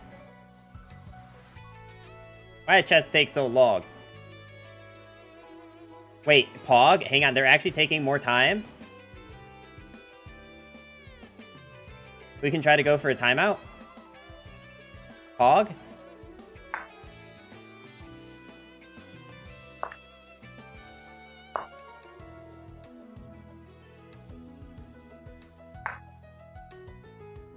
Use a faster game mode, do 5 minutes, or 10, nah. I don't think I can, man.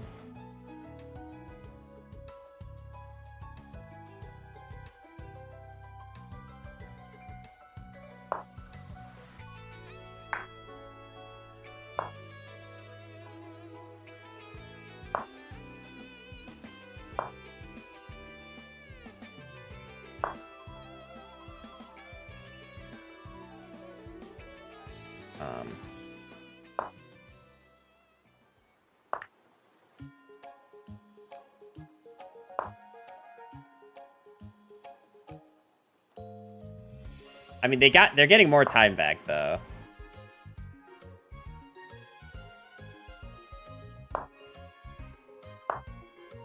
Alright, you see, now this is the point where I, like, definitely don't have a way to win. This is definitely the point where I need to figure out what the concede button is. Yeah. That right there is definitely... I don't think there was any world I was winning that game. Okay, it's okay. They don't know they can, march the pawn. I know.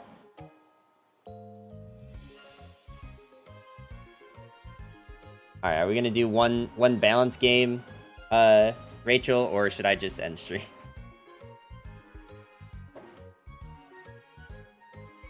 So, there's this mechanic in here called balance game, where when there's two people of very different skill ratings, it will,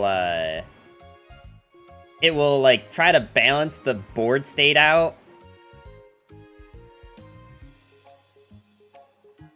You can accept this challenge at this moment. That's wild.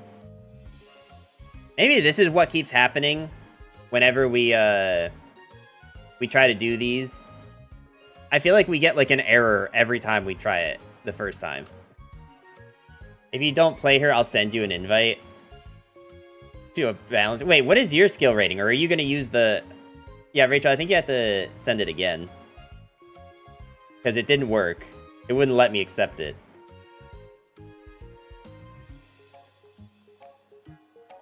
Can you send me one? Oh god. Okay, play... Custom... What was it called? Balance?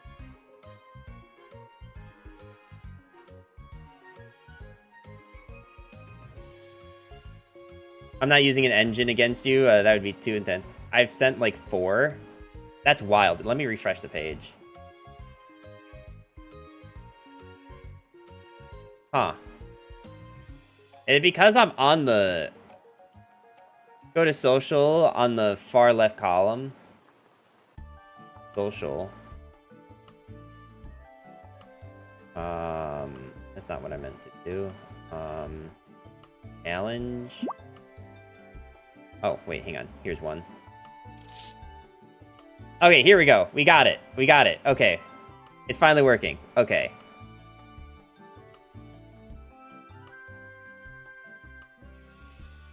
Metropolis. So, notice how Rachel is missing a knight. We've had games where it's changed every single one of her pieces to just knights.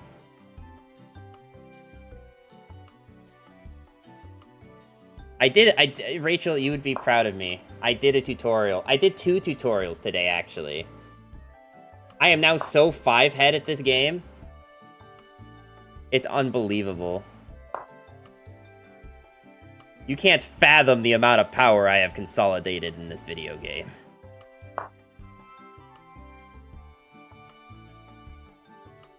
Trying to get a wee bit of deja vu here. You know what?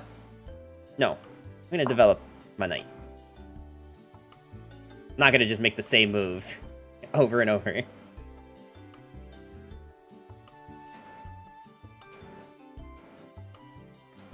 And then with the en passant, I still don't know what that means. Like, I've had like 3 people try to explain this mechanic to me. I still don't know how it works. I just heard that, like, someone was like, yeah, there was a really big pawn meta for a while that that left people kind of uneasy.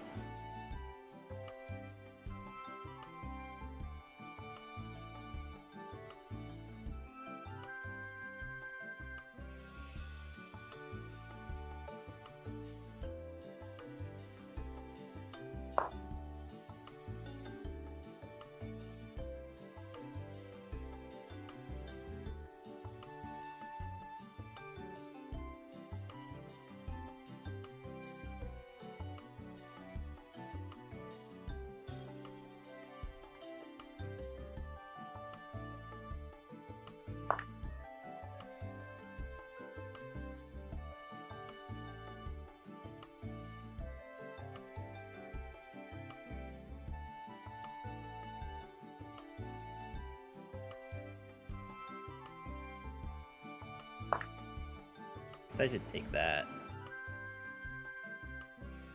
Right?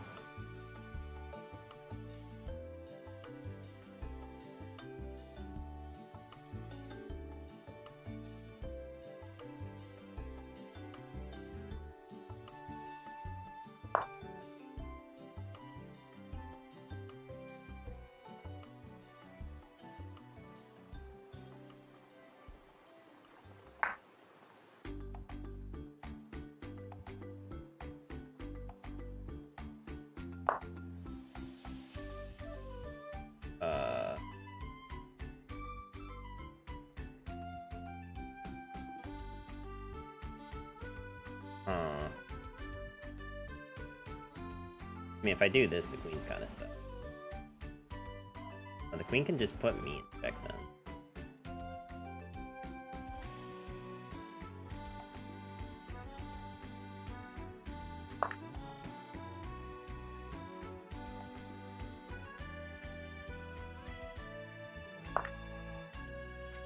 Oh. That is also a thing that can happen.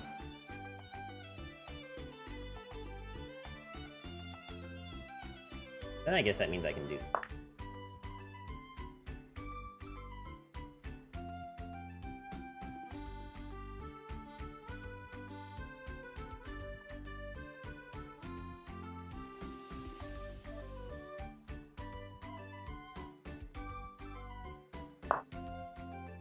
Huh. I'm not a huge fan of that.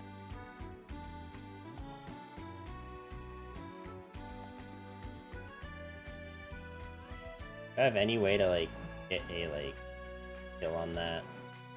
I guess, actually, if I just take this.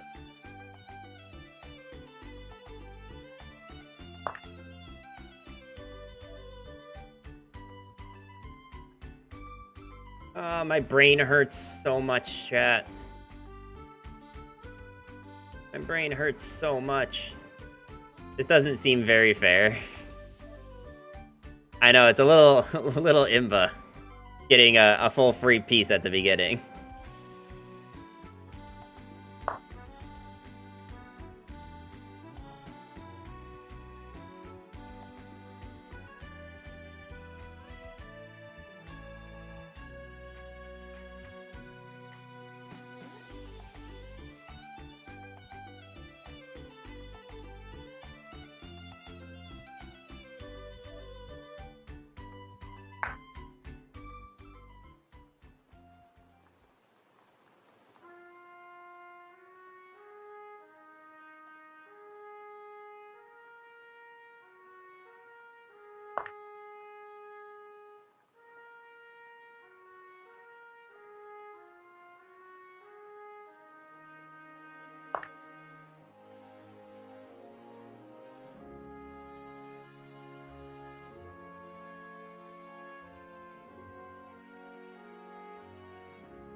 That's the problem with moving this thing here. Technically check, but then they just... Oh wait, they can't. They can't take it with that.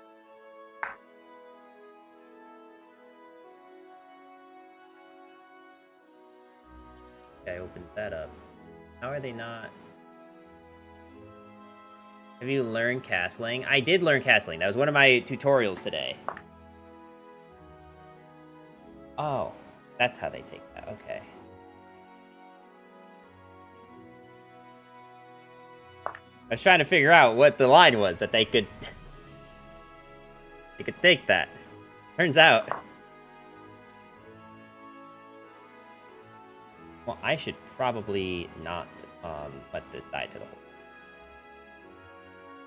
This seems like a good spot. So if you castled, you would have protected the rook too. But my rooks are protected.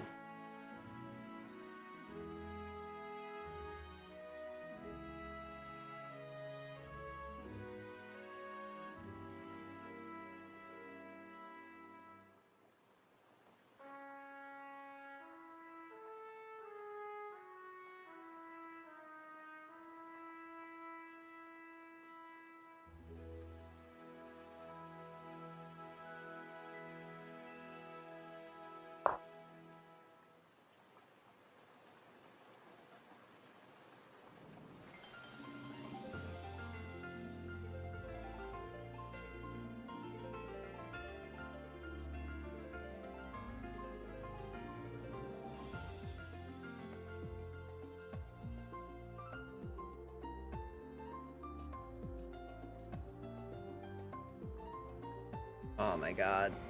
My brain hurts. Trying to do this. Alright, we should probably just castle.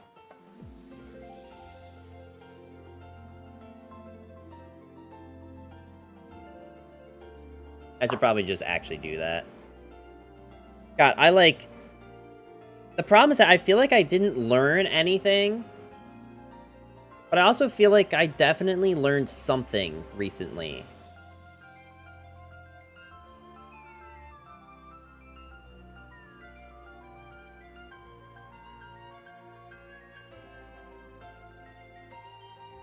And I don't know what. All I learned was put pieces in the middle of the board and castle. Those were the 2 lessons we learned today. And I don't know... I honestly couldn't tell you. I would recommend looking at which pieces can move backwards. Well, the rooks can't... Or the pawns can't move backwards. I know that. You seem to miss that sometimes. Ah. You're crazy. Oh, it's my move.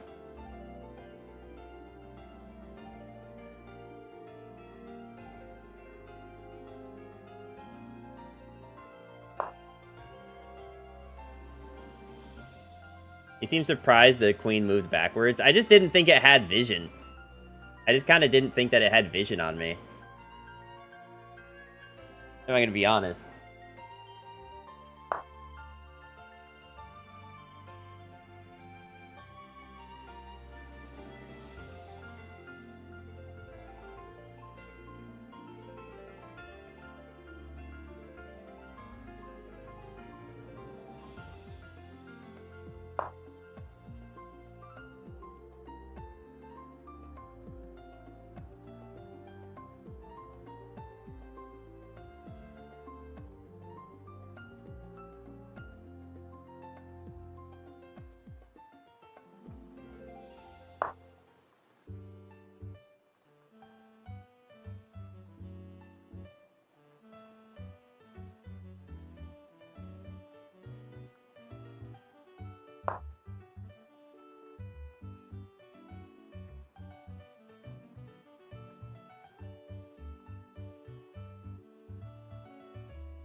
The problem is I can move that bishop to be in check range. But the problem is if I do that...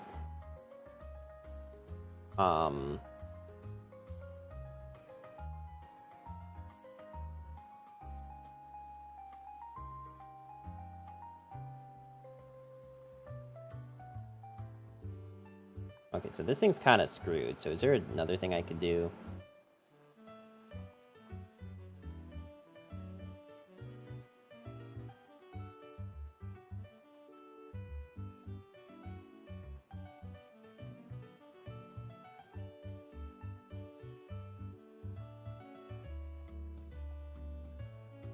I mean, if I do this and she takes that, I at least am trading valuable pieces.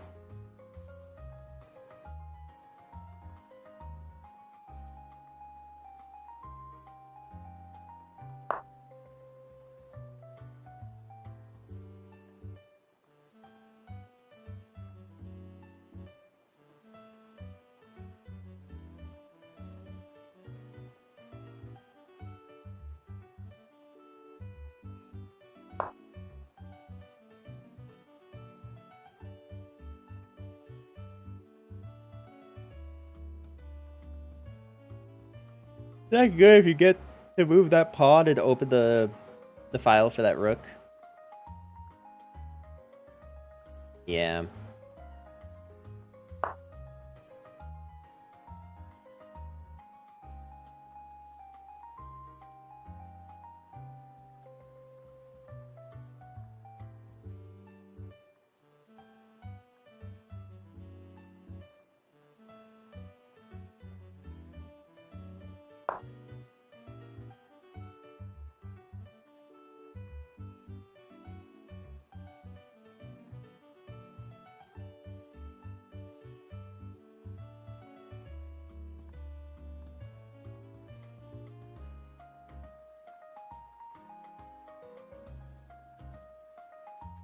I do like this playlist a lot, although I doubt that it's actually, like, copyright free, and it's more, like, Nintendo hasn't gone after them yet. I don't think this is all originally created, like, covers of lo-fi. This just sounds like the in-game music, like, with a little bit of pizzazz to it. Are we chess full-time now? No. Definitely not full-time.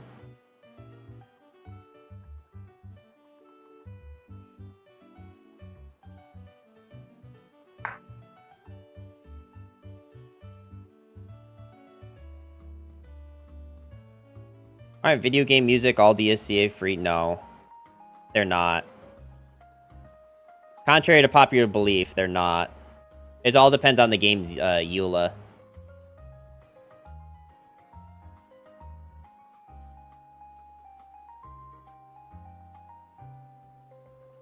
You found that bishop fork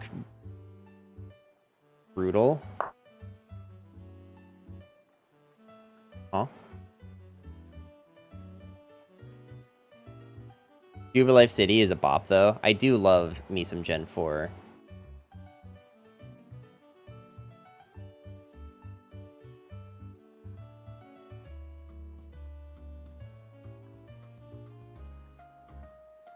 Aha. I do know pieces can move backward. Fork is when you attack two pieces at the same time. And they can only save one. I didn't even see that that did that, if I'm going to be honest with you. I didn't even, like, mean to go for this. I was just putting them in check.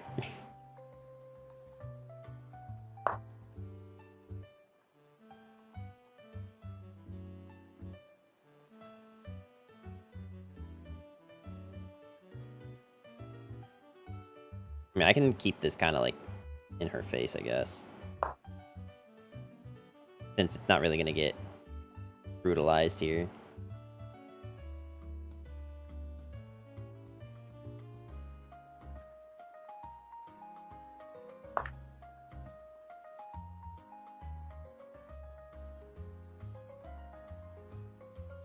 Board of Operations, check, captures threats. Checks, captures threats. Good things happen with when you do checks. I mean, I've noticed that on my end. Like, I've noticed that I tend to do better when I can actually just keep putting them in check, but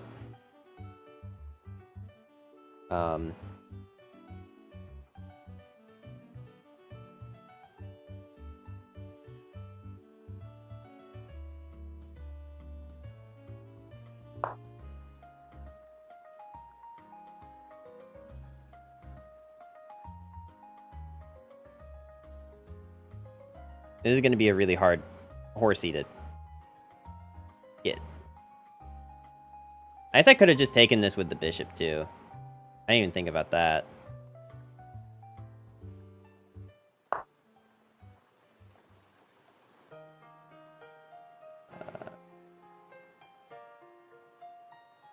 So why don't I take pawn and start moving this up? Move backwards. I just, like, I didn't even see it. I didn't even see it. I didn't see it until after the fact.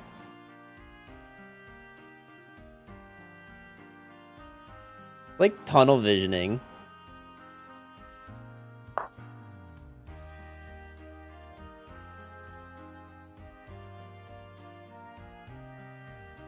That's what I'm telling you, looking for pieces that move backwards. But the only things I can't move backwards are the pawns. It's not that I... You'll find so many free stuff.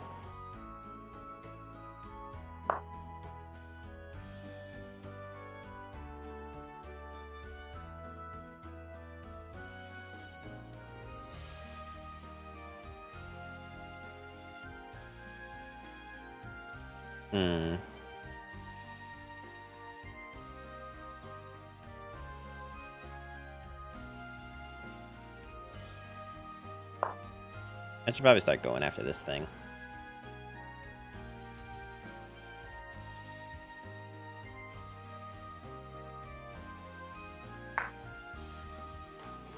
Ah, shit.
Why don't I move this guy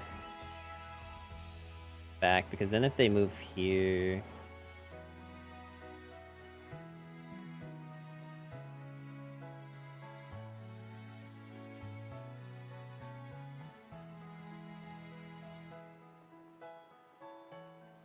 I guess I could just move here too. This does also work.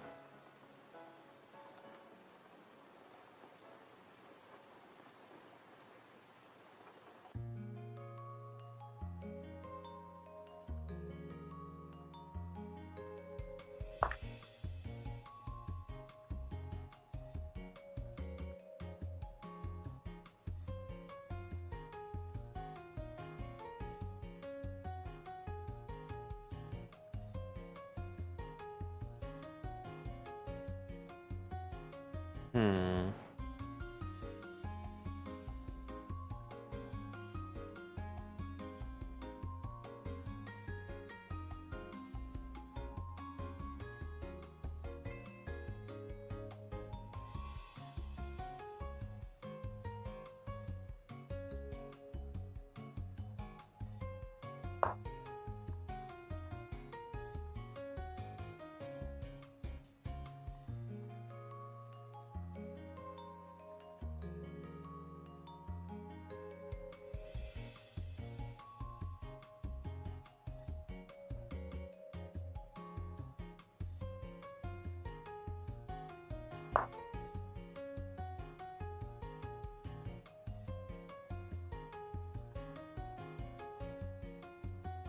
Huh.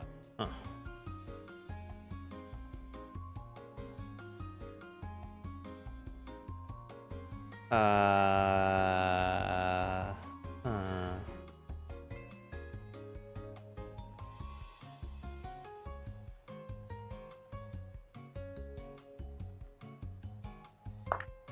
I just take a pawn.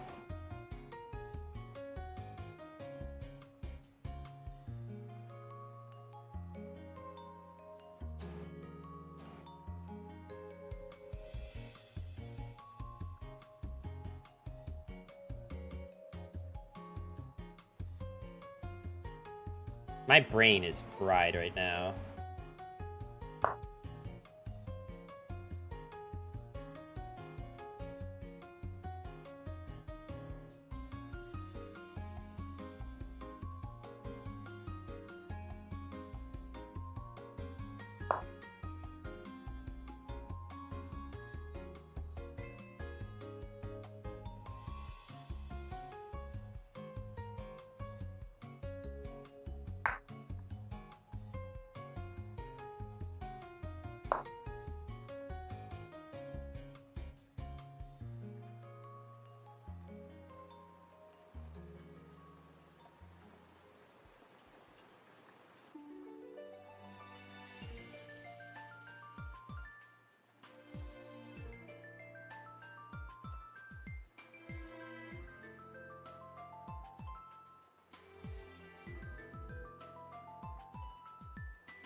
I think...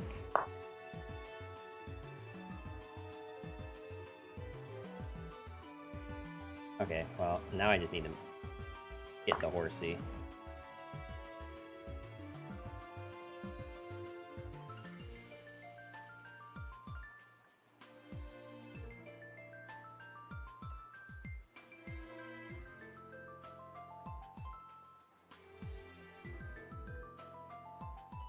This rook is, like, only safe all the way up. I think. Hang on, that's not all. Yeah.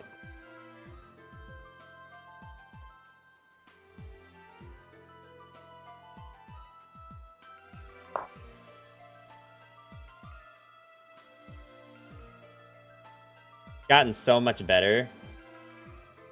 This is not my game. I mean, there was a handicap. Don't forget that. There was a handicap.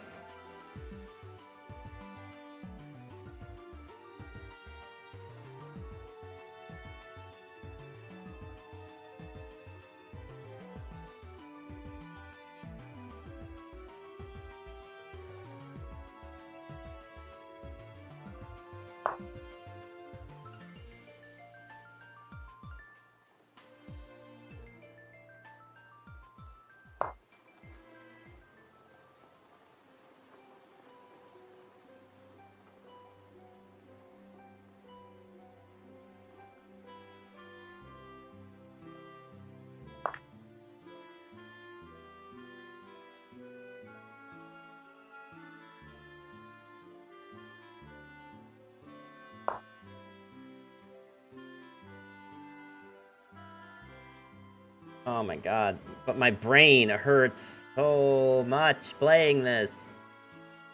My 2 brain cells are going ballistic right now.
I think this might be checkmate? If I just move this thing? Ferguson, thank you for the follow. How you doing today? Go slow. No, I am Speed. My role models are Sonic the Hedgehog and the Flash. All I know is Speed.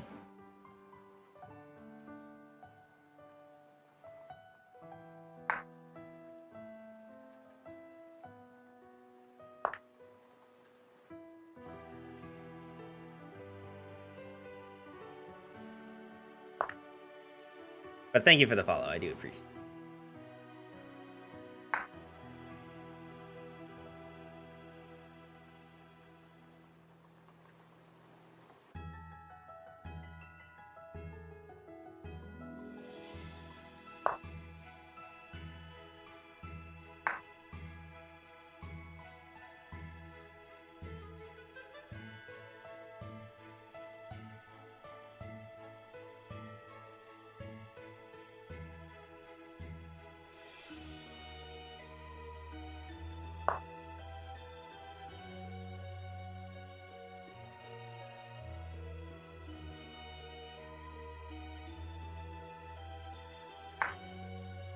Don't know how to put her in check.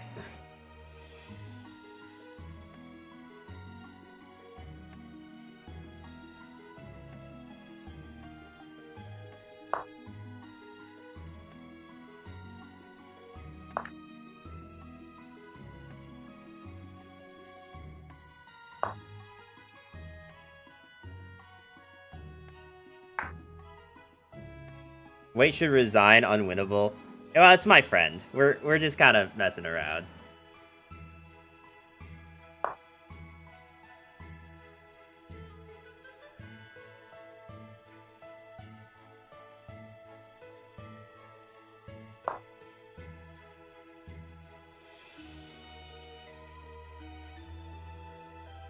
This was one of the balance games where they actually started off missing one of their knights. So like, really, I think that this was a game that could have gone much differently if it wasn't like that. Oh, wait, my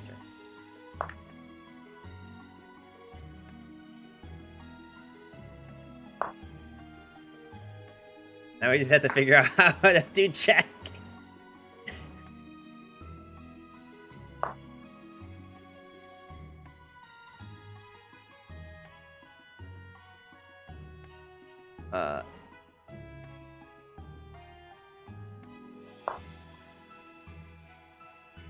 Ladder mate. Look at how it feels. I just like to see how long it takes you to get checkmate. Yeah, the problem is I have no idea how to do it. I can resign if you want. Well, I kind of just want to go to bed. But also, like, I don't know how to get checked. Genuinely.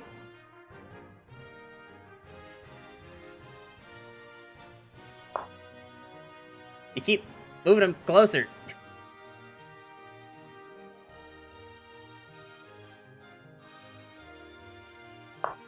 One row at a time.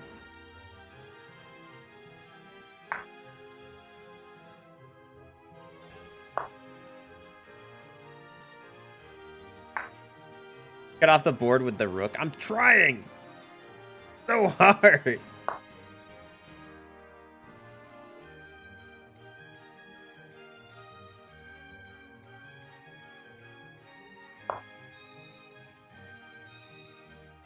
Both rooks work as neighbors.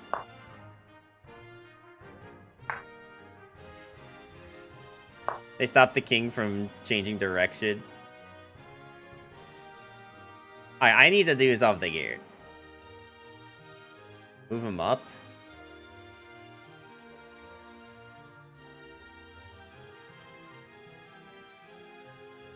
Surely you don't mean there.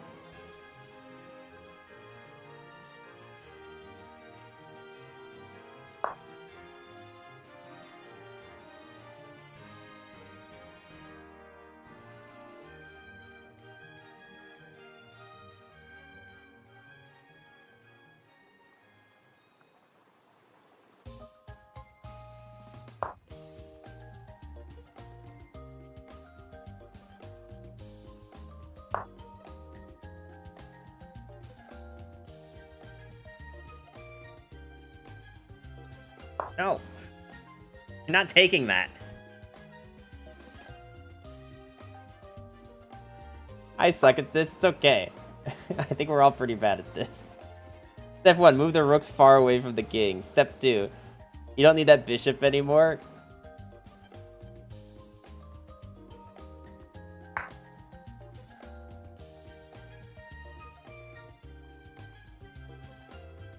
I don't know how to do this.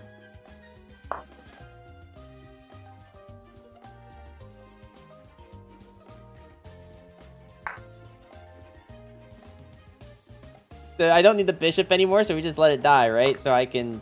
Oh, well, that sucked. Alright.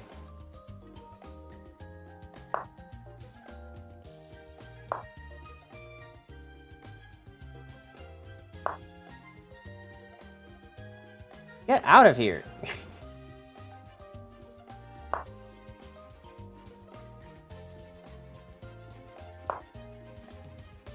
Time for rook king end.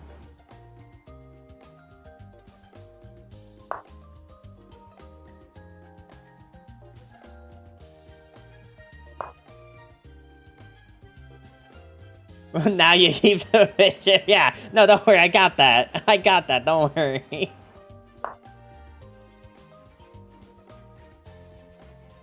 Alright, knight needs to start. Rip was playing my own game and missed a fork. Sick. I need to start moving this king up.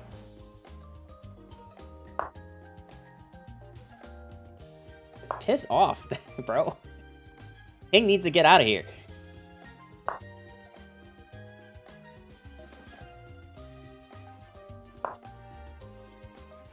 I just need to get our kings close to, like, hugging. So the rook will act as a buffer where they can't go down anymore. Take the bishop now. I dare you.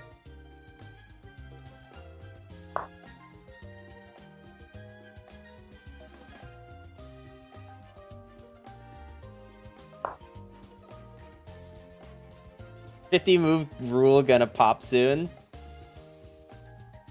50 rule move. What does that mean?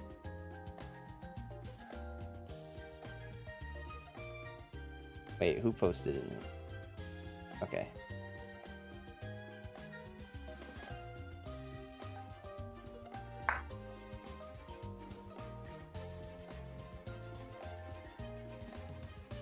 After 50 moves without a pawn move, automatic draw? Automatic draw?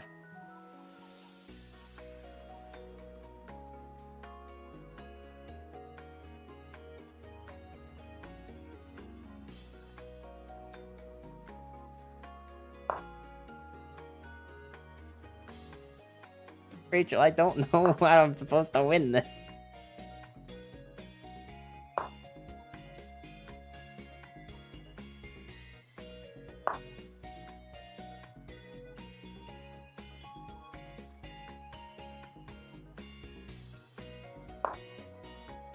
Keep marching the king up. This is excellent practice. What is the practice? I don't know how to do it. The bishop is bait. Just let it die. I can't.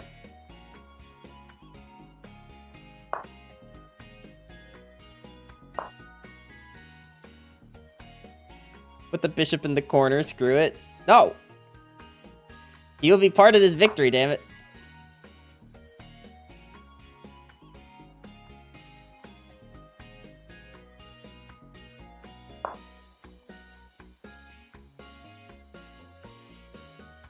Treat it like an unloved stepchild? That is oddly personal and specific. I hate that.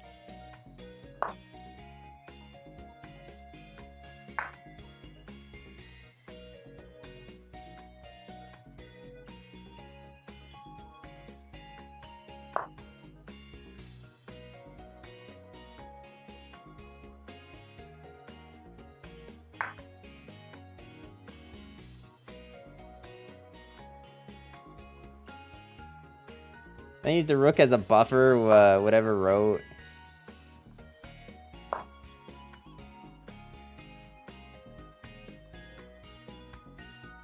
Like a wall of fire. This is not helpful information. Get out of here.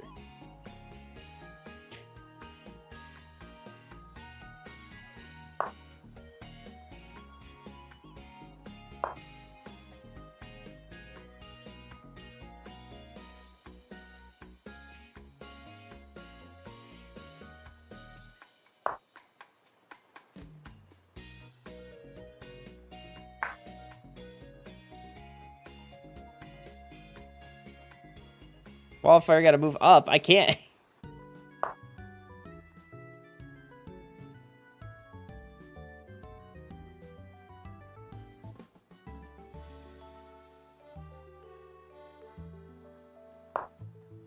You want this bishop? Come back up and get it. The wall is now going to be blocked by your king. Use your king as a blocker. Save his football. That's not helpful. I don't watch sports either. Just because I don't know how to play chess doesn't mean that I ever watch sports, okay?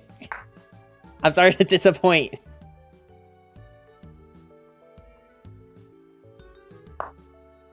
He doesn't know football. Not even remotely.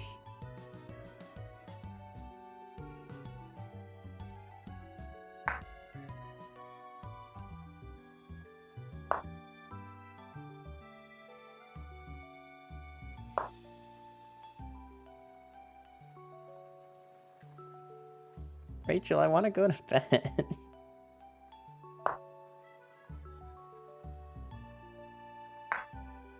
You trying to stop the other king from going away from the corner?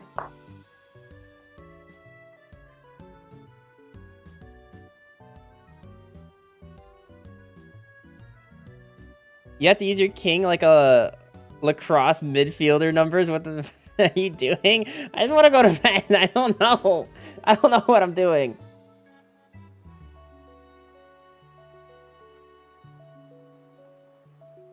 You go to bed when you win. Rachel.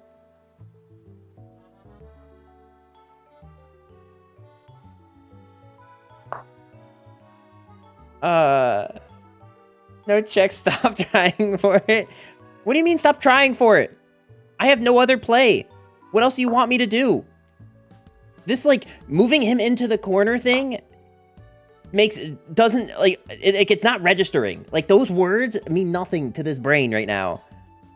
I need you to stop saying them because they mean nothing to me. I genuinely don't know how you expect me to do that. You're like, just move him in the corner. Just put him in the corner.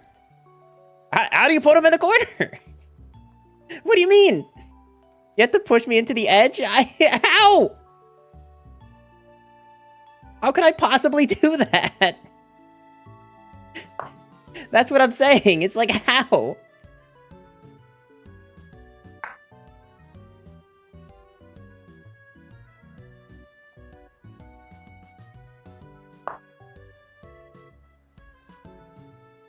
Move the king? Where am I supposed to move the king? The king can't move anywhere because if I move too close, like...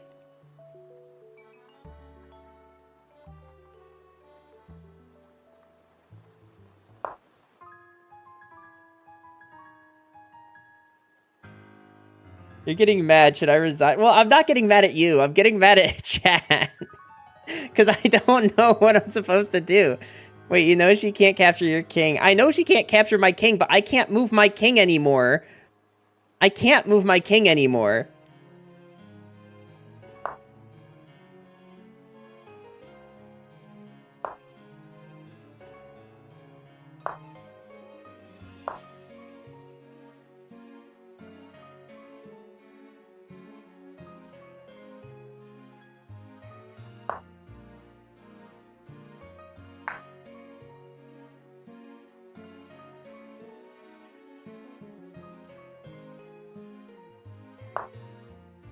And with this stalemate, that's apparently what we're going for.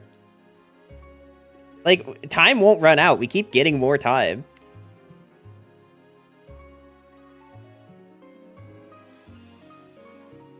Oh my god.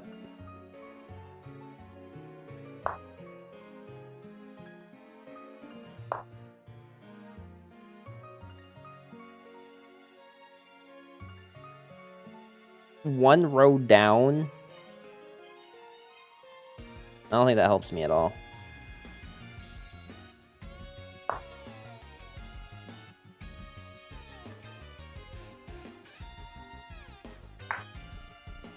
Wake up, they caught another content creator? What do you mean? What do you mean they caught?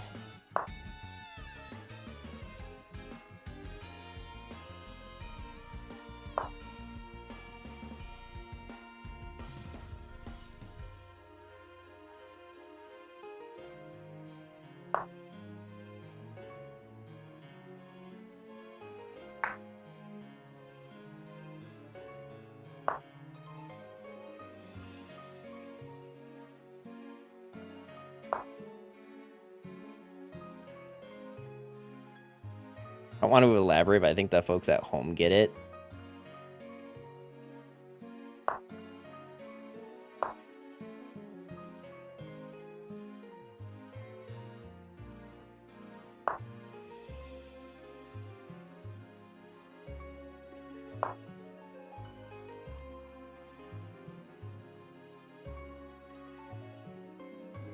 I don't understand what you're talking about, Sleeper.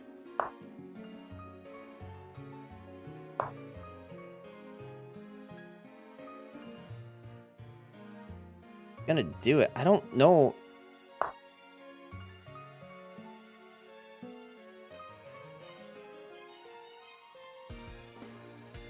Okay, so king can only move one space, right? If I move here, they just move back up. If I move here, they can't move there, right? Okay.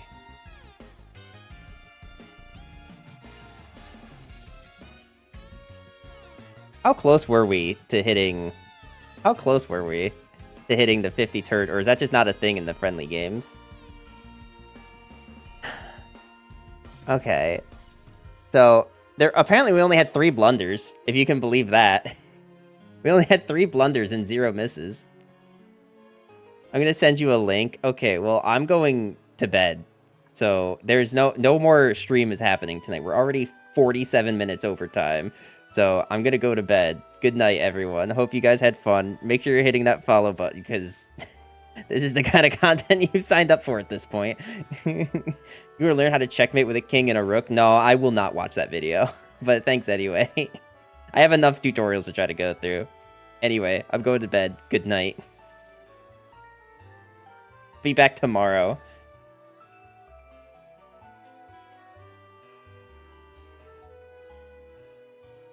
Good night. Have a good night. GG. GG, Rachel. Thanks for the games.